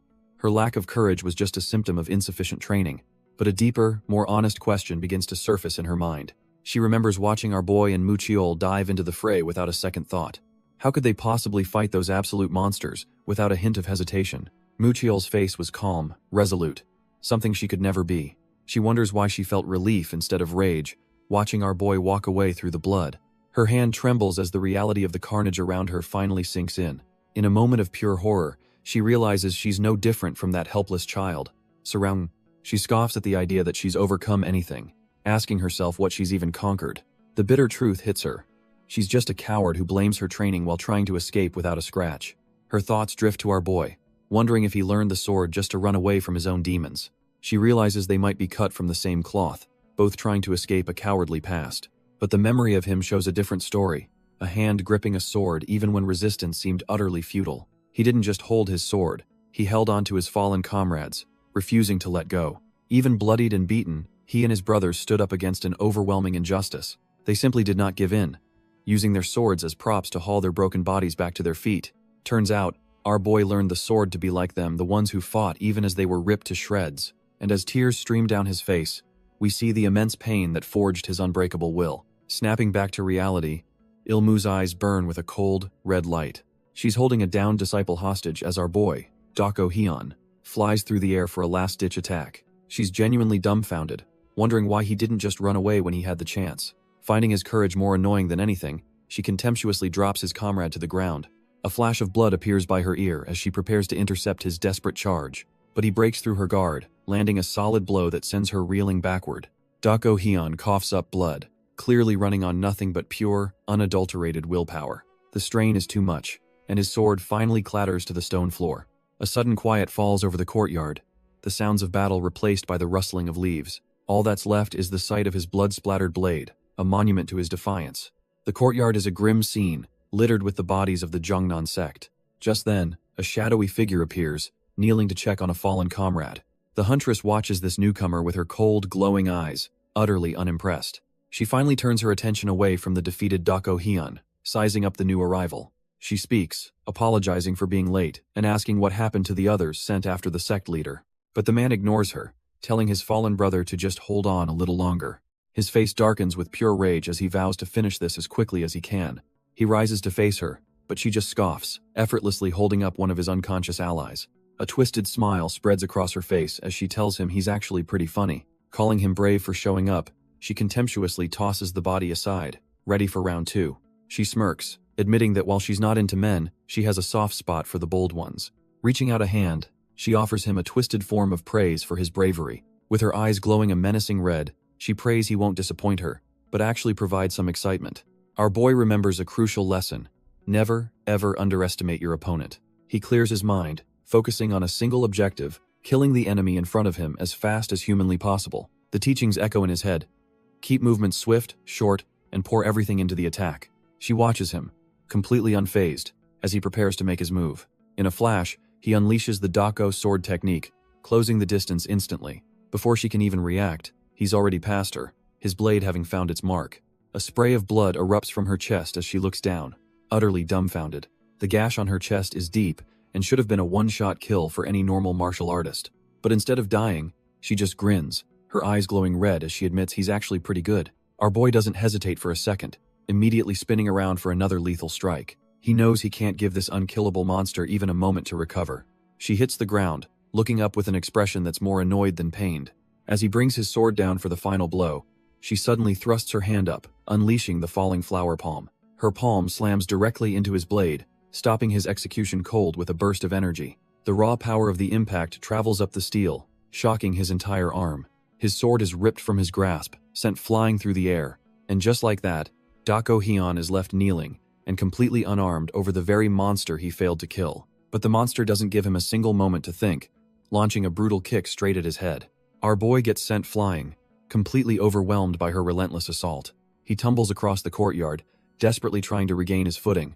With a burst of speed, he manages to land, but he's still weaponless and vulnerable. He turns to face her, his mind racing for a way out of this trash-tier situation. But she's already on him, her hand clamped around his throat, choking the life out of him. Her glowing red eyes are filled with pure, murderous intent as she tightens her grip. Just as his vision starts to fade, His sword comes flying out of nowhere, embedding itself in the ground. A shadowy figure emerges from the darkness, casually plucking the blade from the earth. The monster looks on, dumbfounded, while our boy recognizes his backup has finally arrived. The arrival of this man triggers a memory, flashing back to a fateful encounter. We see her as she once was, a ruthless warrior of the Jongnan sect, a true monster in human skin. She prepares to unleash her signature move, one she believed was unstoppable. It's the 100 Forms Palm technique, a vicious art that fills the air with crimson ki. The deadly energy slashes tear through the forest, aimed straight for her target. But her opponent, the very same shadowy figure from the present, stands his ground. He counters with a flawless sword technique, creating a defensive whirlwind of pure energy. Her crimson palm strikes slam into his impenetrable vortex, a clash of titans. The force of the impact is immense, but her ultimate technique is completely shattered. She's blown backward, utterly dumbfounded that her power was so easily neutralized. She can't believe it. Her ultimate move was just casually swatted away by the wind from his sword. Her crimson eyes tremble, realizing she's up against a monster of a completely different caliber. Before she can recover, the air fills with an eerie calm as crimson petals begin to drift down. She stands dumbfounded, watching the beautiful yet ominous sight unfold around her. Suddenly, she realizes she's trapped in the eye of a massive, swirling storm of deadly energy. This is the legendary Manhwa technique, the infamous plum blossoms in full bloom. The storm of spectral blades and petals rushes towards her, an inescapable dance of death. She's instantly overwhelmed, her body ripped to shreds by the relentless assault. Yet, even as she's torn apart, she can't help but admire the sheer power of the attack. The shadowy assassin is the source of it all, his hand glowing with the very key that just destroyed her. But it turns out, she didn't go down without a fight, unleashing her own signature move, the form-shattering whip. She was fast, closing the distance in an instant with a vicious follow-up strike. For a moment, it actually looked like she had him, sending the shadowy assassin flying back. Our boy gets launched through the air, completely caught off guard by her raw power. He barely manages to stop himself, digging his sword into the earth to halt his momentum. The huntress just smirks, thinking she's already won this fight against the trash-tier assassin. But she celebrated too soon. He closes the gap in a flash and grabs her arm with a death grip. Before she can even register what's happening, he unleashes a blindingly fast slash of his own. Her arm goes flying, severed clean off her body in a spray of blood. She's left completely dumbfounded, staring in horror as the assassin stands over her, ready to end it. He lands without a sound, leaving the huntress to grapple with the bloody stump where her arm used to be. She's in absolute shock, unable to process how she, an elite warrior, could be so easily maimed. But that shock quickly morphs into pure, unadulterated rage, her eyes glowing red as she warns him he's made a fatal mistake. Our boy couldn't care less about her threats, immediately launching himself into the air for a killing blow. He descends like a shadow, his blade aimed to end her life right then and there. His sword connects with a sickening thud, carving a deep gash right across her back. He lands behind her, having delivered what should have been 2 more fatal wounds. The force of the impact sends her stumbling forward, looking for all the world like she's finished. Believing the job is done, the assassin coolly turns to sheath his weapon. But this creature is cut from a different cloth. She turns her head, those demonic eyes promising that the real fight is just beginning. But just as he turns, a torrent of red energy erupts from her, slamming into his blade with vicious force. The assassin is thrown back, his sword deflecting the monstrous, claw-like attack at the last second. He stumbles, his entire arm trembling violently from the sheer impact of that one blow. Our boy is completely dumbfounded. He can't believe the raw power she just unleashed. Turns out, her internal energy was on a whole different level, completely overwhelming his own when they clashed. She sneers, telling him the fun is over and that the backlash from her energy will leave him paralyzed in agony. He looks down to see his hand cracking and shattering, dark energy corrupting his arm from the inside out. The assassin's eyes go wide with horror, realizing his arm is completely broken and useless. Seeing her chance, the Jongnan huntress lunges forward, aiming to finish him off while he's defenseless. With pure, murderous intent in her glowing red eyes, she closes in for the final, brutal strike. But just as she moves in for the kill, a sword suddenly bursts through her chest from behind. The huntress is sent stumbling forward, the attack coming from absolutely nowhere. She staggers, her mind unable to process the fatal blow she just received. Coughing up a lungful of blood, she stares down at the blade, now embedded in her body. Blood pours onto the ground as her strength rapidly fades. She collapses to her knees, barely conscious, clutching the very sword that has skewered her. Her glowing red eyes flicker with utter confusion. This development is just strange. She can't believe it. Her plan was to have some fun and then end him. So how is she the one dying? Looking back at our boy, she recalls that she was superior in every way, from internal energy to martial skill. yet he shows no panic, leaving her completely dumbfounded as she wonders what the hell is even happening. Barely clinging to life, the Jongnon huntress admits defeat, acknowledging his cold patience was a weapon in itself. Our boy cuts straight to the chase, demanding to know if there are any more disciples of the old monster of 100 faces. She coughs out a grim answer. No, her entire squad was wiped out back at the Shining Radiance sect. He seems to think this is the end of it, that the murders will stop, but she's utterly baffled by his naive conclusion. Her eyes flare with a dark light as she tells him he's completely misunderstanding the situation. She then drops the real question. Does he actually believe their master, the legendary old monster, is dead? With a blood-soaked smirk, she explains that just because he vanished doesn't mean he's gone for good. Turns out, he was just in isolation, training to become even more powerful, but her sentence is cut short. With a brutal, merciless twist, he drives the blade deeper, ensuring her story ends right there. As she chokes on her own blood, he leans in and demands to know everything. He's got one simple question. Where is the old monster of 100 faces? But even on death's door, she scoffs, saying it's pointless because her master is somewhere he could never reach. Our boy thinks she's just playing games, trying to stall for time, but she insists she's telling the truth. With her last breath, she collapses, her cryptic warning hanging in the air. Dako Hyun watches her go limp, muttering that it's not like he was going to share his plans with her anyway. His eyes narrow, realizing this lead has just turned into a dead end. He looks down at the corpse, the information he needed now lost forever. With a cold, detached expression, he prepares to finish the job. He yanks his sword free in a final, brutal spray of blood, leaving her body in the dirt. The night is silent, save for the blood that stains the air under the cold moon. Time passes, and the bloody night gives way to a tranquil one. Soon, the sun rises, marking the start of a new, uncertain day. Our boy, back in his original body, finally stirs from a deep, unconscious slumber. His eyes snap open, the memories of the brutal fight flooding back in an instant. He jolts upright in bed, a sharp pain reminding him of his near-death experience. A searing agony shoots through his side, and he clutches his bandages, gritting his teeth. Just then, Mu Cheol enters the room, calmly telling him to take it easy since his wounds haven't healed. Dako Hyun looks up, dumbfounded to see his senior disciple standing there. His mind races back to the battle, and he urgently asks what happened to the assassins he was fighting. Mu Cheol just deadpans that he killed them all, leaving our boy utterly dumbfounded by the casual response. He hands over some tea, explaining that the others are safe, and he's already sent word to the Jongnon sect. Dako Hyun takes a sip, trying to wrap his head around the fact that his senior handled a whole squad of assassins. After a moment, he looks up and apologizes for putting everyone in such a dangerous situation. But Mu Cheol just stares out the window, admitting he completely underestimated how powerful their enemy was. He tells Dako Hyun he's lucky to be alive, as that fight could have easily been his last.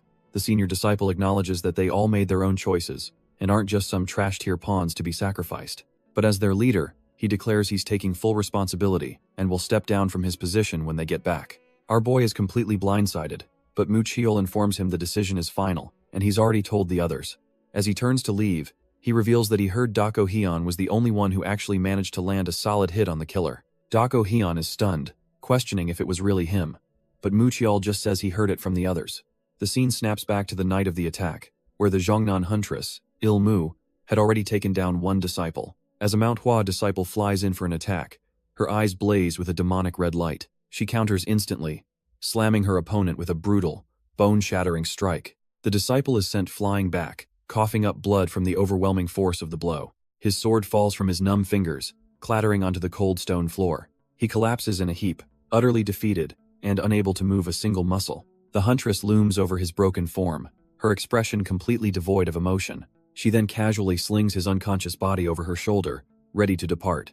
With blood dripping from her own eye, she stares off into the night, a truly terrifying sight. Back in a flashback, Dako Hyun visits the injured Mu-jin, reluctantly admitting that his effort counts for something. Mu-jin, laid up in bed, is initially ticked off, thinking he's being mocked instead of praised for his hard work.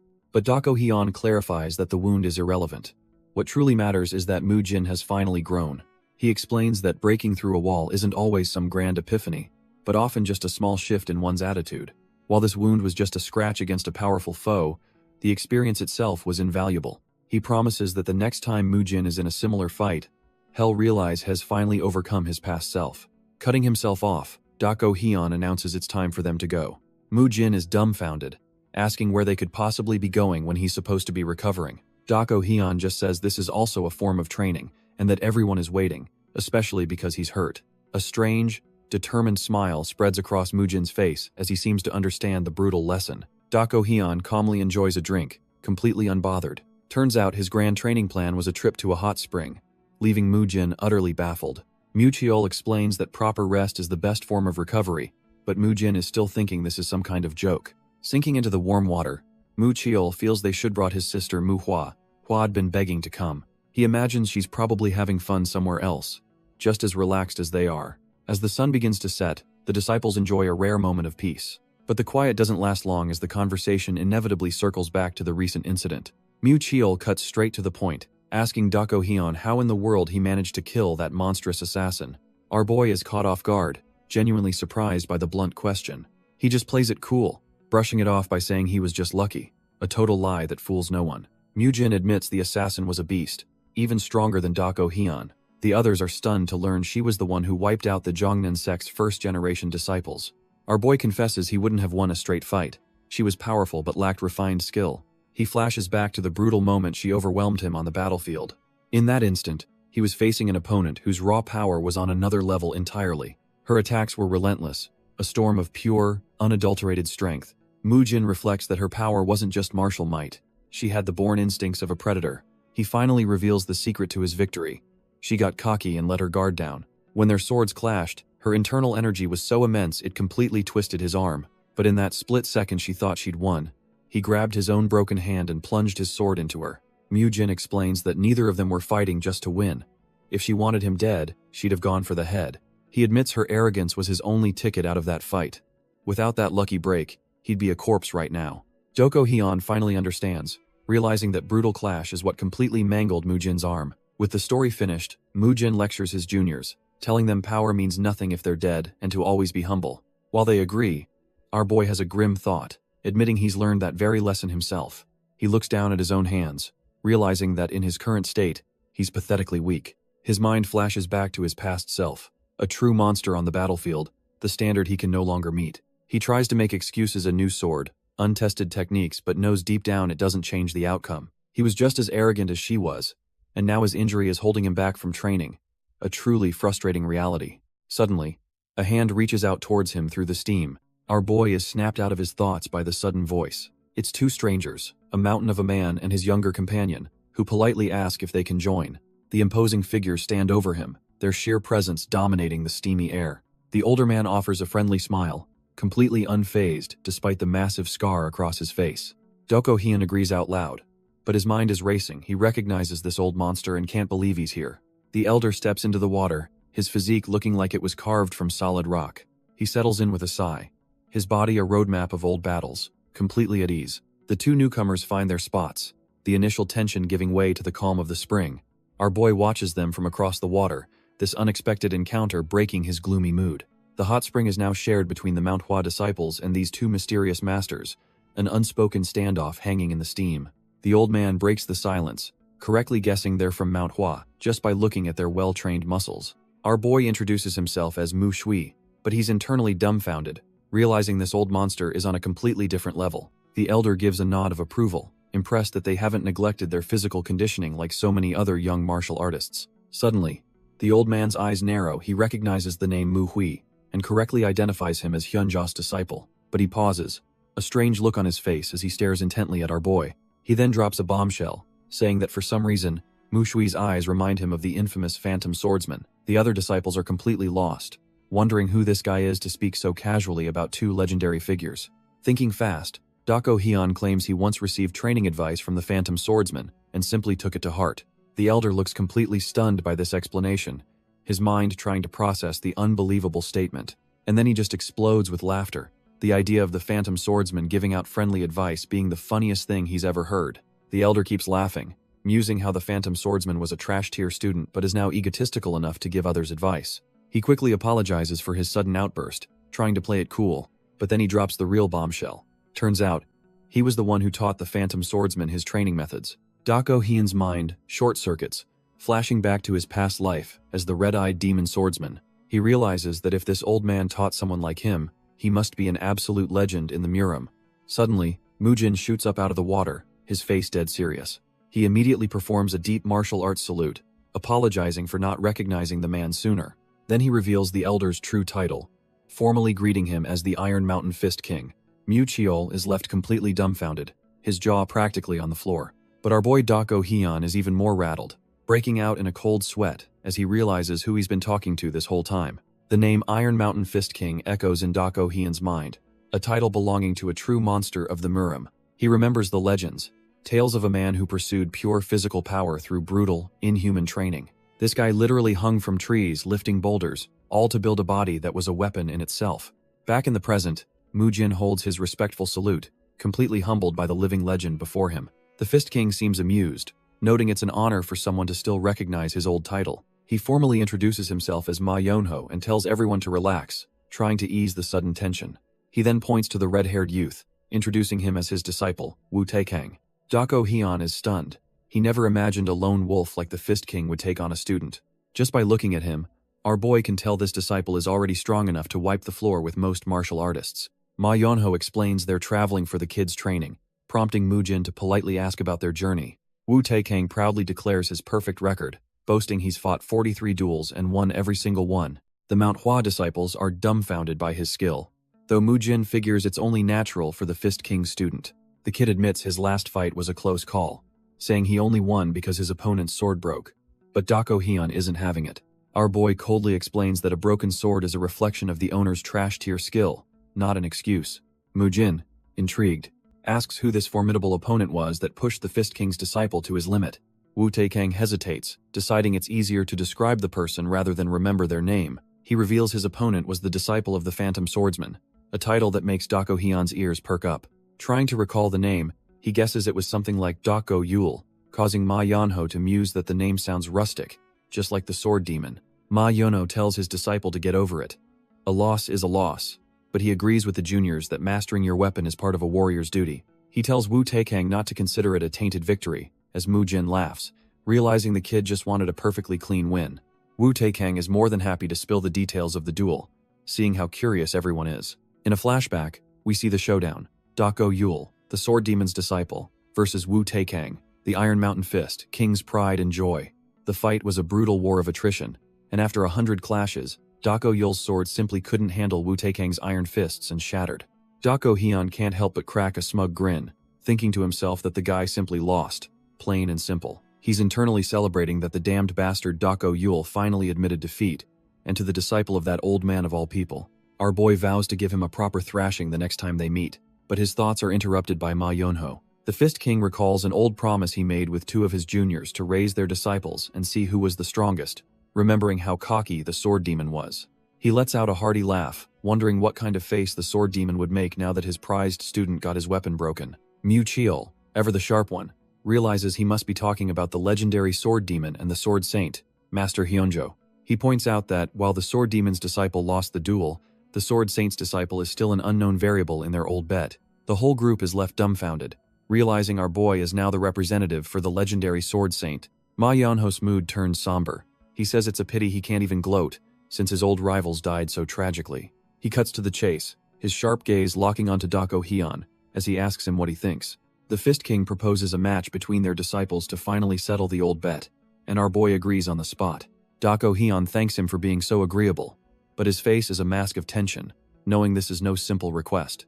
A sly grin spreads across Ma Yonho's face as he reveals he has one more request to make. Turns out, he's personally curious about the Sword Saint's successor and wants to test Dako Hyun's skills himself. He gives our boy a chance to back out, but Dako Hyun, never one to run, accepts the challenge without a second thought. Dako Hyun asks what kind of test he has in mind, and the old monster just says the method is simple. Now, fully dressed and radiating power, the Fist King begins to explain the rules of this little test. The test is simple. Dako Hyun just has to strike Ma Yonho's palm with everything he's got. Our boy asks when and where, but the Fist King just grins, saying he's ready right here and now. He glances at his disciple, Wu Taekang, who confirms he's been itching for some action himself. With both sides ready, Ma Yonho tells Dako Hyun to prepare himself for what's coming. He decides this very clearing is a good enough spot for their little showdown. He gives a mock apology for the lack of a proper arena since this wasn't a planned duel. In fact, he thinks this is the perfect place to settle things. Watching from the sidelines, Mu-jin and Mu-cheol can't hide their concern. Mu Cheol quietly asks why his eldest brother is pushing himself when his arm still hasn't healed, but Dako Hyun's mind is set. He couldn't care less about the disciple. He just needs to shut this arrogant old man up. Dako Hyun scoffs internally. If this old man wants to test his skills, he's more than ready to throw down. He launches himself forward, absolutely certain that even with this trash-tier body, he can wipe that grin off Ma Yonho's face. But the attack is instantly shut down, with the Iron Mountain Fist King blocking his kick like he's swatting a fly. In a blur of motion, Ma Yonho grabs our boy and effortlessly hurls him across the entire clearing. Dako Hyun slams into the ground, kicking up a massive cloud of dust from the sheer, overwhelming force. As the dust settles, he's on his feet, but the message is clear: the power gap between them is astronomical. Ma Yonho simply hums, looking genuinely intrigued by how Dako Hyun handled that little test. He acknowledges that for the Sword Saint's disciple, that level of skill is expected, and declares the test is over. But then he turns to his own disciple, Wu Taekang, and tells him to get ready for the real duel. Our boy is left completely dumbfounded, wondering if that little toss was all the action he was going to get from the big boss himself. But Ma Yonho smirks, seeing the fire in our boy's eyes and calling it a perfect gaze to crush. Turns out, he wasn't sidelining him at all. He was just getting warmed up. The Iron Mountain Fist King tells Dako Hyun to come at him whenever he's ready. Without a word, our boy plants his feet, announcing he's here representing the Muhui Dojo. Watching from the side, Wu Taekang scoffs, thinking this whole display is just plain annoying. He expected some kind of surprise from the Sword Saint's disciple, but finds him disappointingly dull. That is, until Dako Hyun draws his blade, making Wu Taekang wonder what kind of monster Hyunjo was hiding. Our boy just grins with a cunning look, ready to prove he's not just some trash-tier fighter. Wu Taekang's attitude flips completely. Now he thinks this duel will actually be worth watching. Dako Hyun digs his feet into the dirt, bracing himself for the clash of a lifetime. The Iron Mountain Fist King warns the onlookers that his disciple is certainly no pushover. With a thunderous boom, Wu Taekang rockets forward, the ground itself cracking under his explosive power. Mu Jin and Mu Cheol can only stare, completely dumbfounded by the terrifying aura the kid is unleashing. Wu Taekang throws his signature Iron Mountain Fist, flying at our boy like a human cannonball. Dako Hyun feels the overwhelming pressure, a giant boulder flying at him, and recognizes the old man's teachings. But he's completely unfazed, thinking that compared to the real deal, this kid is still far behind. Without missing a beat, Dako Hyun counters, unleashing a whirlwind of pink energy slashes to meet the charge. Wu Taekang's fist glows with concentrated power, ready to pulverize anything in its path. The two monstrous attacks collide in a chaotic blur of motion and raw energy. But our boy is just on another level, gracefully deflecting the brute force with a technique that leaves Wu Taekang in the dust. The dust settles from their insane clash, obscuring everything. Wu Taekang stands his ground, completely baffled, wondering where our boy vanished to. But it's too late. Dako Hyun is already right behind him, moving like a ghost. Without a shred of hesitation, he smacks Wu Taekang with the flat of his blade. The kid is completely caught off guard by the sheer speed of the counterattack. Watching from the sidelines, Mu Cheol can't believe his eyes, questioning if Wu Taekang actually deflected his brother's sword. But the brawler isn't down for the count. He grits his teeth and pivots for another round. He unleashes another devastating punch, a straight beam of pure force aimed right at Dako Hyun.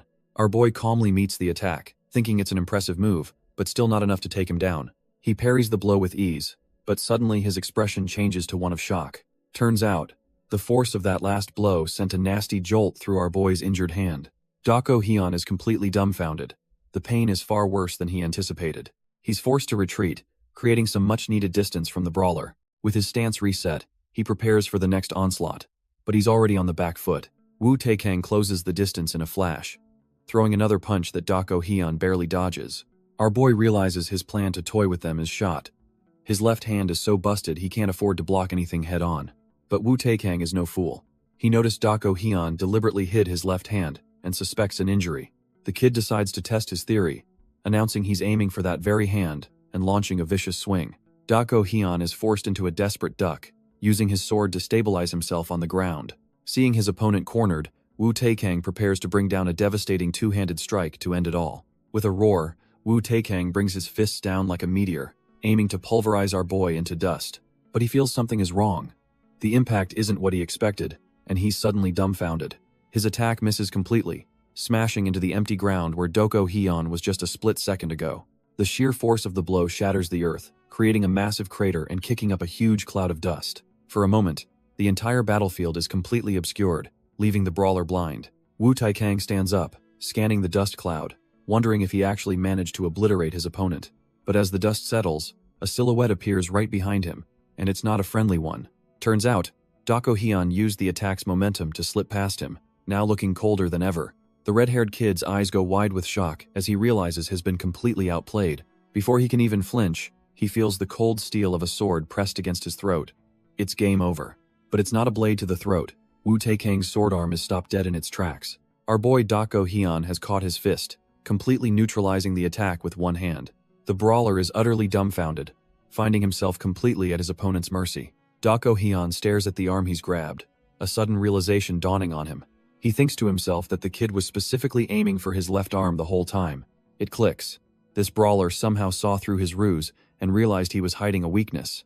Admitting the kid is skilled, Dako Hyun boots him away to create some distance. He decides he can't just play along anymore, not with his arm's condition and his opponent's level. Instead, he tells the kid he's going to show him something really special. Dako Hyun raises his sword, preparing to unleash a technique this kid has never seen before. With a simple grip change, our boy channels his energy into a single, decisive strike. A blinding line of light erupts from his sword, slicing through the very air towards Wu Taekang. The brawler is frozen solid, his instincts screaming that this attack is on a whole other level. He realizes this isn't just a sword slash, it feels like a colossal, unblockable wall is about to crush him. There's no way to dodge, no way to parry. His mind goes blank in the face of absolute power. Even his companions, Mu Jin and Mu Cheol, watch on, stunned by the sheer killing intent being unleashed. The attack connects in an instant, carving a deep scar into the earth where Wu Taekang once stood. The dust settles to reveal the brawler on his knees, admitting with a shaky voice that he is lost. Dako Hyun stands over him, sword raised high, ready to end this duel permanently. But just as he's about to strike, a powerful presence makes itself known. The legendary Iron Mountain Fist King has been watching the whole time. The Iron Mountain Fist King notes that our boy didn't even need to swing his sword. He won with sheer intimidation. He realizes his own disciple lost because his spirit was completely broken by Dako Hyun's overwhelming presence. With a smirk, he accepts this as a necessary first loss for his student. A lesson in humility you can't learn any other way. Looking to the heavens, he silently tells the late master Hyunjo that his disciple has achieved a perfect victory. Meanwhile, the two fighters exchange pleasantries, with Wu Taekang admitting he learned a valuable lesson from the duel. The Fist King steps forward, interrupting their moment of sportsmanship with a determined look on his face. He walks right up to Dako Hyun and asks if he can take a look at his left arm, catching our boy off guard. The scene then cuts away as the sun sets, shifting to a different location entirely. We're now at a building under the Shining Radiant Sex banner, where someone is being interrogated. A familiar woman with a bruised eye crosses her arms, demanding to know why it took him 4 hours to return after his duel. Manhwa isn't pleased, demanding to know why she was abandoned, but Dako Hyun can only stammer that he forgot in the heat of the duel. She scolds him for being so thoughtless and making her worry sick, but he just apologizes, saying the fight was that fierce. Mu Jin jumps in to defend him, explaining that his opponent was the disciple of the infamous Iron Mountain Fist King. Speaking of which, the scene cuts to someone pushing their body to the absolute limit. It's Wu Taekang, balancing precariously on a rooftop with a one-handed handstand as part of his grueling training. He holds the position with inhuman strength, overlooking the city as the sun begins to set. Back in the room, the Fist King realizes the situation with Dako Hyun's arm is far worse than he could have imagined. He's completely baffled, wondering how his prized disciple managed to lose to a man with an injury this critical. The Fist King gets to work treating Dako Hyun's arm, and the sheer agony is written all over our boy's face. He tells him to grit his teeth and bear it, warning that if he'd seen this any later, the arm would have been paralyzed forever. With the initial treatment done, the Fist King finally asks what in the world happened, wondering who could possibly be strong enough to do this to him. Dako Hyun reveals he ran into the serial killer, which makes the Fist King's blood run cold, as he realizes he's talking about the legendary old monster of 100 faces. But our boy clarifies it wasn't the master himself, but one of his disciples, leaving the Fist King utterly dumbfounded, since he thought that monster was long dead. He can't believe the old monster not only hid from his pursuers but also secretly trained apprentices, and he immediately asks just how strong they were. Gritting his teeth in pain, Dako Hyun explains they were monsters, strong enough to take down first-generation disciples from the prestigious Jongnon sect. The Fist King's mind reels at the implication. If that's true, then Dako Hyun is on a whole other level, capable of defeating a top-tier assassin.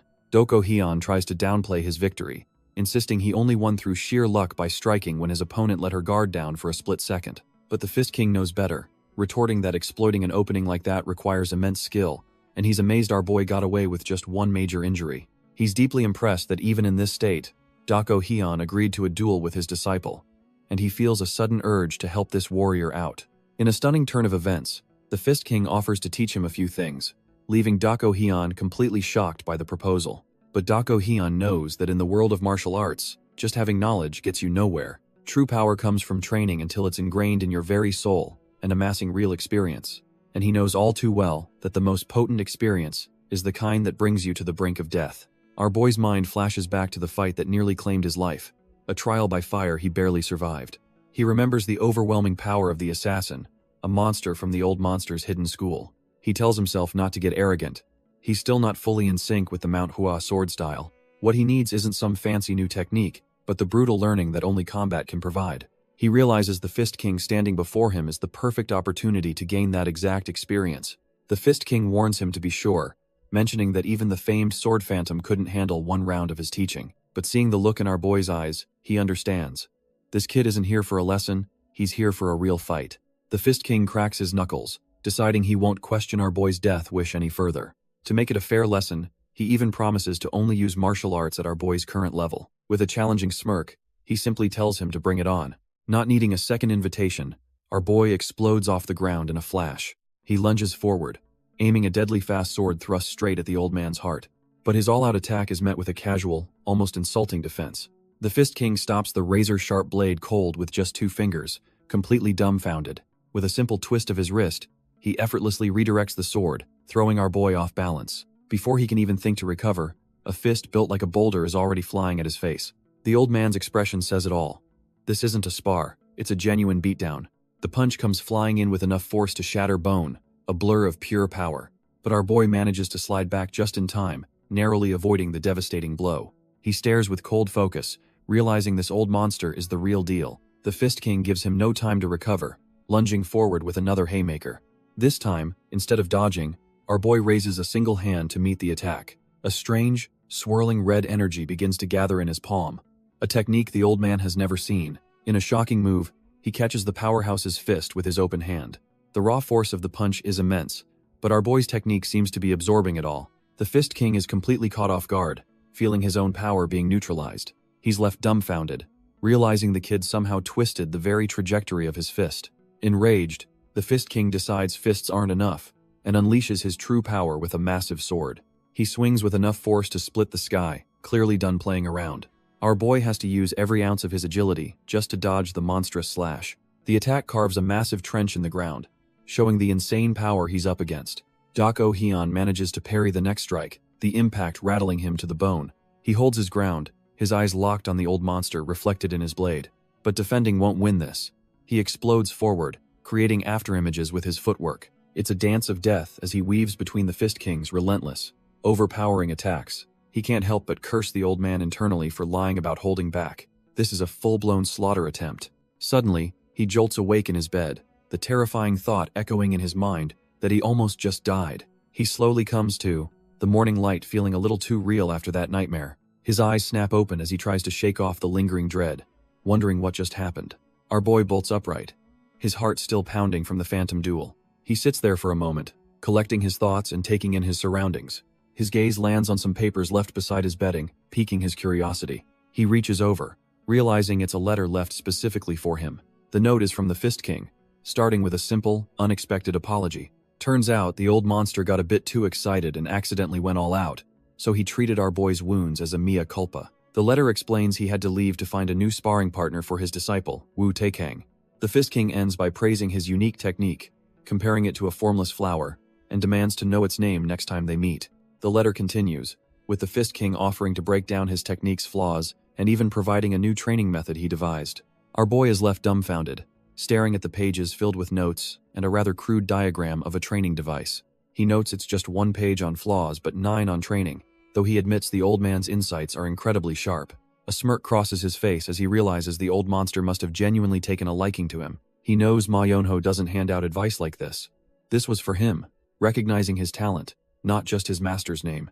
It feels like their meeting was fated, and he's truly grateful for the unexpected guidance from the reclusive master. As for the training method itself though, yeah, he's just gonna toss that right out, hell forge his own path. Suddenly, Manhwa appears at his door, surprised to find him already awake and asking when he got up. He asks if something is wrong, and she cuts to the chase. People from the Jongnan sect have arrived.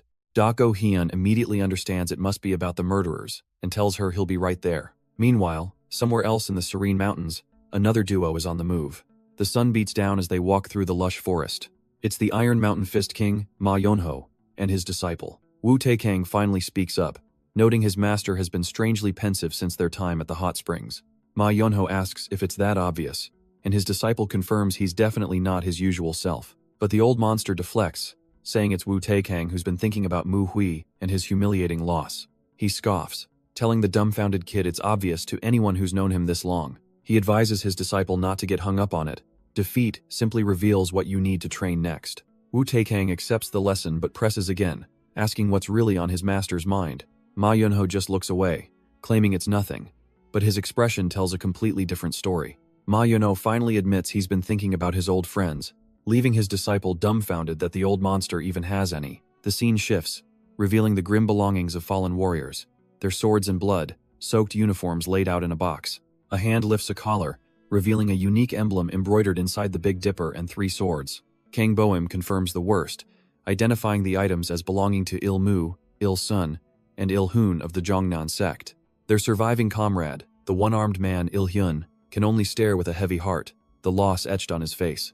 Suddenly, Il Hyun drops into a deep, formal bow before the leader of the Shining Radiance sect. It's a gesture of profound respect and apology, his body nearly parallel to the floor. He clasps his hand, a silent signal of the weight of his words to come. Speaking on behalf of his absent sect leader, Il Hyun formally apologizes for the chaos their sect's affairs have caused. He then sincerely thanks Kang Boim and the Shining Radiance sect for their help, a gesture they respectfully return. Il Hyun makes a solemn vow, declaring that the Jongnan sect will be forever indebted to them for their aid. He punctuates his words with a deep, formal bow, a gesture of absolute respect and gratitude. The remaining Jongnan disciples follow their senior's lead, the entire sect now owing a massive favor. With the belongings of their fallen comrades finally collected, this grim chapter comes to a close. The Jongnan disciples announce their departure, and Kang Boyum gives them a respectful send-off. Our boy's crew figures their business is done and plans to hit the hot springs before heading back to Manhwa. But right as they're about to leave, Kang Boyum stops them, remembering something important. He mentions the upcoming 6-fold combo sword competition, hoping our boy's crew will grace it with their skills. The name of the competition echoes in Dako Hyun's mind, a new challenge presenting itself. With the Jongnan affair finally settled, a new path forward unexpectedly opens up. Manhwa is all smiles, excitedly telling the group it's time to hit the hot springs and get ready to leave. She's practically beaming, thinking they've earned a good long soak after everything they've been through. But when our boy suddenly cancels, she's dumbfounded, asking why he's changed his mind and worrying that he's unwell. Dako Hyun admits he agreed, but his priorities have shifted now that the 6-fold combo sword competition is on the table. With a determined look, he declares that they need to start preparing for it right away. A quick history lesson.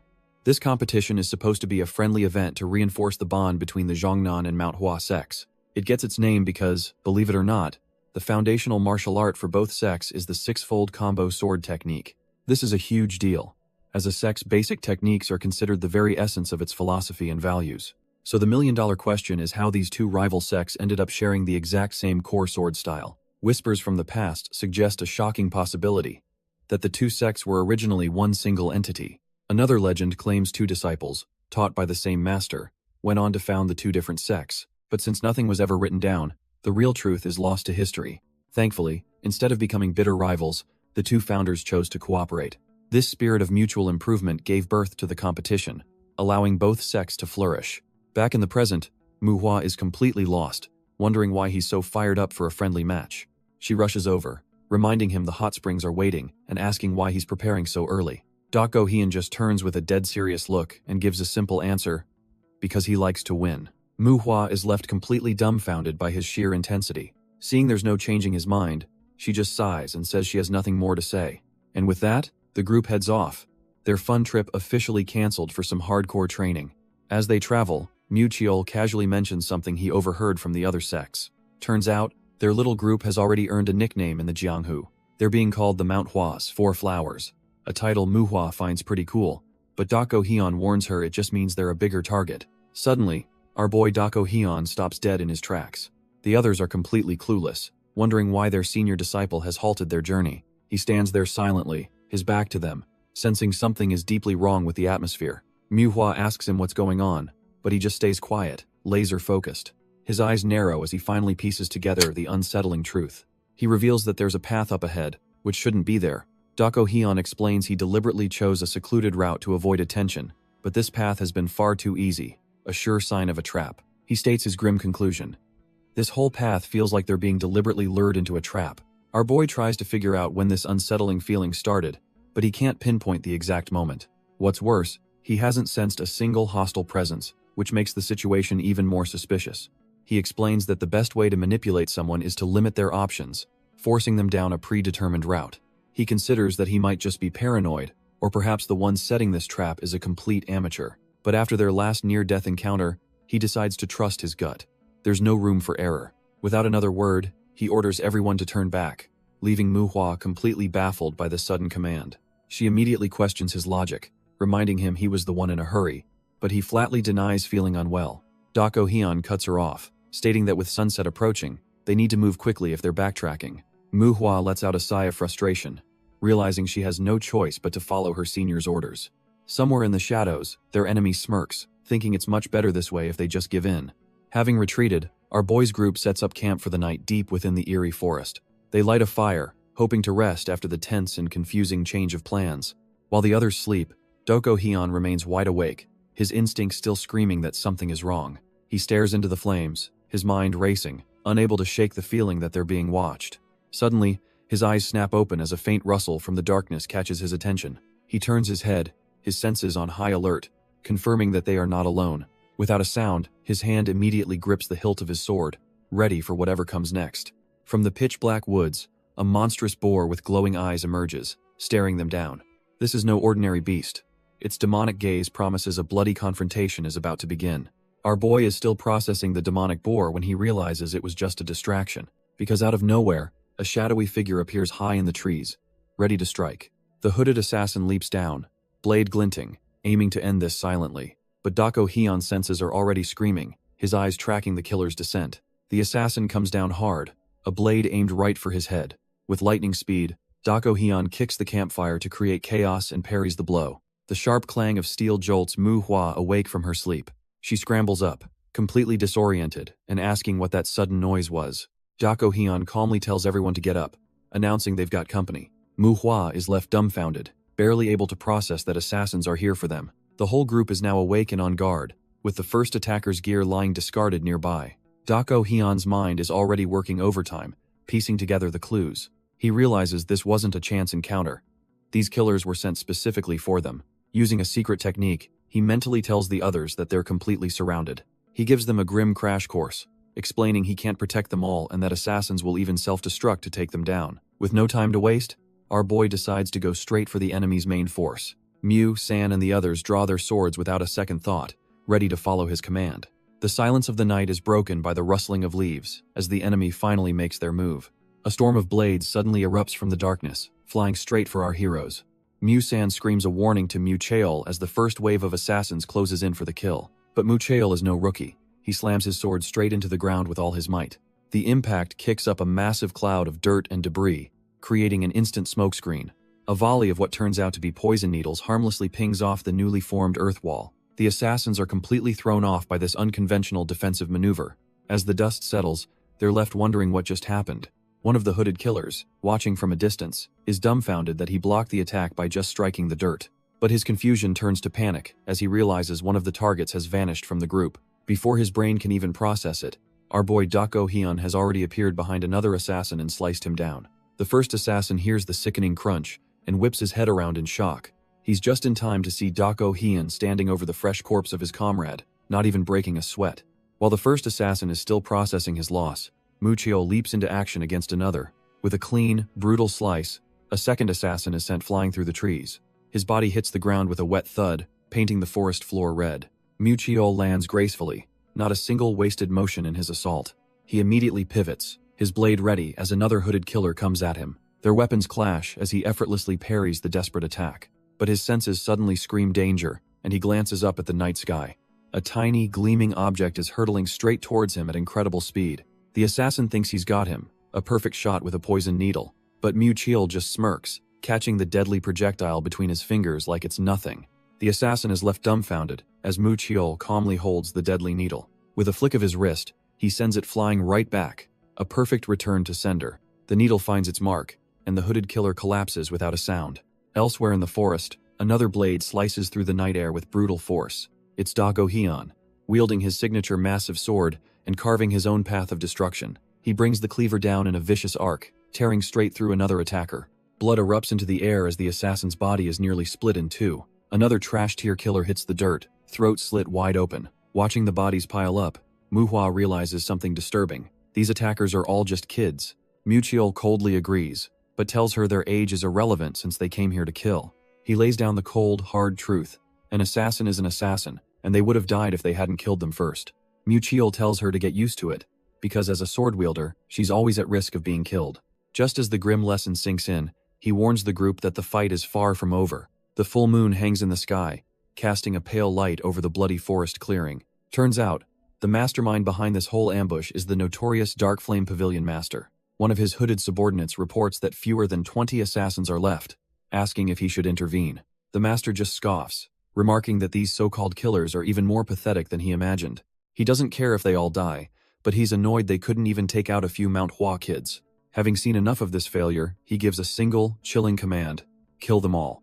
As his elite assassins move out, the master turns away, leaving the slaughter to his true warriors. Elsewhere, Gasein fumes, finding it unbelievable he has to use first-class assassins on some Manhwa brats. He grudgingly admits they're skilled, but their interference has ruined his plans and reputation. To him, this isn't just about revenge. It's about protecting his position and saving face. He justifies the slaughter, telling himself it's a good move to eliminate a future threat. But just as he smirks, a hand clamps down hard on his face from behind. Gasein is frozen in shock as our boy Dako Hyun mockingly asks if he's a pervert for liking this. Before he can even process what's happening, Dako Hyun leans in, a cold look in his eyes. He then unleashes the falling flower palm, a devastatingly swift attack. The strike smashes Gasein into the dirt, leaving him groaning in a newly formed crater. At the same time, the Dark Flame Pavilion's true elite assassins are finally on the move, swarming the forest. The sound of the impact echoes through the forest, stopping one of the assassins dead in his tracks. He turns to his comrade, silently asking if he heard that sudden, violent crash too. The whole squad heard it, and they quickly pinpoint that the noise came from their master's location. They decide to split up, sending a small team to check on him while the rest continue, underestimating their targets as just kids. Two assassins peel off from the main group, confident that this little checkup won't take them long at all. Meanwhile, our boy is already demonstrating the brutal efficiency of the pressure point art. He starts by precisely striking Gasein's paralysis point, instantly freezing his entire body. With the arrogant fool completely immobilized, Dako Hyun holds him up effortlessly. He then presses the mute point on his throat, making sure no screams for help will ever escape. Finally, he drops the now paralyzed and silenced Gasein to the ground, like a discarded puppet. After neutralizing his target, our boy notices something on the body. He casually frisks the paralyzed Gasein and pulls out a mysterious black token.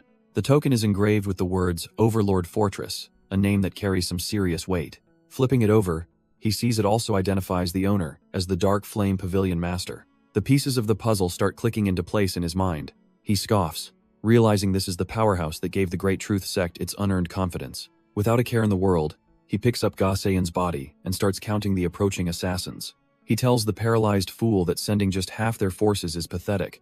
They should have brought the Dark Emperor. He promises to deal with the minions first, and will come back to finish him off, telling him to just wait patiently. An arriving assassin overhears this and is utterly dumbfounded, wondering if this kid is insane to so casually mention the Emperor, a title reserved for the absolute strongest. Lying on the ground, Gasein fumes, thinking our boy's arrogance is off the charts. He can't believe he got his pressure points hit, but he consoles himself with a plan. This humiliation is temporary. Once the assassins are done, he'll return to the fortress a hero. Suddenly, one of his elite assassins is sent flying back, impaled on a tree. Gasein just lies there, completely dumbfounded by the sudden turn of events. He stares in disbelief at the body of his first-rate killer, now a tree ornament. He wonders how it's possible. The kid just left, yet an assassin is already dead. The sounds of screams fill the air, but he realizes it's his own men, not the target. A cold dread washes over him as he wonders if his entire squad is getting wiped out. Just then, a pair of blood-splattered boots stops right in front of his face. Looking down at the paralyzed man is none other than Dako Hyun, his face hidden in the shadows. Elsewhere, the Dark Flame Pavilion Master sits calmly, completely unaware his elite unit has just been wiped off the map. The forest floor is painted red, evidence of a swift and brutal slaughter. It was a one-sided massacre from the very beginning. Not a single one of the assassins even stood a chance. Our boy calmly wipes the blood from his blade, not even breaking a sweat. Just then, more assassins arrive on the scene, only to be completely dumbfounded by the sight of their dead comrades. The commotion also attracted some nearby Manhwa disciples, and a concerned Mu Jin rushes over to his juniors. He asks if they're hurt, but they can only stare at the carnage, wondering who these dead men are. Mu Jin notes that while the first wave were just young grunts, these new corpses belong to experienced assassins. He calmly reveals he saw the leader's plaque, brushing it off like it's nothing to worry about. The chilling truth drops. These assassins are from the Overlord Fortress. The disciples are completely dumbfounded, having no idea who that is. Turns out, the Overlord Fortress is a third faction, a bunch of ambitious psychos who want to unify the entire Murim under their thumb. They got so powerful that the prestigious sects had to form the Sichuan Alliance just to keep them in check. One of the disciples, still confused, thought the Sichuan Alliance was supposed to be handling these guys. Mu Jin explains that the balance of power must have shifted, forcing the fortress to expand its influence into their territory. He concludes that this wasn't some random attack. It was a deliberate, well-prepared assault aimed directly at them. Mu Jin lays it out cold. This fight was always coming for them, and it's a good thing they know who the enemy is now. A panicked Mu Hua asks what their next move is, but Mu Jin's answer is a gut punch. There's absolutely nothing they can do. He explains this is way above their pay grade. Their only option is to run back and tell the Manhwa sect what's happened. He decides they're leaving immediately, and when a complaint is raised about the dark, he basically tells them to stay behind if they're scared. The little one, Young, just scoffs and stomps away, clearly annoyed by the sudden urgency. And so, without wasting a single second, our boy makes his way back to the sect. He strides through the gates, having traveled through the night to return as quickly as possible. Two disciples, Mu San and Mu Ho, spot him, and their jaws hit the floor, screaming that the senior disciple is back. Mu Jin casually greets them by the wrong names before ordering them to get everyone ready for training while he reports to the elders. Mu Jin is immediately brought before one of the sect's highest elders, who calmly welcomes him back. The elder, Baek San, expresses immense pride, having received all the reports of Mu Jin's successful missions. But as he looks at his disciple, he can't help but notice a distinct, almost unsettling change in his demeanor. Turns out, Mu Jin didn't come alone. He's brought our boy Dako Hyun and two other mysterious figures with him.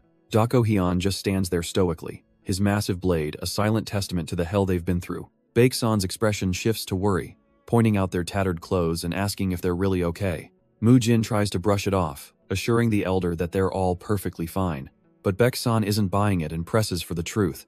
Sensing that Mu Jin is holding something back, Mu Jin finally cracks, admitting they crossed paths with the Overlord Fortress, a revelation that leaves the elder utterly dumbfounded. The news hits Baek San like a physical blow, a cold sweat breaking out on his brow. His hand trembles so much he spills his drink, the reality of their clash with a major power finally sinking in. Wiping his mouth, he can only mutter the name of that monstrous faction, realizing the deep trouble they're in. He composes himself, knowing this will be a heavy topic, and demands they tell him everything from the very beginning. And so, Mu Jin recounts the entire bloody ordeal they just survived. The story of their desperate battle and narrow escape hangs heavy in the air. The whole crew sits in grim silence as the elder processes the sheer insanity of their journey. After hearing it all, Baek San sighs, just relieved that they managed to return in one piece. He takes charge, telling them not to worry and that he will personally handle the fallout with the Overlord Fortress.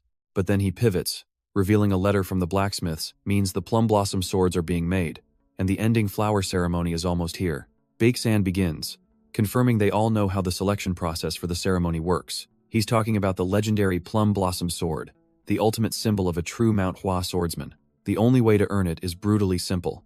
Get acknowledged by the absolute best swordsman in the entire sect. This all goes down at the ending flower ceremony, an annual event where disciples prove their year's worth of training. Our boy, Dako Hyun, listens patiently, thinking back to how he knew all this even in his past life. Hyun-gak points out the only real difference now is that with the legendary Hyunjo gone, the top dog is some guy named Elder Baek Soon. Dako Hyun quickly realizes this whole lecture isn't for him. It's a roundabout way of showing concern for Mu Cheol. Baek San admits that while he trusts their judgment, he can't help but worry and feels he has to intervene. He then gets to the heart of the matter, stating bluntly that the greatsword has no place in the Manhwa sect. The elder warns Mu Cheol that trying to forge his own path is a reckless gamble that will be far more than just difficult. Baek San continues to press Mu Cheol, asking if he's sure this decision wasn't just a moment of youthful impulse. He stares him down, demanding to know if he truly thought this difficult path through. But Mu Cheol's gaze is like steel, not a single flicker of doubt in his eyes. He answers with absolute certainty, confirming his unwavering resolve to the sect leader.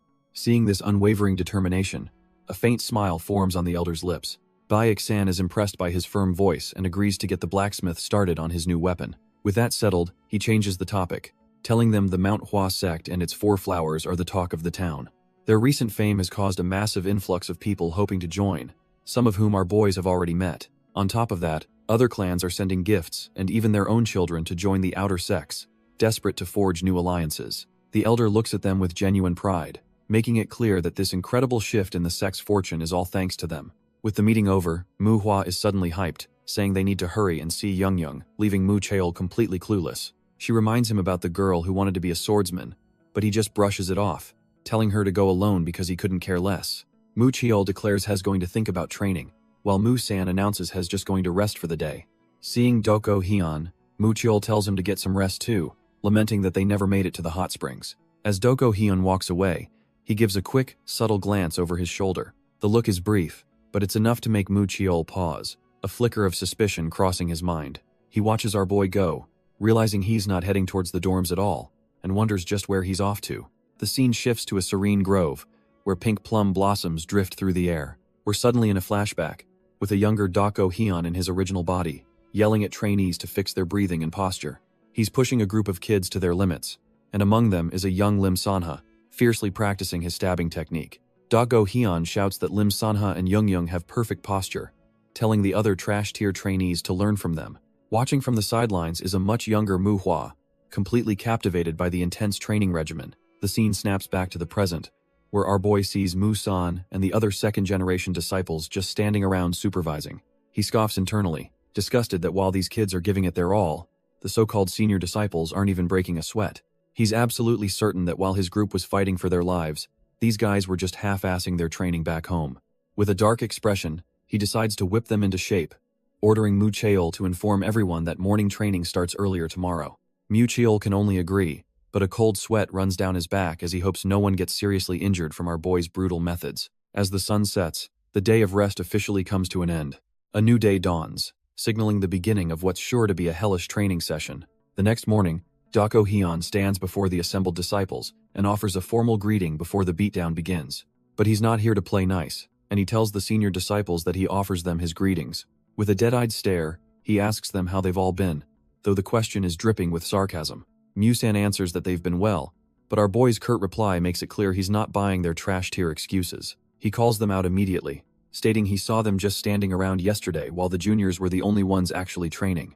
He then brings up the sect leader's plan to send them out into the real world, asking if they truly understand what that implies. Mu-san is left stammering, the cold realization dawning on him. There's absolutely no more time to be slacking off. The scene then cuts to a flashback, where Mu-san confesses to someone that he was lying when he said he was going to rest. He was speaking with Hyung Hong-kwan, revealing that he had been thinking about something far more important. Mu-san recalls the moment he heard the previous senior disciple was going to step down to take responsibility for the recent murders. He admits that when he first heard the news, a spark of greed ignited within him. He, too, had wanted the position of head disciple. In the flashback, Mu-san insists that no matter how he looks at it, Hyung Hong-kwan is the only one fit to guide them. He admits he even went to the sect leader, unable to convince himself that letting the senior disciple step down was the right call. For the sake of Manhwa's future, he pleads that Hyung Hong-kwan must remain in his position. With a final plea for him to lead the sect, the flashback ends, cutting to our boy in the present, staring at his own disciple token. Doko Hyun addresses the entire group, his voice cutting through the silence. From now on, they train with real swords, and complaints are not an option. The training will be in groups of 5, and he makes it crystal clear he'll be fighting with the intent to kill. He lays down the ultimate condition. Anyone who falls behind gets left behind, their journey into the real world cancelled. Mu-san approaches him with a smirk, revealing he also went to the sect leader, but proudly claims he got there first this time.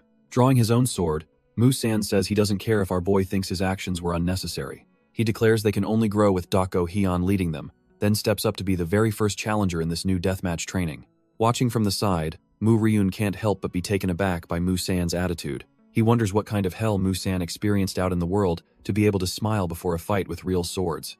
He's also surprised to see Mujin already moving to support our boy without even being asked. Meanwhile, Dako Hyun feels a strange sense of frustration, like a forgotten memory is nagging at him. He tries to grasp what it is, but the thought just keeps slipping away. Shaking his head, he figures it must not be that important if he can't even remember it. He decides to put it out of his mind and focus solely on the training ahead. The duel begins, and Musan grips his sword, ready to prove his resolve. With a determined cry, he lunges forward, putting all his strength into the first strike. But Dako Hyun parries the blow effortlessly, the clash of steel showing the massive gap between them. Musan is completely dumbfounded as he's instantly overwhelmed by Dako Hyun's speed and power. Before he can even process the parry, our boy gets a brutal kick to the face, sending him flying. Dako Hyun's lesson is simple. A real sword fight isn't just about the sword. As Musan hits the dirt, he realizes he has to fight with the intent to kill, just like his senior. He understands now that Dako Hyun will use any dirty trick, from spitting to throwing dirt, to win. Getting hurt is meaningless. His senior disciple doesn't care about their well-being, only their growth. There's no room for fear or complaints, because the moment he hesitates, a blade will be at his throat, ending the fight and his life instantly. An old saying mocks Muram warriors who'd rather die than roll on the ground like a panicked donkey. But as he dodges another vicious strike, Musan grits his teeth, deciding that kind of honor is total bullshit. With a new fire in his eyes, Musan decides that if it means living, he'll throw away all his pride. The days of brutal training bleed together, and soon the autumn leaves are replaced by winter snow. So much time has passed that an entire new generation of disciples has already had their entrance ceremony. Looking out at the mountain, Musan realizes he's no longer afraid of his senior's sword, but something else troubles him. He walks among the other disciples, but his mind is a world away, lost in his own struggles. Though the training has gotten easier, his confidence has taken a nosedive for some reason. After all this time, he's still just running and dodging, and he's terrified. He's hit a wall he can't break. The crippling thought worms its way into his head. What if this is his absolute limit? He swings his sword desperately, trying to push past the doubt, but the fear of stagnation is overwhelming. But his internal crisis is cut short, as something suddenly snaps him back to attention, leaving him dumbfounded. A wooden sword whips past Musan's face, snapping him out of his self-pity with a brutal wake-up call. He barely dodges the follow-up strike, realizing this isn't just training, this is a genuine attack. Pinned to the ground, he can only stare up in shock, his mind racing to understand what's happening. He looks up and sees the cold, determined eyes of his attacker, another disciple of Manhwa. The realization hits him. His opponent is none other than the monstrous senior, Dako Hyun. But before he can even process it, Dako Hyun's fist connects squarely with his face. The impact sends Musan flying backward, blood spitting from his mouth as he's utterly overpowered. He crashes to the ground, his body screaming in protest, completely outclassed by the sheer force. Lying there, staring at the empty sky, all he can feel is the sting of his own weakness. He's left gasping for air, the harsh reality of his limits now a painful, physical truth. After the beatdown, Dako Hyun quietly offers a hand to his junior. Musan stares up at his senior, his mind a whirlwind of confusion and pain. Still on the ground, he weakly asks if he's even making any progress at all. Dako Hyun listens, his expression unreadable as he processes the question. He reminds Musan that when they first trained with real swords, he couldn't even last 5 exchanges. But now, after just 2 months of this hellish training, he can fend off 20 attacks. As he helps him up, he explains that Musan has gotten undeniably stronger. He's just too impatient to see it. Musan is left completely dumbfounded, as his senior asks what more proof of doing well he could possibly need. Dako Hyun then gestures to the other disciples, pointing out that everyone is relearning the basics from scratch. He asks if they all developed calloused hands just because he ordered it, implying their own will to grow is the real reason. Our boy tells him that if he has been consistent in his training, he has no reason to doubt his efforts. The truth of his hard work, he explains, is literally inscribed within his calloused hands. As Dako Hyun walks away, Musan realizes those blunt words were exactly the reassurance his tired mind needed. He was right. A swordsman shouldn't be thinking about the end, but about the path itself. With this new resolve, he understands that for him, training is simply a given, the very definition of being a Manhwa disciple. But even with this epiphany, he still finds himself face down on the ground, admitting that the pain and doubt are still very real. Lying there, he finally understands that there is no finish line, only the process of moving forward and getting stronger. He struggles back to his feet, his body aching but his spirit renewed with this crucial realization. A sigh of relief escapes him, as if a massive weight has been lifted from his shoulders. With a new fire in his eyes, he vows that from this moment on, things are going to be different. With his mind finally clear, Musan is ready to begin his real training. An entire season of brutal, non-stop training flies by in the blink of an eye. And just like that, the day of the final test has arrived. The sect leader, Baek-san, addresses the disciples, noting how fast time has passed and acknowledging their hard work. He tells them it's time to show him the fruits of their labor and prove they can become true swordsmen of Manhwa. With a sharp look, he gets straight to the point. He announces the beginning of the ending flower ceremony, the final rite of passage for these aspiring disciples. Nearby, Hyungak remarks that the speech was short but surprisingly impactful. Baek-san just scoffs, admitting he spent ages thinking of what to say, only for it to come out plain and simple. The two elders agree this ceremony is a big deal. It's been ages since they've had third-generation disciples, and it might just lift the gloomy atmosphere hanging over the sect. A mysterious elder tells Baek-san he's looking forward to this, finding the disciples' energy refreshing. But more importantly, he's curious to see which one of these kids is worthy of taking the sword. Baek-san asks if has met him yet, but the elder says no, admitting he'd just be a nuisance, and is happy to watch his son from a distance. The sect leader understands his reasoning, remarking on his sheer determination to stay away. But the elder just laughs it off as a necessary trait for the plum blossom sword. The sky is clear, a perfect day for a test of a lifetime. A young disciple, Young, peeks over the crowd, eyes wide with anticipation. With a powerful shout, Young officially kicks off the final test. At his signal, the third-generation disciples begin their synchronized sword forms with a unified cry. Watching from the sidelines is Manhwa, her expression focused and serious. She silently recalls the schedule. The third-generation disciples perform their six-fold combo sword technique first, and then it's their turn. Manhwa clarifies they're skipping the group performance for duels, then smugly takes credit for Young's squad doing so well. She then turns to Doko Hyun, asking if he's not even going to watch his own disciple, Sanha. Our boy gives a brutally short no, leaving Manhwa completely speechless. She can't believe how cold he is, muttering that Sanha's going to be absolutely crushed. But Doko Hyun internally scoffs at her words. She has no idea what's really going on. Turns out, he didn't need an invitation to watch his own student. He's been observing the entire test from the shadows since the very beginning. Hess actually impressed, noticing how Sanha is keenly observing the other disciples' movements. Even under pressure, the kid is maintaining his form, performing even better than expected. Doko Hyun reflects on his own grim past. At that age, he was fighting for scraps, not practicing fancy sword techniques. He mentally lists off the legendary array techniques he knows, from the Shaolin Temple to the Wudang sect. But among all those S-tier formations, he admits he's never actually tried a single one. In his past life as the lone wolf Baek-jin, he had zero interest in fighting as part of a team. Back in the present, he figures he should probably reconsider, even if he still doesn't really care for it. After all, formations are a basic tool for dealing with multiple enemies, and he wonders if Manhwa even has a decent one. As he's lost in thought, the announcer calls for the second squad to clear out, and for the third squad to enter. Manhwa casually strolls over to Mu Cheol, asking him about a kid he was supposed to be looking after in that group.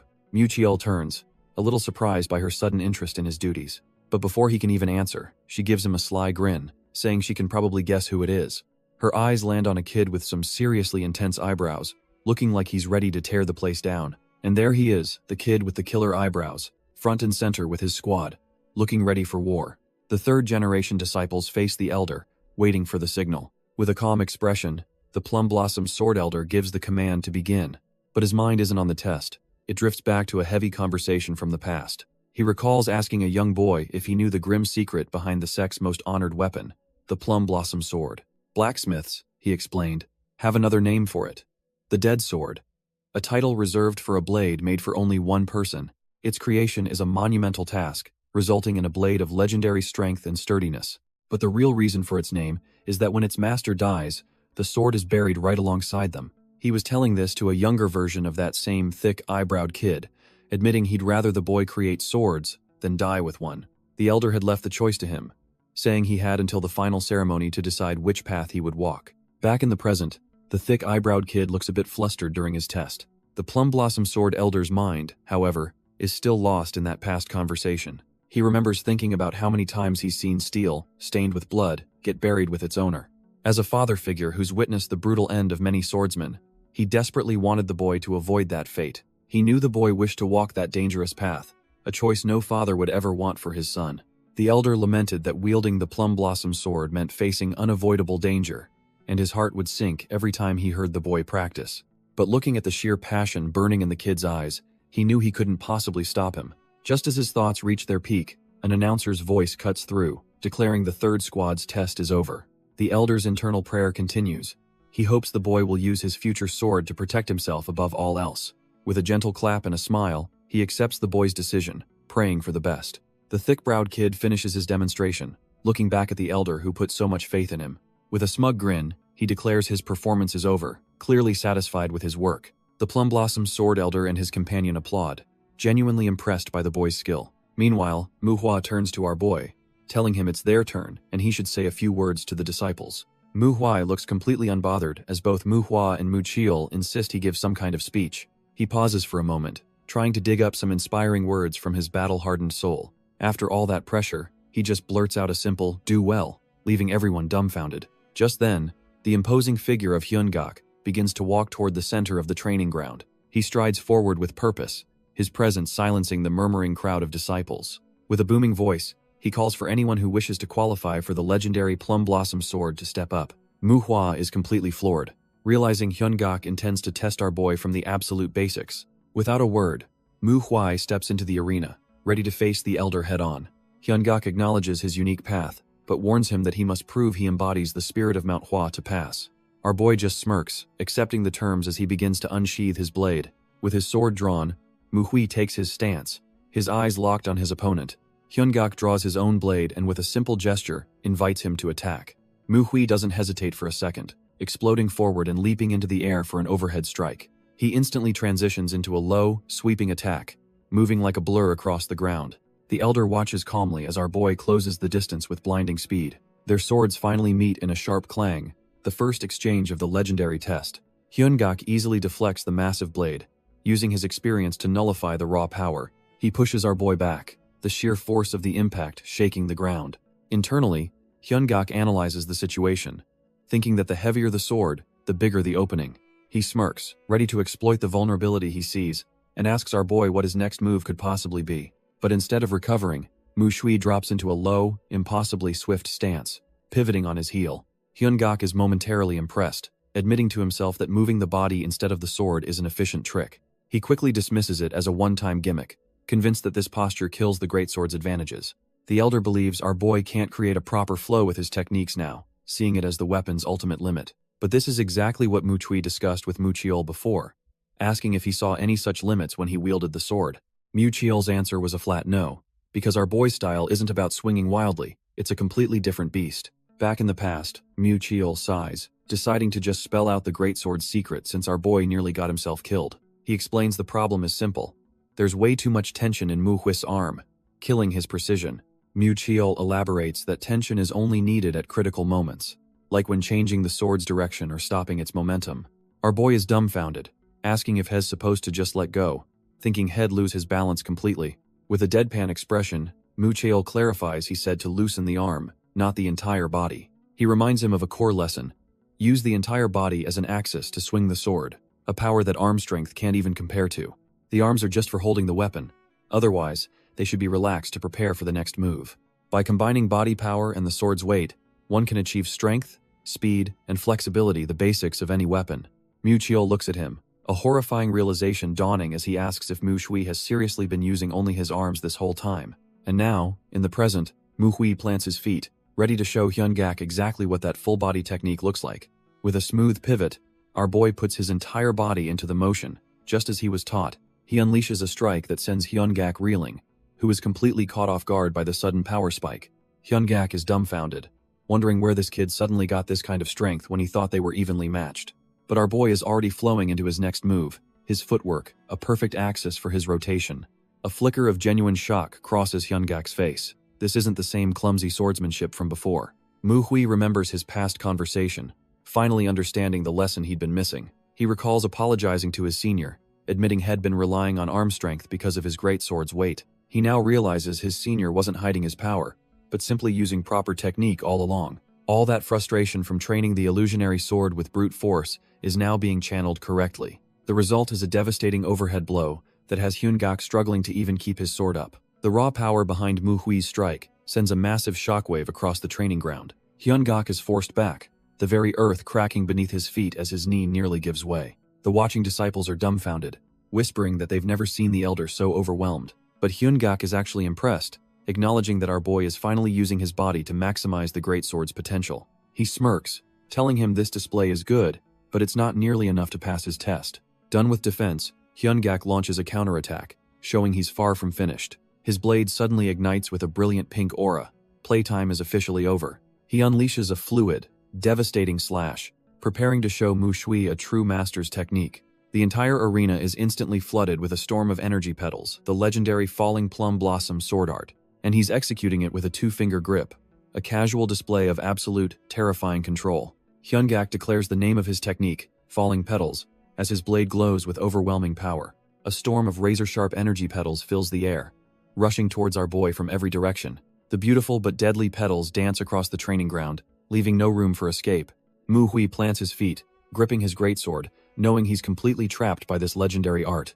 Watching from the side, Mu Chiol realizes this is a complex test, designed to see how Mu Chui handles an impossible situation. The narration explains that the plum blossom technique is a thing of beauty, but it's a beauty forged in the harshest of winters, representing unyielding strength. The true essence of the art isn't about creating a flurry of attacks. It's about cultivating one single, perfect blossom of steel that can endure anything. The petals then converge into a massive vortex, the falling plum blossom returning ring, swallowing Mu Hui whole. But inside the storm of blades, our boy isn't just defending, he's preparing a counter of his own. The plum blossom sword elder watches as Mu Shui unleashes his own massive flower of pure energy to meet the attack head-on. Instead of trying to be nimble, Mu Hui swings his greatsword with all its weight, drawing one giant, unstoppable petal. The elder is shocked. He realizes this isn't some trash, tier imitation, but a true application of Manhwa's principles to a completely different weapon. The two techniques collide and cancel each other out, leaving a quiet stillness on the training ground. The elder gives a nod of approval, thanking Mu Shui for the impressive, albeit incomplete, display before immediately calling for the next challenger. Meanwhile, two younger disciples are completely dumbfounded, with one asking the other if Manhwa even has a greatsword technique. The boy speculates that Mu Chiol must be learning it from a manual left by the legendary sword saint himself, thinking it's incredibly cool. His friend teases him, saying he'd probably be great with it since he's pretty big himself, leaving the poor kid blushing. The elder's voice rings out, having already judged Mu Hua, Mu Jin, and the others, showing he's been putting all the top disciples through this grueling test. With all the preliminary tests done, our boy Mu Shui finally steps onto the training ground, his gaze locked and ready. It's the main event everyone's been waiting for, a duel between him and the imposing elder Baek-san. This is the disciple hailed as the most skilled of his generation, a key figure in Manhwa's future. From the sidelines, Mu Chiol watches with intrigue. Everyone knows Mu Chui is strong, but no one's seen his true skills. Even Elder Baek-san admits he's in the dark, contemplating how seriously to take this fight and deciding to treat him like the prodigy Mu Jin. But Mu Shui plans to shake things up, announcing his intent to demonstrate a new martial art for the sect. He calls it the Plum Blossom Scattering Hands, a lost technique from a past master, which catches the elder completely off guard. Baek-san tells him to cut the talk and prove his words with action, and Mu Hui simply says he's ready. In a flash, Mu Hui lunges forward, initiating the duel with a swift and decisive strike. But the elder is on another level, effortlessly blocking the attack with one hand as their blades meet with a sharp clang. The elder easily holds his ground, thinking this is just a contest of pure strength. He prepares to counter with his own signature move, the Falling Flower Palm. But our boy's Plum Blossom Scattering Hands isn't a sword technique at all. In a flash, he lets go of his sword with one hand and strikes directly at the elder's wrist. Baek-san is completely stunned. He wasn't overpowered. He was just outplayed by a martial art he's never seen. He finally gets it. This technique isn't meant to support the sword. It's a whole different beast. The impact sends him reeling, his perfect stance completely shattered. The old master stumbles backward, utterly thrown off by the unorthodox move. He can't believe a disciple just broke his guard so easily. Before the elder can even recover his footing, Mu Hui is already lunging in for the next attack. The elder is impressed, realizing our boy is proficient with both hands and has trained his body to the absolute limit. But he's given no time to recover as Mu Hui follows up with a brutal kick right to his sword. Baek-san internally admits he knew from the very first exchange that this kid was on a completely different level. Still, his pride won't let him end the match here. He needs to see that Plum Blossom Scattering Hands technique properly. So, the old master decides to stop holding back, pouring his crimson energy into his blade. He takes a deep stance, preparing to unleash one of the Manhwa sect's signature moves. His sword begins to dance, creating an illusion of beautiful yet deadly flower petals.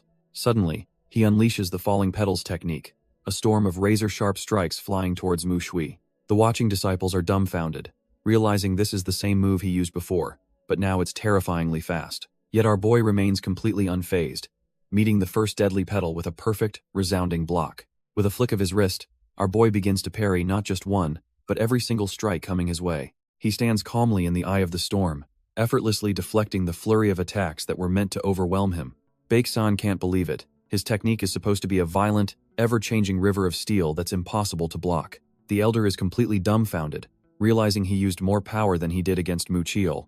Yet this kid just shrugged it off. Seeing this, Mu Shui decides he'll have to get even more serious than he was against Mu Jin. He gathers his own crimson energy, and a familiar, terrifying aura begins to emanate from his blade. Then, with a single, devastating swing, he unleashes his own version of the falling petals technique. But this isn't some cheap copy. The scale and power of his attack are on a whole other dimension. Baek-san is forced onto the defensive, his eyes wide with the horrifying realization of what's happening.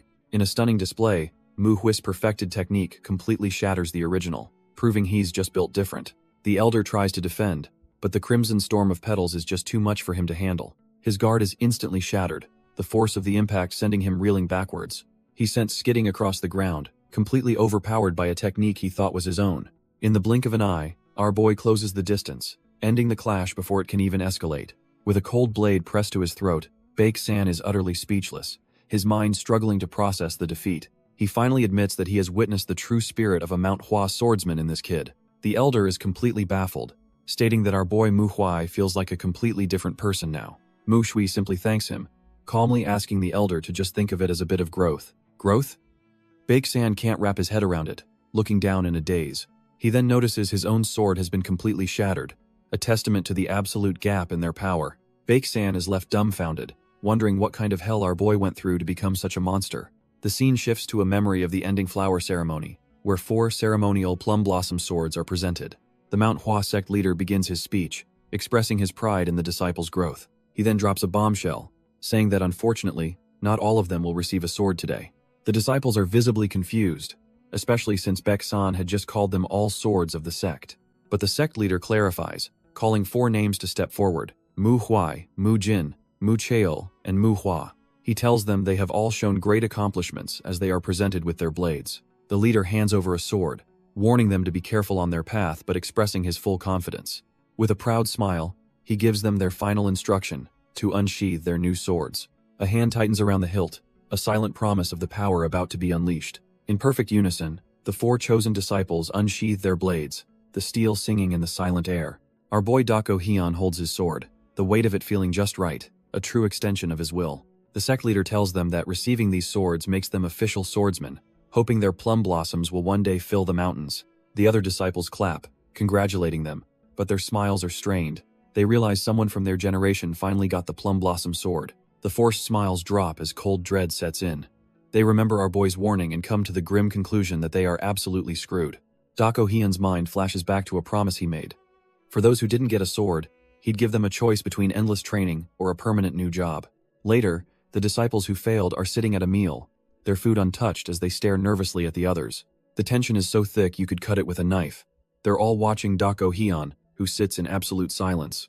They whisper amongst themselves, wondering if he's plotting their demise, knowing he's not the type to just let things slide. Suddenly, Dako Hyun breaks the silence, turning to a senior disciple with a simple, chilling question. Mu Hua asks why the elder called them all the swords of Manhwa when only 4 of them actually got the plum blossom sword. Mu-san immediately tells him to shut his mouth and not disrupt the peace, but our boy just calmly listens. Dako Hyun admits the elder's words did seem to imply everyone would get a sword, and he feigns confusion. But then he reveals he actually knows why, recalling a conversation he overheard between the elders who only had 4 swords prepared. Turns out, it wasn't because the disciples were unskilled. The sect simply didn't expect everyone to pass and ran out of swords. He then addresses the terrified disciples, telling them not to worry because in his eyes, they've all passed his test. The disciples are completely dumbfounded. This sudden act of mercy is so out of character, it's making them even more anxious. But our boy's inner monologue reveals his true motive. He needs to change the training and level up his own skills fast. He's still bothered by the weird conversation he witnessed between the sect leader and that Shaolin monk, sensing a bigger threat. Later, a nervous Mu Hua tries to suck up to him, but Dako Hyun just dryly asks why he's acting so formal all of a sudden. He cuts through the nonsense, telling Mu Hua he did great and should just rest until the banquet. But as he turns away, his mind drifts back to that unsettling memory he can't shake. It was the sight of the sect leader walking with a high-ranking monk from the Shaolin sect. Our boy had watched from a distance, completely baffled as to why a Shaolin would ever visit Manhwa. The memory takes him back to the day of that clandestine meeting. Inside, the sect leader sat silently, sipping his tea with a heavy look on his face. Across from him, the Shaolin monk maintained a serene, almost unreadable expression. The two masters sat in a tense silence, the air thick with unspoken words. Finally, the sect leader broke the silence, asking the monk what business brought him all this way. The monk calmly revealed his purpose. He was there on behalf of the Orthodox Path Assembly. The sect leader's mind reels at the mention of the Orthodox Path Assembly. The monk explains it's a rotating meeting where the major sects discuss the state of the world. He then reveals that Manhwa is slated to be the very next host, but the sect leader notes it's still 2 years away. The monk's expression turns serious as he reveals the Bakley clan has officially raised an objection. He slides a letter across the table, explaining it's a direct message from the Bakley patriarch himself. The sect leader reads the letter, which claims they're worried Manhwa can't host due to the Shaanxi massacre. The letter even suggests the Bakley clan take their spot, but the sect leader sees right through the flimsy excuse. He realizes this is all a pretext. The Bakley clan Sword King is clearly still bitter about the past. He recalls the legendary duel where they challenged Manhwa's supremacy and were utterly defeated by the Sword Saint. The sect leader connects the dots. They think Manhwa is weak now and are using the assembly to justify an attack. The sect leader's face hardens. He declares that switching the hosting order would be an insult to his ancestors, and Manhwa will not yield. He stares down the monk, making it crystal clear that they will not be backing off from this challenge. The monk explains that the Shaolin abbot initially disagreed with the Bakley clan's aggressive stance, but when the clan threatened to come to Manhwa regardless, the abbot sent him to mediate and prevent bloodshed. The sect leader appreciates the gesture but says he'll handle the message himself, though the monk insists it's his duty to see this through. The monk's goal is simple: to prevent a war within the Orthodox Murim while the rest of the world is already in chaos. He reminds the sect leader of the very purpose of their alliance, prompting a sigh of gratitude from the old master. With his duty done, the monk offers a respectful farewell and takes his leave. The sect leader is left alone in the vast room, the weight of the clan's challenge settling upon his shoulders. As he stands in silence, the ghostly image of a sword materializes on his back, a symbol of the storm that's about to break. A chilling premonition flashes through the sect, a vision of a lone figure standing against a blood-soaked path. Meanwhile, our boy Dako Hyun feels the pressure mounting from both the Overlord Fortress and now the Bakley clan. But he's not one to panic. He knows the only way forward is to get strong, and fast. He abruptly leaves his meal, telling his dumbfounded peers Mu-san and Mu-hua that he's going to rest. But rest is the last thing on his mind as he walks with a determined stride. He heads straight for the library, grabbing a stack of advanced martial arts texts. His new title as the Plum Blossom Sword has granted him access to a whole new level of knowledge. He immediately begins meditating, recalling how he had to modify the heavenly casket technique to suit his body. By focusing on meditation, he successfully balanced his old and new cultivation methods, purifying his internal energy. Now, with his foundation set, he turns to his sword, realizing his new energy gives it a powerful, distinct aura. Our boy begins to break down the entire Manhwa sword style, seeing how the six-fold combo is the root for all the major techniques. And at the very top, like branches on a tree, are the legendary Plum Blossom sword secrets. He puts theory into practice, his form becoming one with the falling petals around him. It all clicks into place when he realizes the sword chi is meant to embody both red and white plum blossoms. He finally understands why the sect's ultimate sword art is named after a flower. It's about how the energy blossoms from the blade. He grasps the first principle: constant, unpredictable change, flowing freely like petals on the wind. The second is its terrifying sharpness, a beautiful technique that hides a blade capable of slicing through solid stone. And the third principle is its scent, an overwhelming aura that spreads out into the void. This aura is the very essence of Manhwa's energy, a beautiful yet deadly force that perseveres through any hardship. He reflects on his insane growth. His internal energy, his body, and even his senses have all been sharpened to a whole new level. Now that he's reached this new realm, our boy can finally pinpoint a feeling he's had before. It's the sensation of being watched, and from the bushes, a shadowy figure with a glowing blade confirms his suspicion. The moment he's spotted, the mysterious watcher makes a run for it, leaping away with incredible speed. But Dako Hyun is on him in a flash, launching himself into a high-speed pursuit without a second's hesitation. His eyes are locked on his target. There's no way he's letting this guy slip through his fingers. The fleeing assassin is no slouch, using some insane movement technique to zip through the forest. Our boy is genuinely surprised, realizing this guy is so fast he might actually lose him if he doesn't go all out. He tightens his grip on his sword, knowing that whoever this skilled warrior is, He absolutely needs to be caught. Pushing his own footwork to its limit, Dako Hyun surges forward to close the gap. The two of them become blurs of light, tearing through the dense woods in a dead sprint. The assassin's energy trail cuts through the trees, but Dako Hyun is right on its tail. He pushes his speed to the absolute limit, realizing this is no ordinary martial artist. The two become blurs of motion, with our boy finally closing the impossible gap. With a final, desperate lunge, he reaches out, determined to end this insane chase. His eyes are locked on his target, his hand just inches away from grabbing the culprit. He finally snags the fleeing figure, thinking he's got him cornered at last. But the creature he grabbed just stares back at him with a look of pure confusion. Dako Hyun is utterly dumbfounded.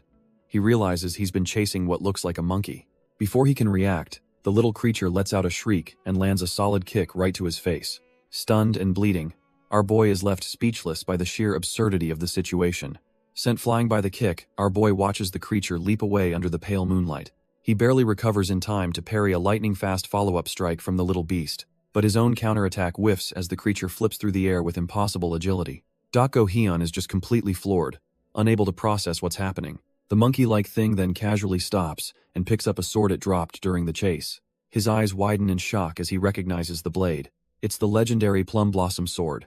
It was already insane that a monkey was using footwork techniques, but this is a whole other level. He can't even finish his thought, utterly baffled by the absurdity of this opponent. Suddenly, the creature lunges, its blade glowing as it clashes with his own.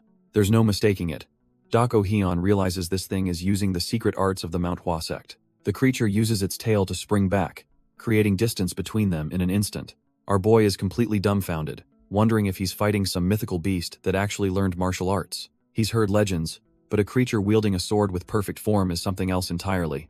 Then it hits him, this must be the presence that's been watching him all this time. He lets out a frustrated sigh, realizing that whether it's mad or not, a fight is unavoidable. Stealing his resolve, Dako Hyun challenges the creature to show him what it's got. The monkey-like warrior accepts, leaping through the air with its blade glowing a sinister purple. Their swords meet in a blinding flash, a chaotic storm of strikes as they trade blows at insane speeds. Blood splatters across the ground, marking the brutal end of their exchange. When the dust settles, Dako Hyun stands firm, his blade pointed downwards, victorious after the bizarre duel. Though he won the exchange, our boy is left completely drained from the sheer absurdity of it all. He can't help but curse the situation. Fighting a sword-wielding monkey was definitely not on his agenda. But the creature isn't gone, it just sits there on the path, watching him with an unreadable expression. It bares its fangs, and Dako Hyun is left wondering what kind of demonic beast he just fought. Then, in a bizarre show of disrespect, the monkey turns around and flashes its rear end at him. After its strange display, the creature simply drops its sword and walks away, leaving Dako Hyun utterly baffled. Later, he recounts the tale to an elder, who calmly informs him that he just met the legendary Amhu. Dako Hyun is stunned that the creature even has a name, and the elder begins to shed some light on the mystery. He reveals that he saw that same monkey alongside a former sword saint when he was just a young disciple, making Dako Hyun realize that his opponent was ancient. The elder drops a bombshell, estimating that the monkey is probably close to 300 years old. Dako Hyun learns that the former sword saints of Manhwa raised the creature, which explains its insane martial arts skills. He's told to be nice, but our boy is already plotting how to teach that disrespectful ape a lesson. The conversation then shifts as the elder brings up the recent trouble with the Bakley clan. He warns that while the Shaolin are mediating, a clash is inevitable, likely against the Sword King's successor. But looking at his own reflection, Dako Hyun feels absolutely no fear about this supposed successor. He confidently tells the elder not to worry, though his mind is still preoccupied with getting revenge on the monkey. Changing the subject, Dako Hyun then makes a wild suggestion. Why not just invite the Bakley clan directly to Manhwa? The elder explains their excuse is to test Manhwa, but Dako Hyun thinks they should just climb the mountain if they want to look. The sect leader just smirks, finding our boy's bold thinking rather interesting. He agrees it makes sense, but tells him to focus on what's important, the six-fold combo sword competition. Leaving the meeting, Dako Hyun walks alone across the vast courtyard, his mind already racing. He thinks the old man is missing the point. Their major enemies won't make a move just yet. They'll want to probe first, to see just how weak the Manhwa sect has really become. And the perfect arena for that is the upcoming martial arts competition. He realizes their performance will be the signal that either invites an attack or holds it at bay. With a new resolve, he faces his fellow disciples, thinking they're about to become his personal training dummies. He declares with a chilling smile that their lives are his until the competition. Hell starts tomorrow.